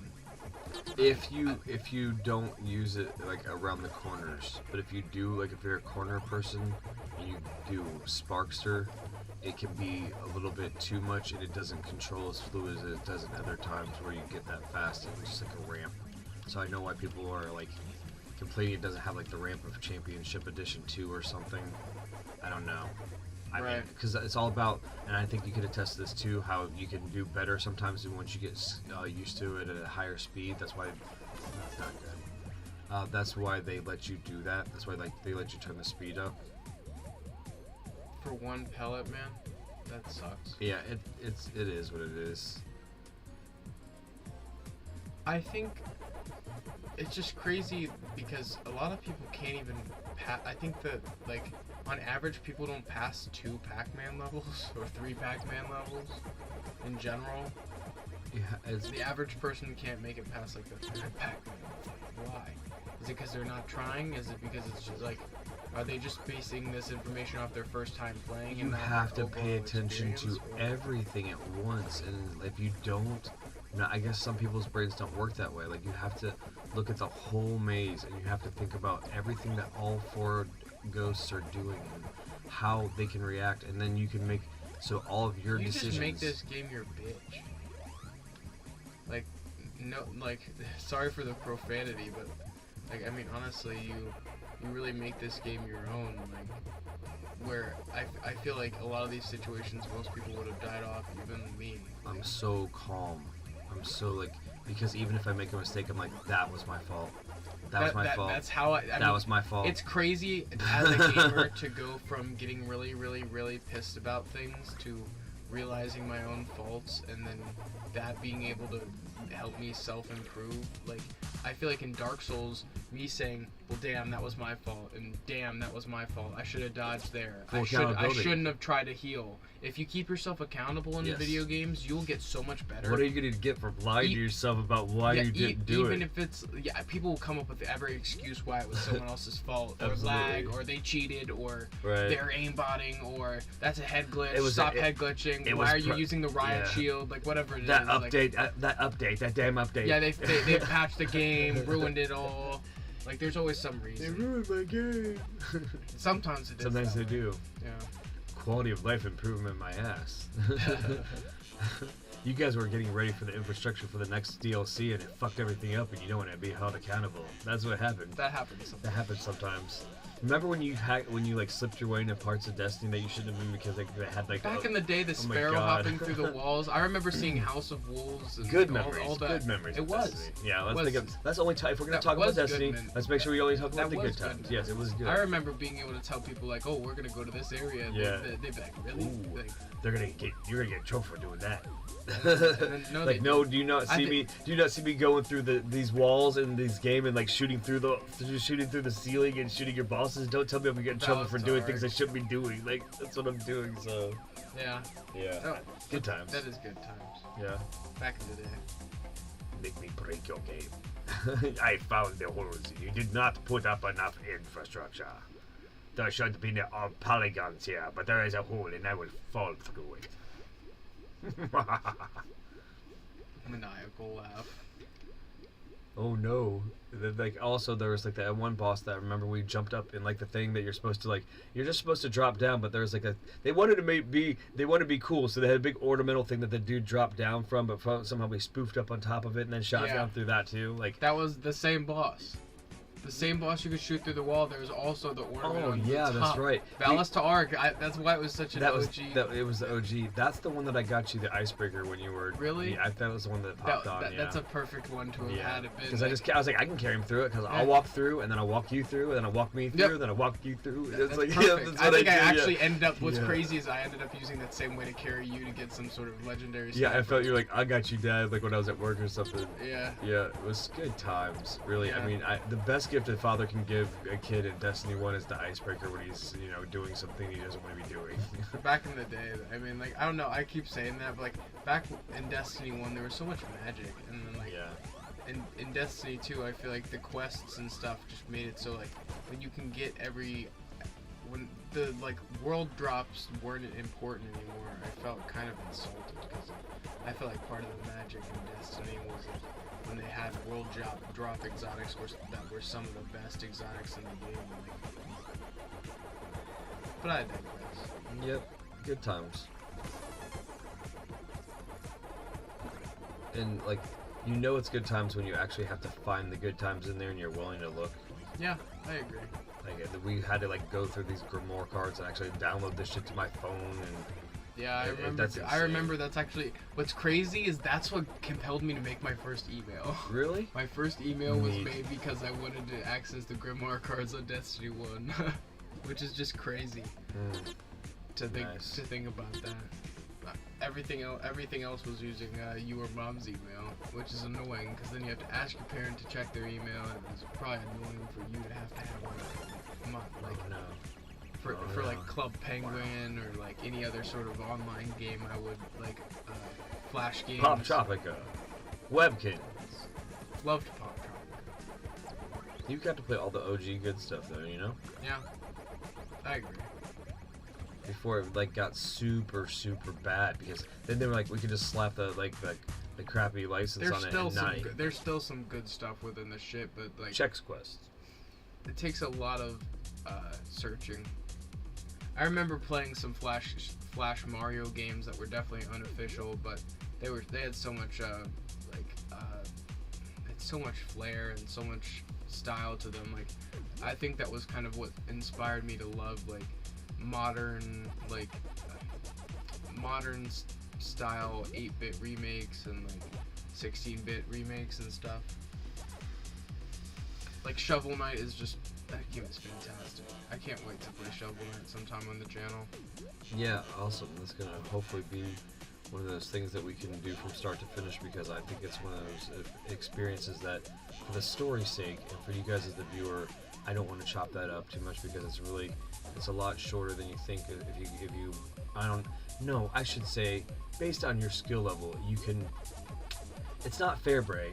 It's like freaking DuckTales, and we just crushed the shit out of that. So like we can, you know what I mean? Marathon a game that is supposed to be multiple sessions. I mean, what we say long is, play. Is that what they call that? Yes. If we're gonna do a shameless plug for Game a Day May, if you're just now tuning into the stream, is our passion project here at the Vid-Bits, and we are very much involved in committing to the cause of, at this point, showcasing indie games. So hopefully you guys will check it out, and I'm very proud of what Bray's been doing on his own, what we've been doing, what I've been doing on my own. We have such a together, good variety of games showed so far. Like, obviously some aren't indie games. We did have a community poll for one of the spots, so you guys picked that game, and you know we wanted some big one or two big blockbusters, and we're gonna have another community poll coming up tomorrow, and we will hope that you will engage with that too. I think it's small studios and indie games. Whatever, he gets to pick two, and I get to pick two, and we had we have some stuff on our backlog, so basically we're probably gonna both pick things off. It has been so fantastic to just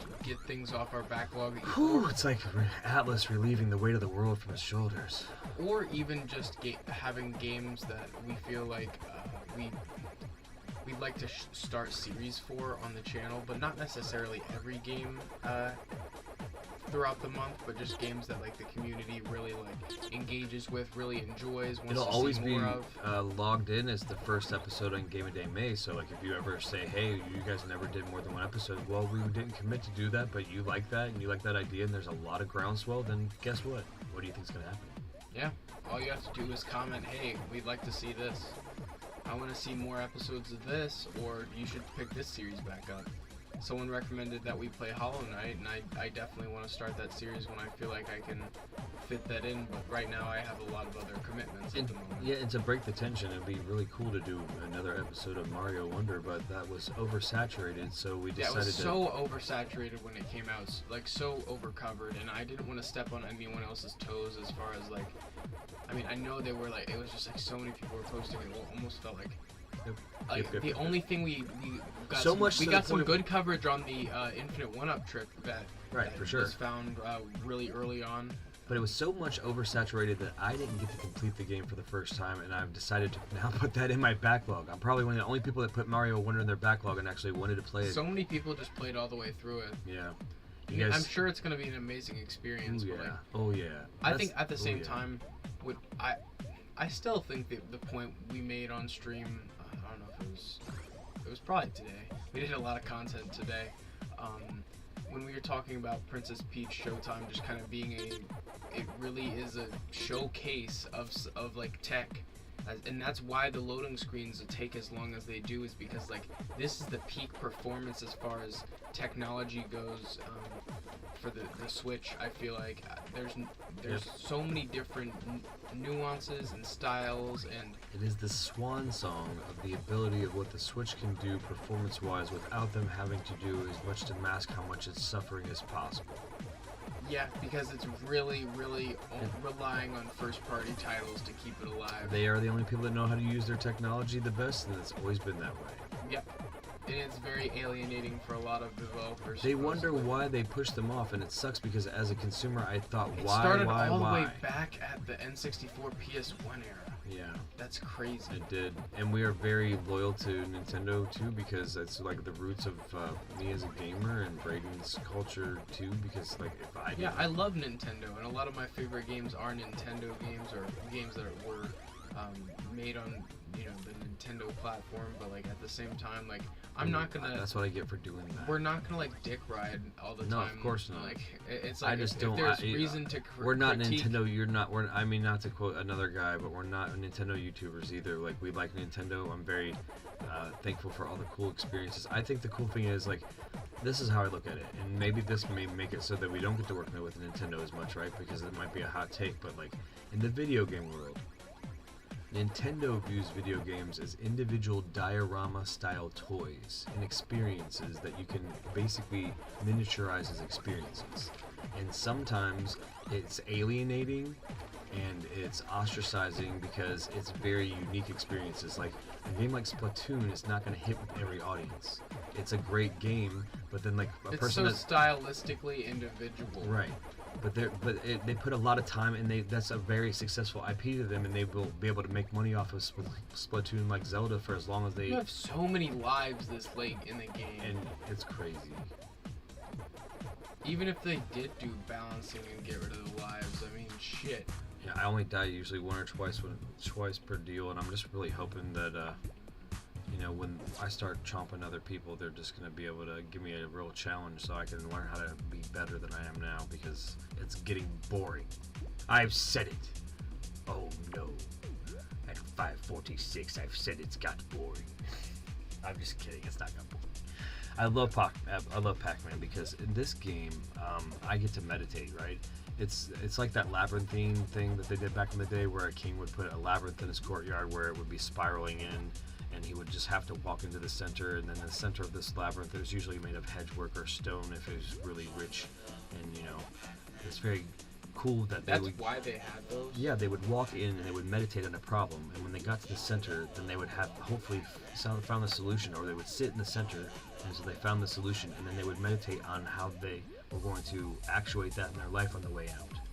That's like Pac-Man, another metaphor for Pac-Man. I'm learning. I'm so preachy to you guys in some of these about some life and shit I think because that's kind of how I feel with a lot of difficult problems. Yeah. Where it's like, if you put yourself at a disadvantage and in an uncomfortable situation, you're more prone to learning about whatever thing you're trying to meditate absolutely, about. absolutely, and it's nothing more than saying, "Hey guys, just."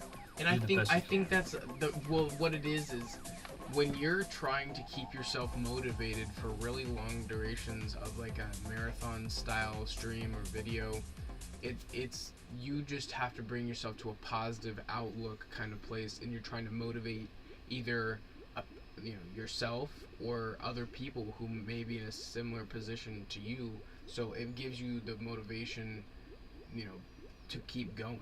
Yeah. You self-motivate. I'm That's a going to- crazy skill. I am going to put the Vid-Bits on the #1 spot in the global leaderboard for Pac-Man Mega Tunnel Battle Chomp Champs.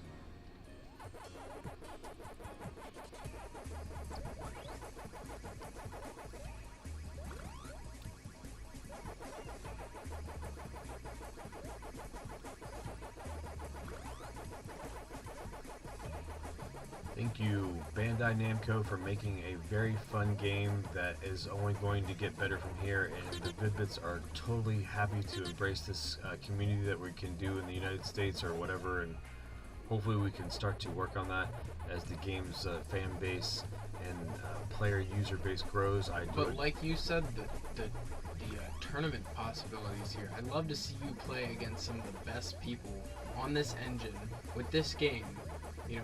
Like the possibilities there are endless. I know. just because there are a lot of other people just as good as you, or, Absolutely. you know, possibly even better. Oh my skill. gosh, absolutely. I'm definitely not the best in the world. I'm But just you the would, best but in the that's world how right you now. could hone your skills to be in this position, playing against other people. Yeah, Or like iron who are sharpens iron, right? Because even these people in your bracket still don't seem to be as good as you. You know what I mean? Like It's close, like as it's far as like with you'll see that occasional person like that Heisenberg previously. he was good. He was good. See, like if he played enough to be able to face me, in The thing is, he was just so casual of a player. he was cash, and like it was to the point where he didn't like do a friend request, and I didn't try to ping it either. I guess I could have. But I mean, we were pretty evenly matched, and then there was a guy named Ryan SIL, and he was pretty awesome. And we were pretty good. Like, I guess if it was Pokemon at that point, he was my rival because like he was very able to adapt to my movement and draw me out. But I need people like that because if we don't find a way to connect on these mazes, right, then we're not going to be able to unlock certain targets. But what I've discovered and I kind of thought of recently is if I can be friends with some of these guys that are really good, we can do it in a elimination mode game, I believe, because I think you can lobby up, right? And if you can lobby up in an elimination mode game, I'm not sure if you can, but I think you can. And we get to the end of the get together, you can get in a maze, and you have to be able to generate 50,000 and 100,000 points. So like nobody, I don't think, has eaten the key, and that's 100,000 points. And Yeah, that's what I was thinking. Like, how high did this level scale? And I don't think grapes. like That's grapes, as far as I've gotten with somebody. that's the best person. I think I've gotten to grapes with somebody. Maybe the one after that. It's Like that means they have to survive. They're not. Nobody's outlasting you as far as like they're 'Cause like not surviving. These bots aren't as intelligent as other people can be if they're good Pac-Man players but they're really good. They're like above average. They're the above average. It's just guy. to fill out the lobby. It's like if you don't have enough to start, like especially like that's what's frustrating is you want to be in a bracket with people who are even higher skill level than you. And because I've ranked up to Chomp Champ in America, pretty much there isn't hardly anybody that's good enough to get up there. That's So the thing that's is why I have bots in my lobbies. so few people are in your fucking like your league that like the game's able to even like get people on that level. They have to be up here. So That's why this is why you need to talk to Bandai Namco and like, you know, get the word out. I'm willing to do it for the Vid-Bits, for them, because we love this game and we love It's a good engine. It looks good. I honestly know that people really liked what was the other Pac-Man game? Oh, that game we weren't talking about. We're not talking about. I mean, I get Pac-Man 99. People were really hating this game because Pac-Man 99 got Yeah. shut down, but at the same time, I played Pac-Man 99, and I think this is more enjoyable. I like the idea that you can actually eat other Pac-Men, or Pac people. Pac Peeps.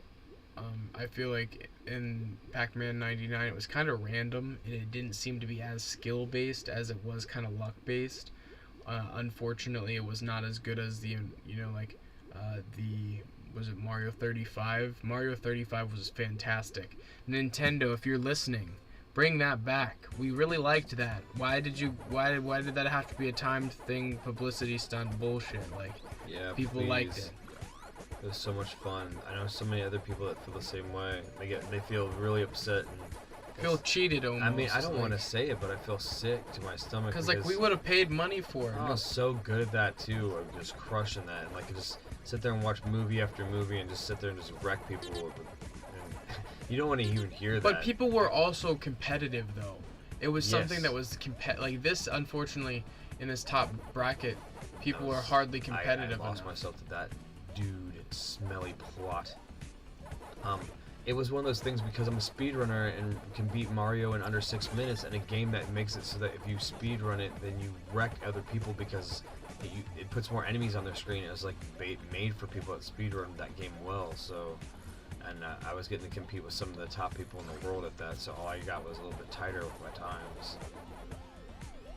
This guy is confusing me. That guy's confusing me. Tame Pentagon. Maybe is that a real guy? I get confused with the AI names. I'm wondering if people aren't naming themselves in an AI name so that you don't get confused. But I think at the same time, you were also talking about the fact that if people have unsavory names or maybe names that don't fit or something like maybe they're being changed. I into think that's default possible, guys. Like, I or really, maybe if do I have to? Bandai, can I get some confo on this? or Yeah, maybe if it's names from people on other platforms who aren't like. Oops, because they're not the people that are saying this shit in the press aren't getting corrected. And I don't want to think I'm about to lose to. Holy shit! Just focus up. You're good. You have one guy left. You just need to play it out. That guy got destroyed. At least there's some pack pellets. Bank that. Nice. You got a dazer. Go get you a strawberry. Maybe this is that one you were talking about trying to get past grapes. It's possible. It's taken a little bit longer this time, hasn't it? Yes. I'm nervous that there's. We are hashtagging Bandai Namco, so hopefully we can get some feelers out about, you know, some confirmation about some of this stuff. Dad would totally be willing to, you know, to be a brand ambassador and stuff. Oh gosh. Oh no. You got this. Oh. Yes! That was a good clutch, dude. Yeah. I just told you, Some you just ASMR. that was a good high five. All right. Fantastic high five. And you were not in a favorable position to deliver it either, and that was good. All right. Sweet. A couple more wins, and we will get a 50 bagger. Where are we at now, time-wise? About reaching the 5-hour mark. Oh, sweet. So we're about exiting the excellent, portion of this stream, and I said it was going to at least be epic. So we know we're going at least a full 8. But we gotta see how close we can get to 600 because these pushes have to be huge, guys. I also think that we're at the point where we're gonna start seeing some traction on YouTube where people are gonna see that there's obviously a guy that's trying to do this, and I think there's no way that they're gonna be able to deny that.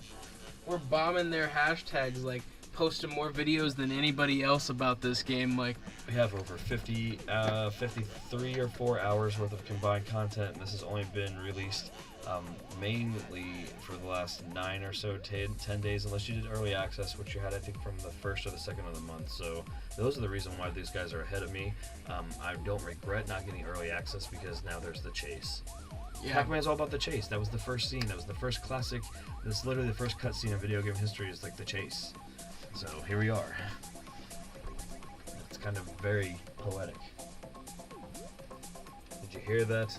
Namco is not going to be Bandai'd out of me being dyslexic about them all the time. So I hopefully will find some visage that will. I'm gonna just have to. it's just Bandai Namco. I'll just put it right here, right on here. the TV. I will. No, Dad, that's where the detector is for the remote. See, I don't care. They have to know that I'm not trying to be dyslexic. Say the name. Bandai Namco. You are the guy that's gonna do the commercial then, because I can be the guy that does the gameplay because you don't say their name backwards every time. I'll do the little intro. Hey guys, welcome back to the Vid-Bits. I'm Bray, and today Dad's gonna be playing some Pac-Man Megatunnel Battle Chomp Chams made by Bandai Namco. Thank you guys so much for being here. It's been pretty awesome today. I am an announcer. See, but you at least nailed it, man. Nailed it. I don't have a teleprompter or any of that crap. I do welcome the ability to have like a great microphone and Yeah, I'm definitely ready better to sound. be able to and all upgrade that. some of this equipment sometime. It's gonna be really cool though too, when we're in a situation where like we can both have streaming a game that we're playing together at the same time. Holy shit, good deal. You just totally juked Smart Couch. Jeez.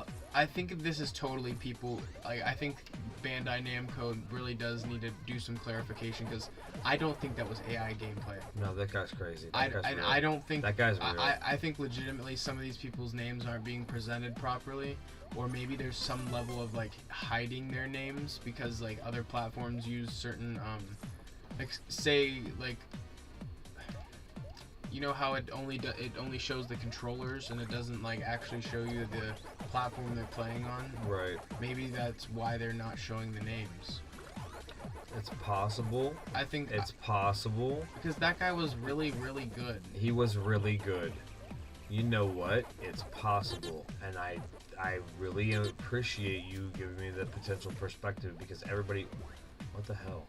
Everybody just is completely convinced that it's all AI. I just and think it's even so it's sporadic. even that guy was crazy, and it's even in the press though too. But it doesn't matter to me because, like I said, I think that that's because nobody's reached Chomp Champ level, and that's why I'm not getting competition because they're not trying to off-put those people being in the same lobbies as people like me where they're never going to get a dub. Well, yeah, you're not going to be facing bronze people or people who just got the game. Right.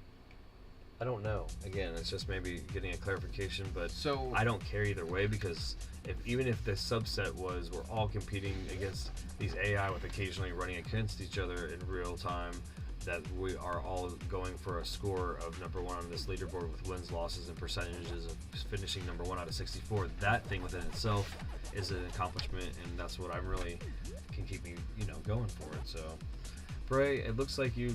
yeah, I'm. You're giving me I gotta yeah. get out. I gotta lay down. So you gonna see win 50 off and I'm gonna watch it as I'm falling asleep. I really I've gotten to that point where I'm kind of Hey, I'm glad that I was able to stick around for this one because I typically I'm not here. you almost guest starred on this one, really. Yeah, it's been really fun. Yeah. Thank you guys so Hey, much I for hope supporting Dad. So, Can like, I? Dad did this degree. You guys really helped motivate him in such a way that like I don't think he'd be able to do this kind of stuff on his own, and he's able to like chase his gaming dreams and really have his passion out there on the internet, and everyone just is so supportive of that. So I appreciate you guys for being so wholesome and appreciative. Like you guys really are our world. So this community is just something we're so proud to have going, and like thank you to all our members who stopped by. We actually had multiple people stop by. Puzzler Studio, aka Musicus Dominum, renewed his second month of the membership today, which was we really appreciate that. It's the at the buy us a bit of caffeine tier. But as always, thank you guys so much for your support. I'm gonna go lay down, get some rest, because I got some big streams coming up tomorrow. Be sure to like and subscribe, as well as having your post notifications turned on to see that tomorrow. I'm super excited to see where the Dark Souls journey goes. I just beat Nameless King in 4.5 hours, which is supposedly way quick. I'm glad that I was able to prepare myself and fight that boss. Hey man, can I? It was a very, very big accomplishment for me. So I'm glad that was able to be recorded. And you're able to see my progress. Where in the first stream it takes me a little bit to get through the first phase, and then I finally get through the first phase at the end, towards the end of the stream, and then the second stream is me picking the pieces up and finally beating the second phase, and it was just such a rewarding accomplishment. I was gonna ask, I'm sorry to try to. I didn't want to forget. Maybe once you get a little bit deeper into it, I'd love to guest star on that Red Dead stuff that you started, man. Oh yeah, I having a good time, So on Game of Day May, you had a little spiciness going on today. on Game of Day May Day 15, we played Red Dead Redemption, or I played it rather. Dad was at work. Your first impression, man. Yeah, it was the first time I played it, and it was really great. So I actually played 2 more hours of it today and streamed it. It was incredibly fun. So I'm gonna have that as an ongoing series if you're interested in that. But I'm gonna go get some rest. Thank you guys so much. Be sure to stay hydrated. Hey man, love you, bud. Yeah, love you too, Dad. You're awesome, dude. Peace, guys.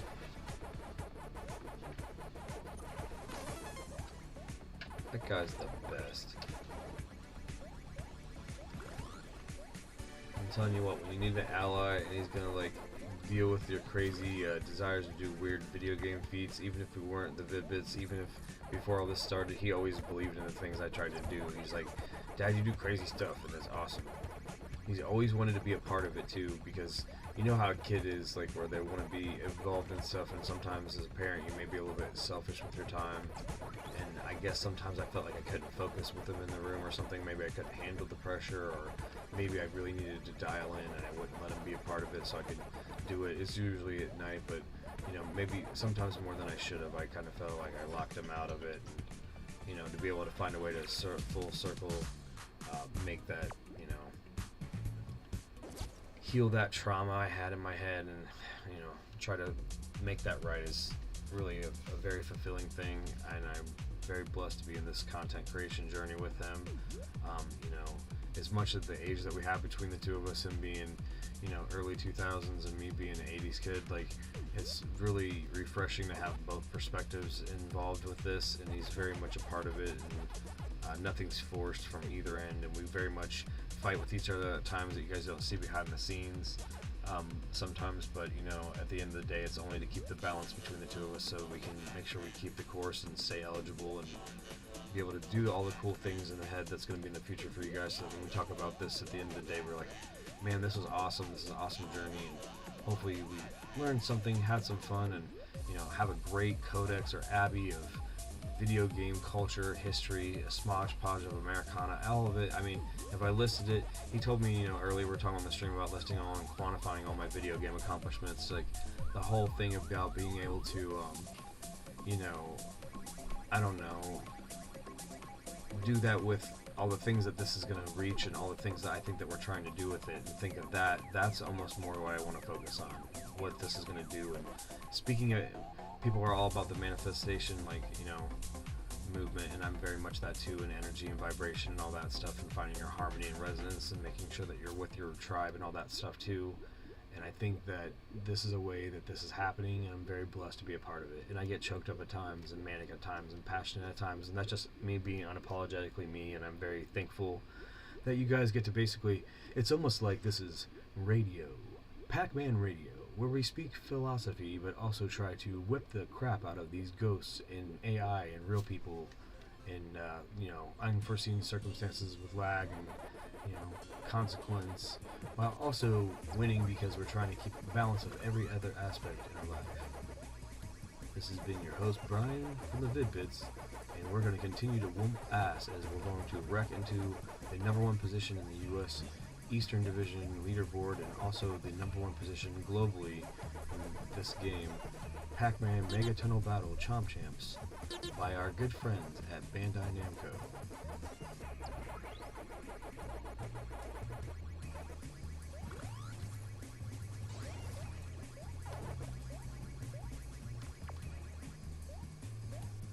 Buy now. Buy now.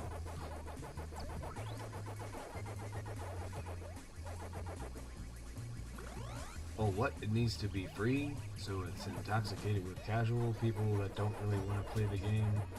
I don't think so. I only need the best people playing Pac-Man. That guy was not the best people. Wow. Wow.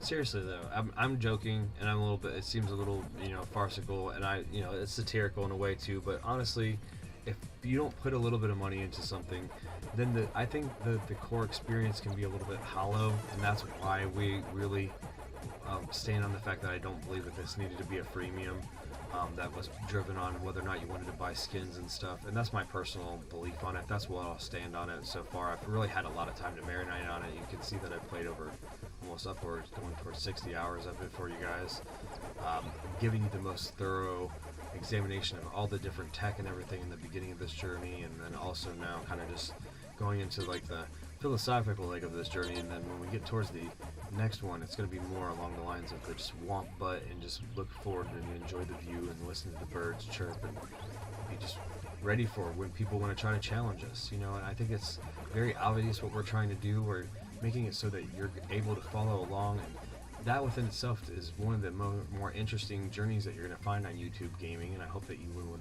want to join the Vid-Bits for that.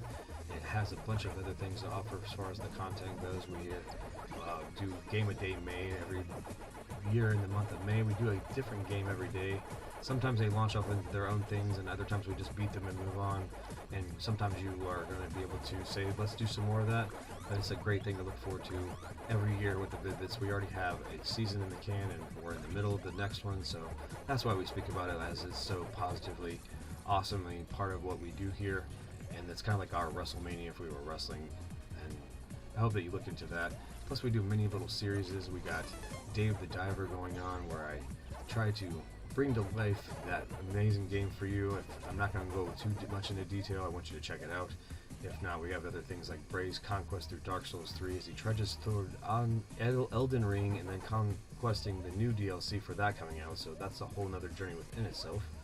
Thank you very much to our friends at Bandai Namco for that specific thing coming out, because I know a lot of people are looking forward to covering it, and I want to make sure that we're on the forefront of covering that stuff too, because I'm excited to see that. I know that they put a lot of time into it, enough where they're willing to say that that could be a very fulfilling experience, enough where they're possibly going to be putting their eggs in the baskets of the fruits of the labors of Elden Ring 2 or whatever is going on there. So that whole journey is going to be Bray's thing, and I'm very excited to see that. And then on top of that, he's also doing Red Dead Redemption as his comfort game right now, so I don't think he really labeled that like that, but that's pretty much what it is. My comfort game is Dave the Diver, his comfort game is Red Dead Redemption, so he'll be doing that pretty much in the increments that I do Dave the Diver, which is pretty much as able to be scheduled, as demanded, but also as the comfort's needed. That's what a comfort game is. Sometimes it's all the time, sometimes it's once a week, sometimes it's when we can fit it in the schedule, and it makes sense because it's both. So that would be his comfort game right now. So just things that you can look forward to that we're doing just right now. So it's a lot of stuff just currently, so bear with us if you think that it's too much, or you're worried about there's too many series starting and stuff. Well, it's because we're full-time YouTubers, so there's lots of time to put that content out for you. When we're not sleeping, we're putting out content because it's our full-time job. So hopefully you guys understand that right now it's very, very crazy with a lot of content because it's Game of Day May, so we have to do one every day to make sure we do it. And at this point, to make sure that you get a full grasp of the titles that we're trying to showcase, we make sure we put a lot of time there, so it's just not like, you know, it's almost like a review, but we don't call it a review. It's all that we never want you to think, oh, Game of Day May is where they review games for a month. It's not really a review. It's more of like sink your teeth in and make you feel like, hey, I really want to be a part of this, or no, I don't. And then also, you know, we can have a good topical discussion about if we started one and we didn't feel that way and you wanted to see more of it, we could have an argument about it. But more likely than not, if we didn't feel passionately about it, we're not going to continue that. So you don't have to worry about it being like, oh, they have so many open series. It's more of a feature. That's why we call it a feature. So then, in case it becomes a jump-off point, it's a good thing to label it like that. But in case you're like, oh, that was episode 1, and God, the Vid-Bits start a bunch of series and they don't close them. Well, if there's a lot of demand and we started it because we featured it, of course we're going to close it. But if we featured it and we didn't like it, and you guys want us to do more of it, more likely than not, we're not going to do it still anyways, because we really didn't feel like we connected with it, unless for some reason there's some sort of like, you know, revelation, you have an intervention with us, and you know, it makes sense. You know, we weren't enjoying it because we weren't being able to grasp the concept or the tech, and you were able to help us through it. And that maybe is the things that could change our mind. But we're not going to have a bunch of open series and hoping that you're going to ping them. And if we say during the review part, or you know, the feature that we didn't like it, that's why part of it says trash or bash or whatever. It's because there's a chance, like, you know, like we said before, like, we're not going to be doing any more Explosion Man unless you absolutely demand it, because I mean, that's not like Bray messing around with Plants vs. Zombies. He can do that sporadically, and that's his sporadic game. You know, that's the game that he'll do sporadically whenever he feels like it. It's not his comfort game, it's not the series game, and we have time in our programming schedule for stuff like that. So hopefully you think that that's kind of cool, that we offer a unique ability for you to feel like you can just tune in whenever you see that we're live, and just know that once it's more structured, you know, you'll miss the times it was more sporadic and loose, but know that that's when we're headed to a structured programming block based on, you know, funding by viewers like you and support and stuff. So that just makes it so we can do it more full time and figure that out for you. So, but in the meantime, enjoy us trudging on to win 600. I don't know if I'll do that all in this stream. I know that I'm going to just go until I feel comfortable, but it's epic so far that I'm headed towards, which I usually is an 8-hour stream. unless, you know, I start to do super sloppy play and barely make it out, or I start to feel tired, because I did have a couple streams ago where I fell asleep a little bit, and it was just because I was not either talking to myself, or I didn't have very much engagement in chat, and it's okay.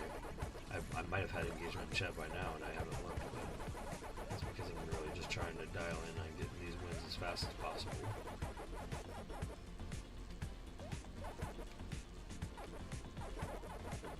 Either way, and all day, every day, we really appreciate you guys.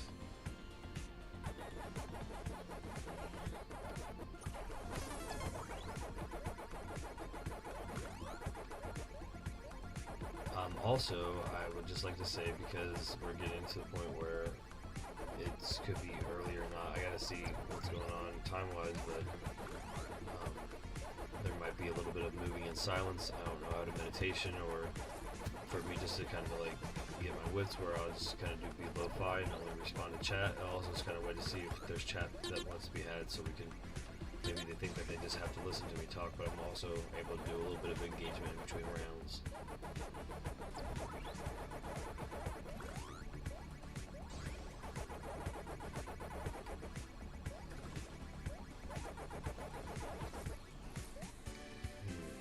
That was bad. That was bad.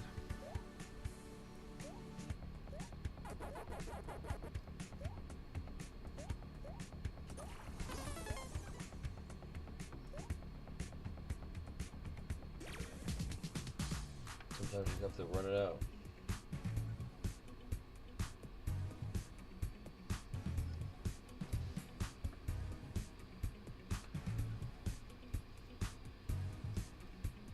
Alright, it is late, so I'm just gonna go ahead and see here real quick.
Alright, we're just going to dial in a bit and see what we can do.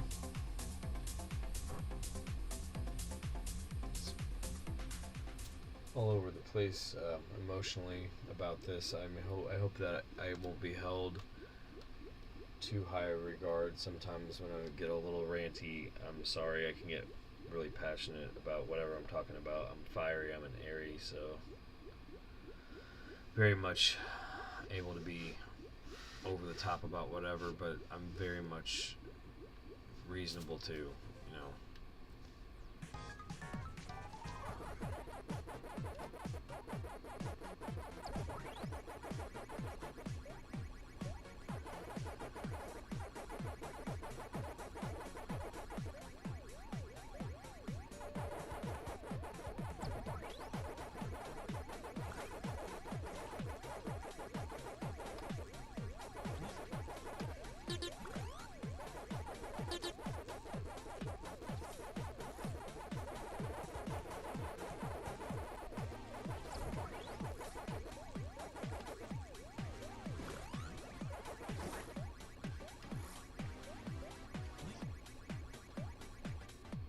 You know, the only thing I can say identifyingly about AI spots is they always will go for a roaming prize, like every time. It could just be in the stupidest spot that makes no sense, and they're like, "Yup, there we go." It makes the most sense because then you can just prioritize. Like, I could go for the cherry, and if I saw that they were on the path to go there and I was energized, I wouldn't have to worry at all about whether or not they were gonna just do the same path just to get, you know, aced.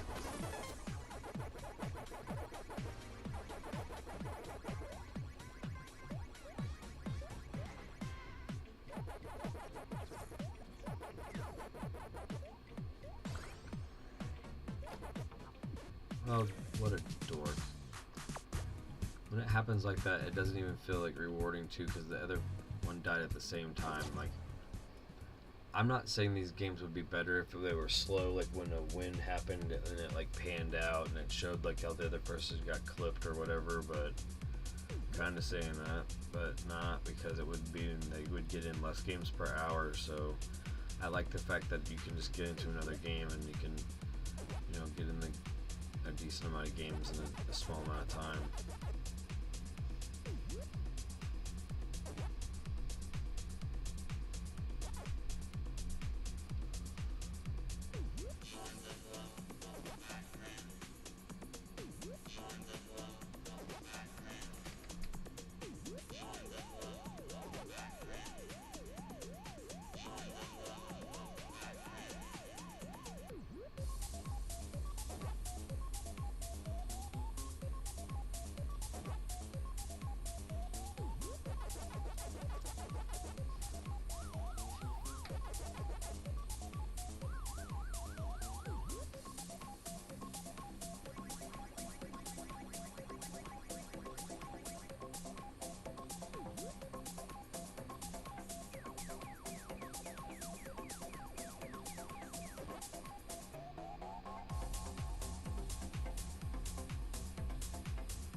That was dumb.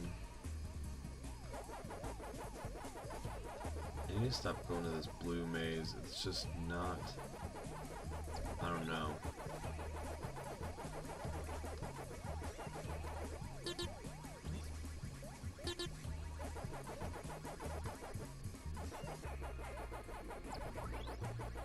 It's like when the ghosts turn blue, it's almost you're almost putting yourself at a disadvantage.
This will be a good one.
guys, I'm losing steam. So I probably will wrap this up at 569, which, you know, unfortunately would make that a excellent stream instead of epic, which is epic is 8 or more here in the Vid-Bits. But an excellent stream's not bad. That's 5 to 7, so we're hitting the sweet spot there with 6:14. So no worries. We're just putting in the time as we can put the time in, and we also prioritize our mental health. So hopefully nobody will, you know, give me the business that I didn't do the best I could to give you guys 69 wins, and in celebration of getting the first place spot in the last session on the PlayStation Eastern Division, and actually first place PlayStation globally.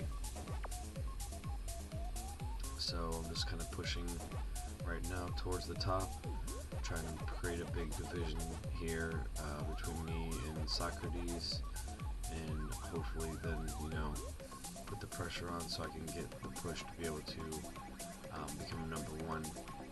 Just kind of wait and see who's going to take some time to, you know, slip up and give me some time to push and get the spots.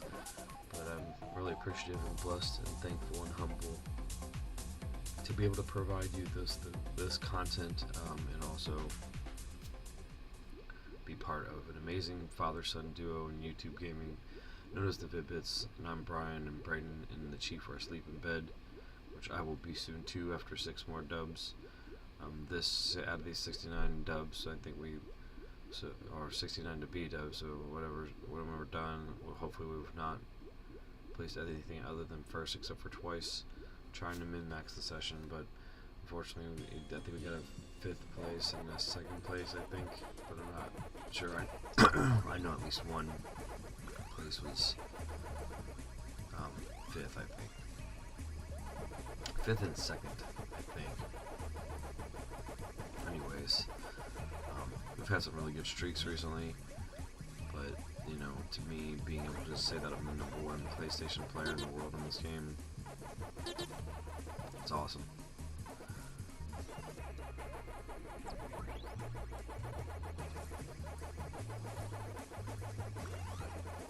I guess the only caveat is if, like, for some reason you're allowed to hide the platform you're playing on, which I don't think is the case. It's just probably brand associated PlayStation is only on the leaderboard, probably allowed to show where their, you know, their logo is. So I don't know. I'm gonna have to get this on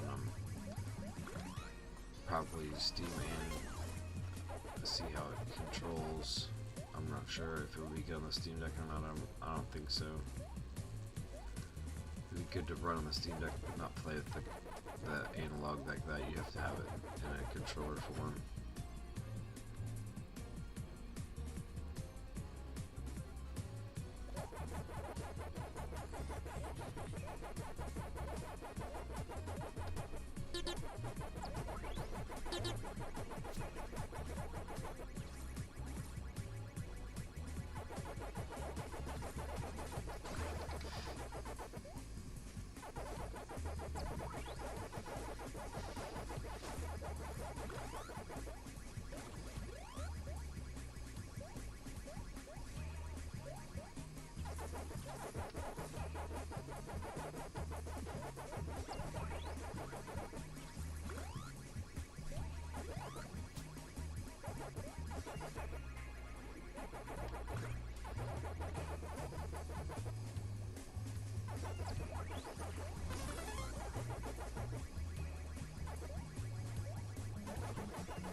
skipped over, man. It skipped over.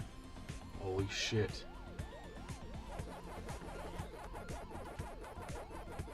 Holy balls, man. I'm telling you, some weird shit happens at night. Don't chomp me. Don't chomp me, bro.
Serious?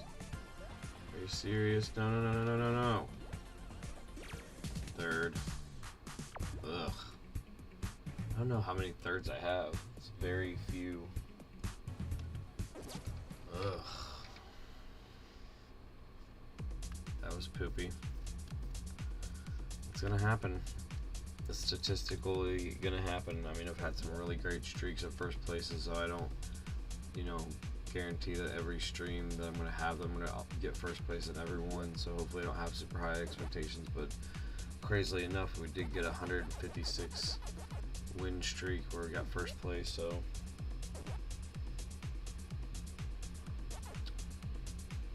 I'm just also getting exhausted, so I'm going to do a couple more and we'll call it around, you know, getting close to the 7-hour mark, what we would call a excellent stream over here, anywhere from 5 to 7 hours.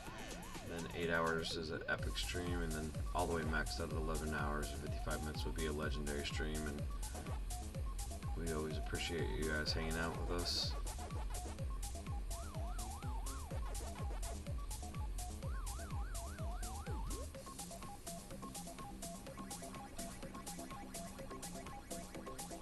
But yeah, it also, when you see me get third place, it puts all the more pressure on, you know, me. When I a couple of streams ago got one single stream said I was going to win 100 matches in a row, and I did, and I just did it in one continuous stream from 0 to 100, and it was amazing. So I highly suggest you check that out.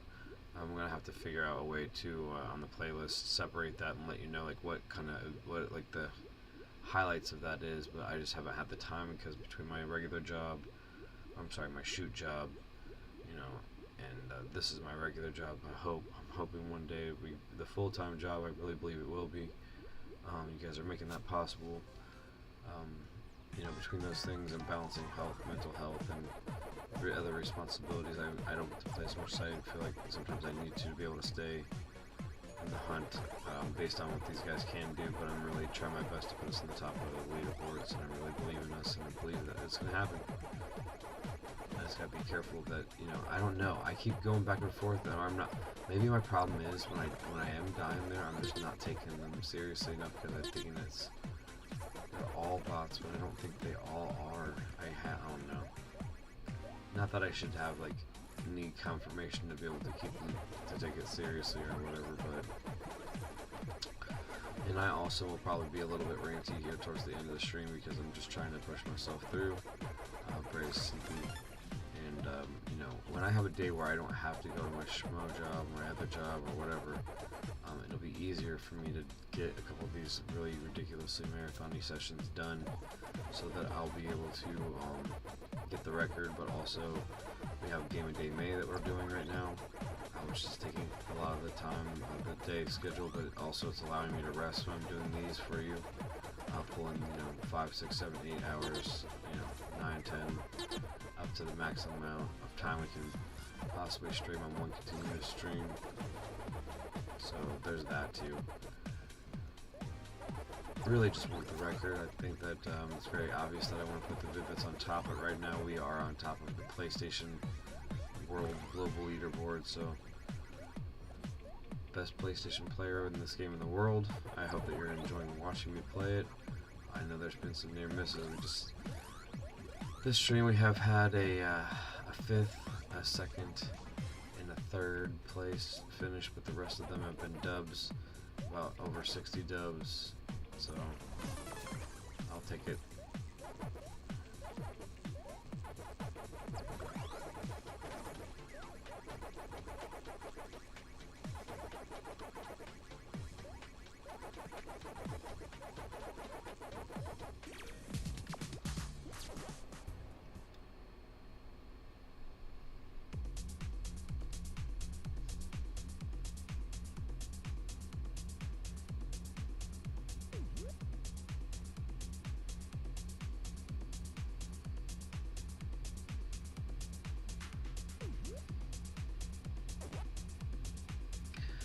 As a treat and to celebrate the victory lap, maybe when I get this 569, I'll jump in elimination and do an elimination match or two to kind of just mess around and see what happens.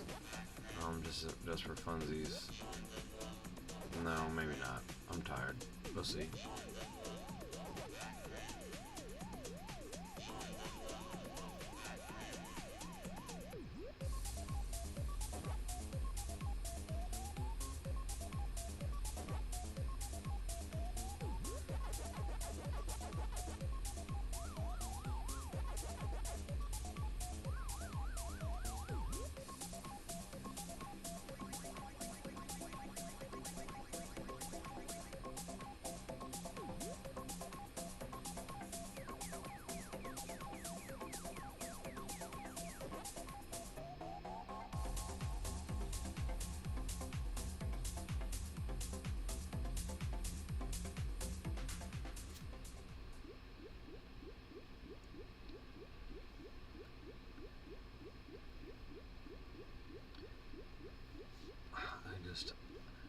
I don't know, I feel like the strat that I used for the first 200 so wins wasn't applicable after a while because of, there being less real people. I used to go like this, count to 2, and this lane goes down, come here, route this, come here, route this, come back here, route this, and go to somebody else, take their power pellet.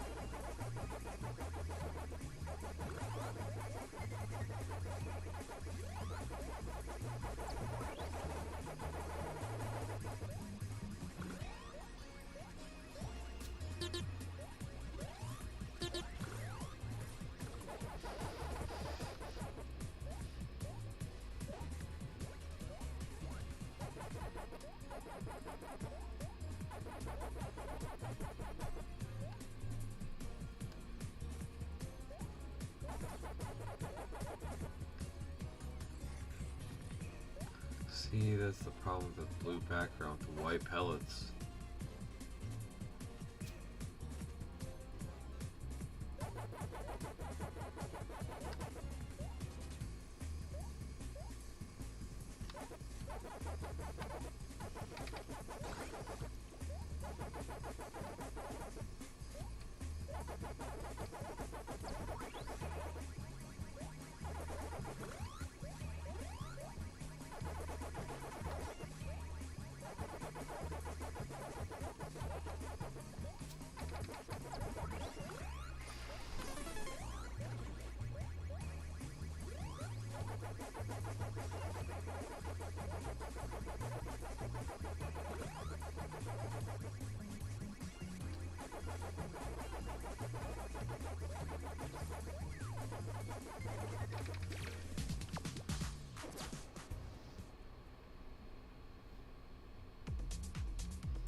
I mean, part of me wish I just want to try to push the 600 so bad. I'm just trying to get a second win, if I'm gonna be honest. I mean, it would just be so great just to move from 600 on, and I could do like a chunk of like a 120 and then a 120, and I'd be right there, I think. So if I get to 600, then I'd be, yep, 120, I'd be like 720, and then 120, I'd be right there. Or like 100, like another 100, yeah. I gotta try to my best to get to 600 if I can. I don't know. I'll just keep pushing and see if I can do it.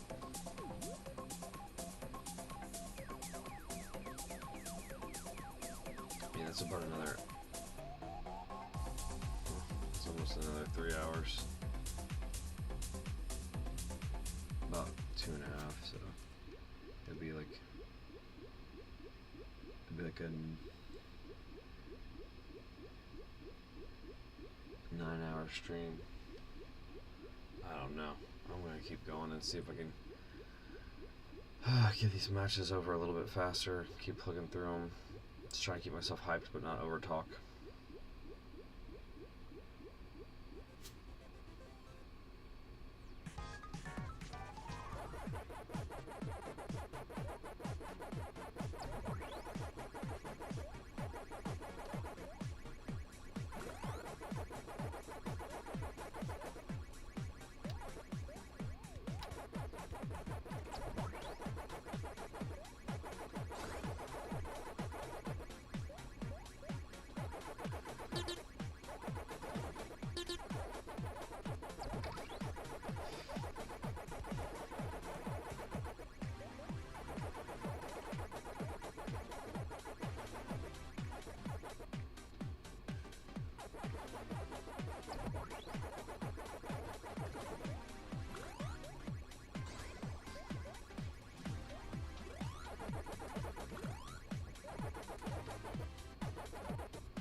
I'm trying my best to stay awake because, you know, Bray was here the first half of the stream. I'm gonna figure it out. I don't have a lot of engagement in chat while I'm grinding away with this. I'll just find a way to figure it out. You know, put headphones on or something.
guys, I'm gonna probably have to call it. That's what I kept saying. So what I'll do is I'll just see if I can get up and before Bray gets into his day for the programming and stuff.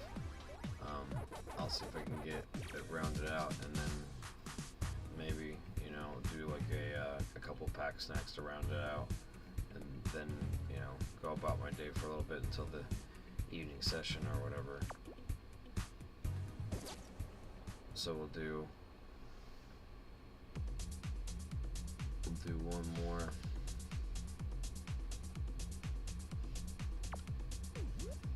That way we can, you know, be an even number ahead of our rival right now. Our rival right now is the one that's that's closer below us than the one that we're fighting above us, if that makes any sense. So it was Socrates, and we were only above him by 11. So with one more dub, we'll be above him by, you know, 79.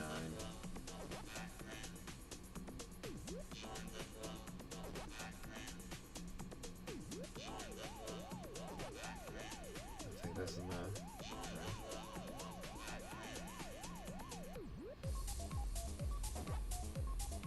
80? Is it 80, right? Yes, I want to say it's 79, it's 80. I'm tired. Huh.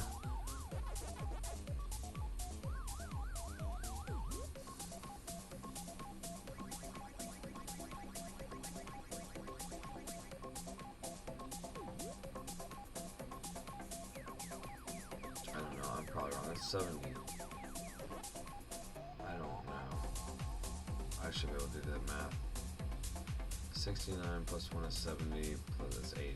80 wins above him, which is fine.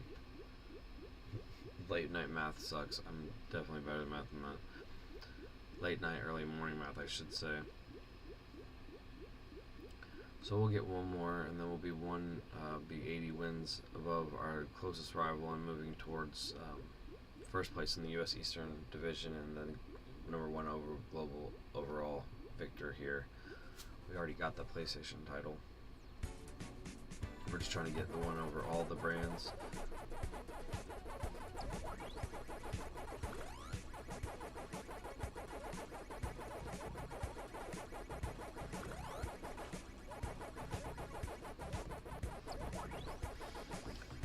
But yeah, depending on the day, I'll just try to get in when I can.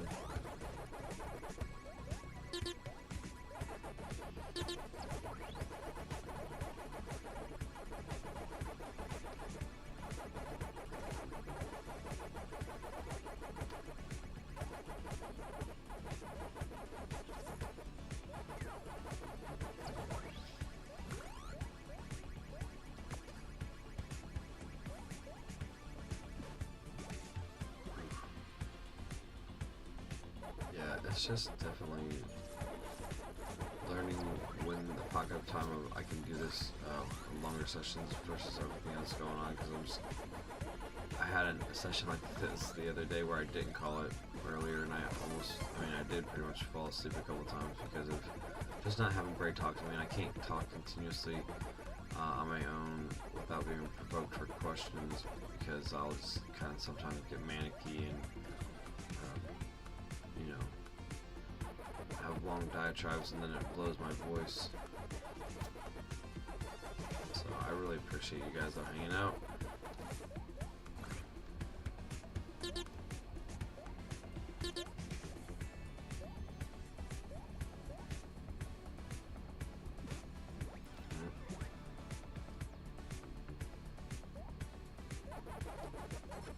Oop, as they say.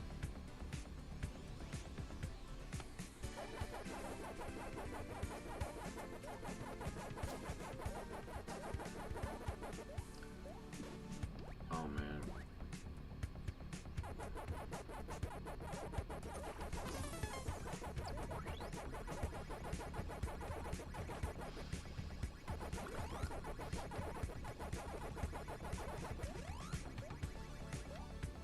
I guess the reason why I brought up how ahead of my rival I am, I wanted you to see that that's the measuring stick so that I don't have to stress about the fact that the other two people could be making moves.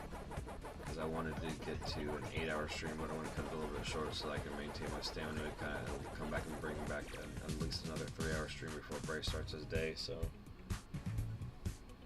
and there it is. Oh, there it is, guys. 569. And let's take a look here and see how we ended up. Today we got, in this session, we pushed to 26, level 26. And then when we look at the deal, we had a couple non-first place finishes in this 69 wins. We got a third, a second, and a fifth, I believe. Maybe even, was it an 11th? I don't know, like a couple. I mean, it was a couple. There was some weird AI. I made some mistakes. I almost, dozing off a little bit because of the pocket of time and how much other things I'm doing, but definitely doing okay though. But when we look at the tabulations here, we can see that we are the second highest undefeated player playing this game right now. We are the third best globally. We are the second best in the United States Eastern Division. And we are the first overall player in the PlayStation by 80 wins. And, roughly 5,000, I don't know, doing the math, 5,000-ish rating. So, we have some work to do. Like I said, I'm going to do a couple pack snacks tomorrow before Bray starts his thing, so I'm going to go sleep and get some rest, and then I'll load back in and see what I can do to close the gap a little bit more before the nighttime so we can keep climbing and move towards pushing into the conversation, guys. And that will be that one for sure when we hit there. So until then, it's been Brian, and thank you for staying to this excellent stream from the Vid-Bits and continuing to follow us on our journey to climb the local U.S. Eastern Division and ultimately top it in the global division and top those leaderboards. But here's our current standings, and I hope that you guys enjoyed this, and we'll see you on the next one. Until then, it's been Brian from the Vid-Bits. Peace.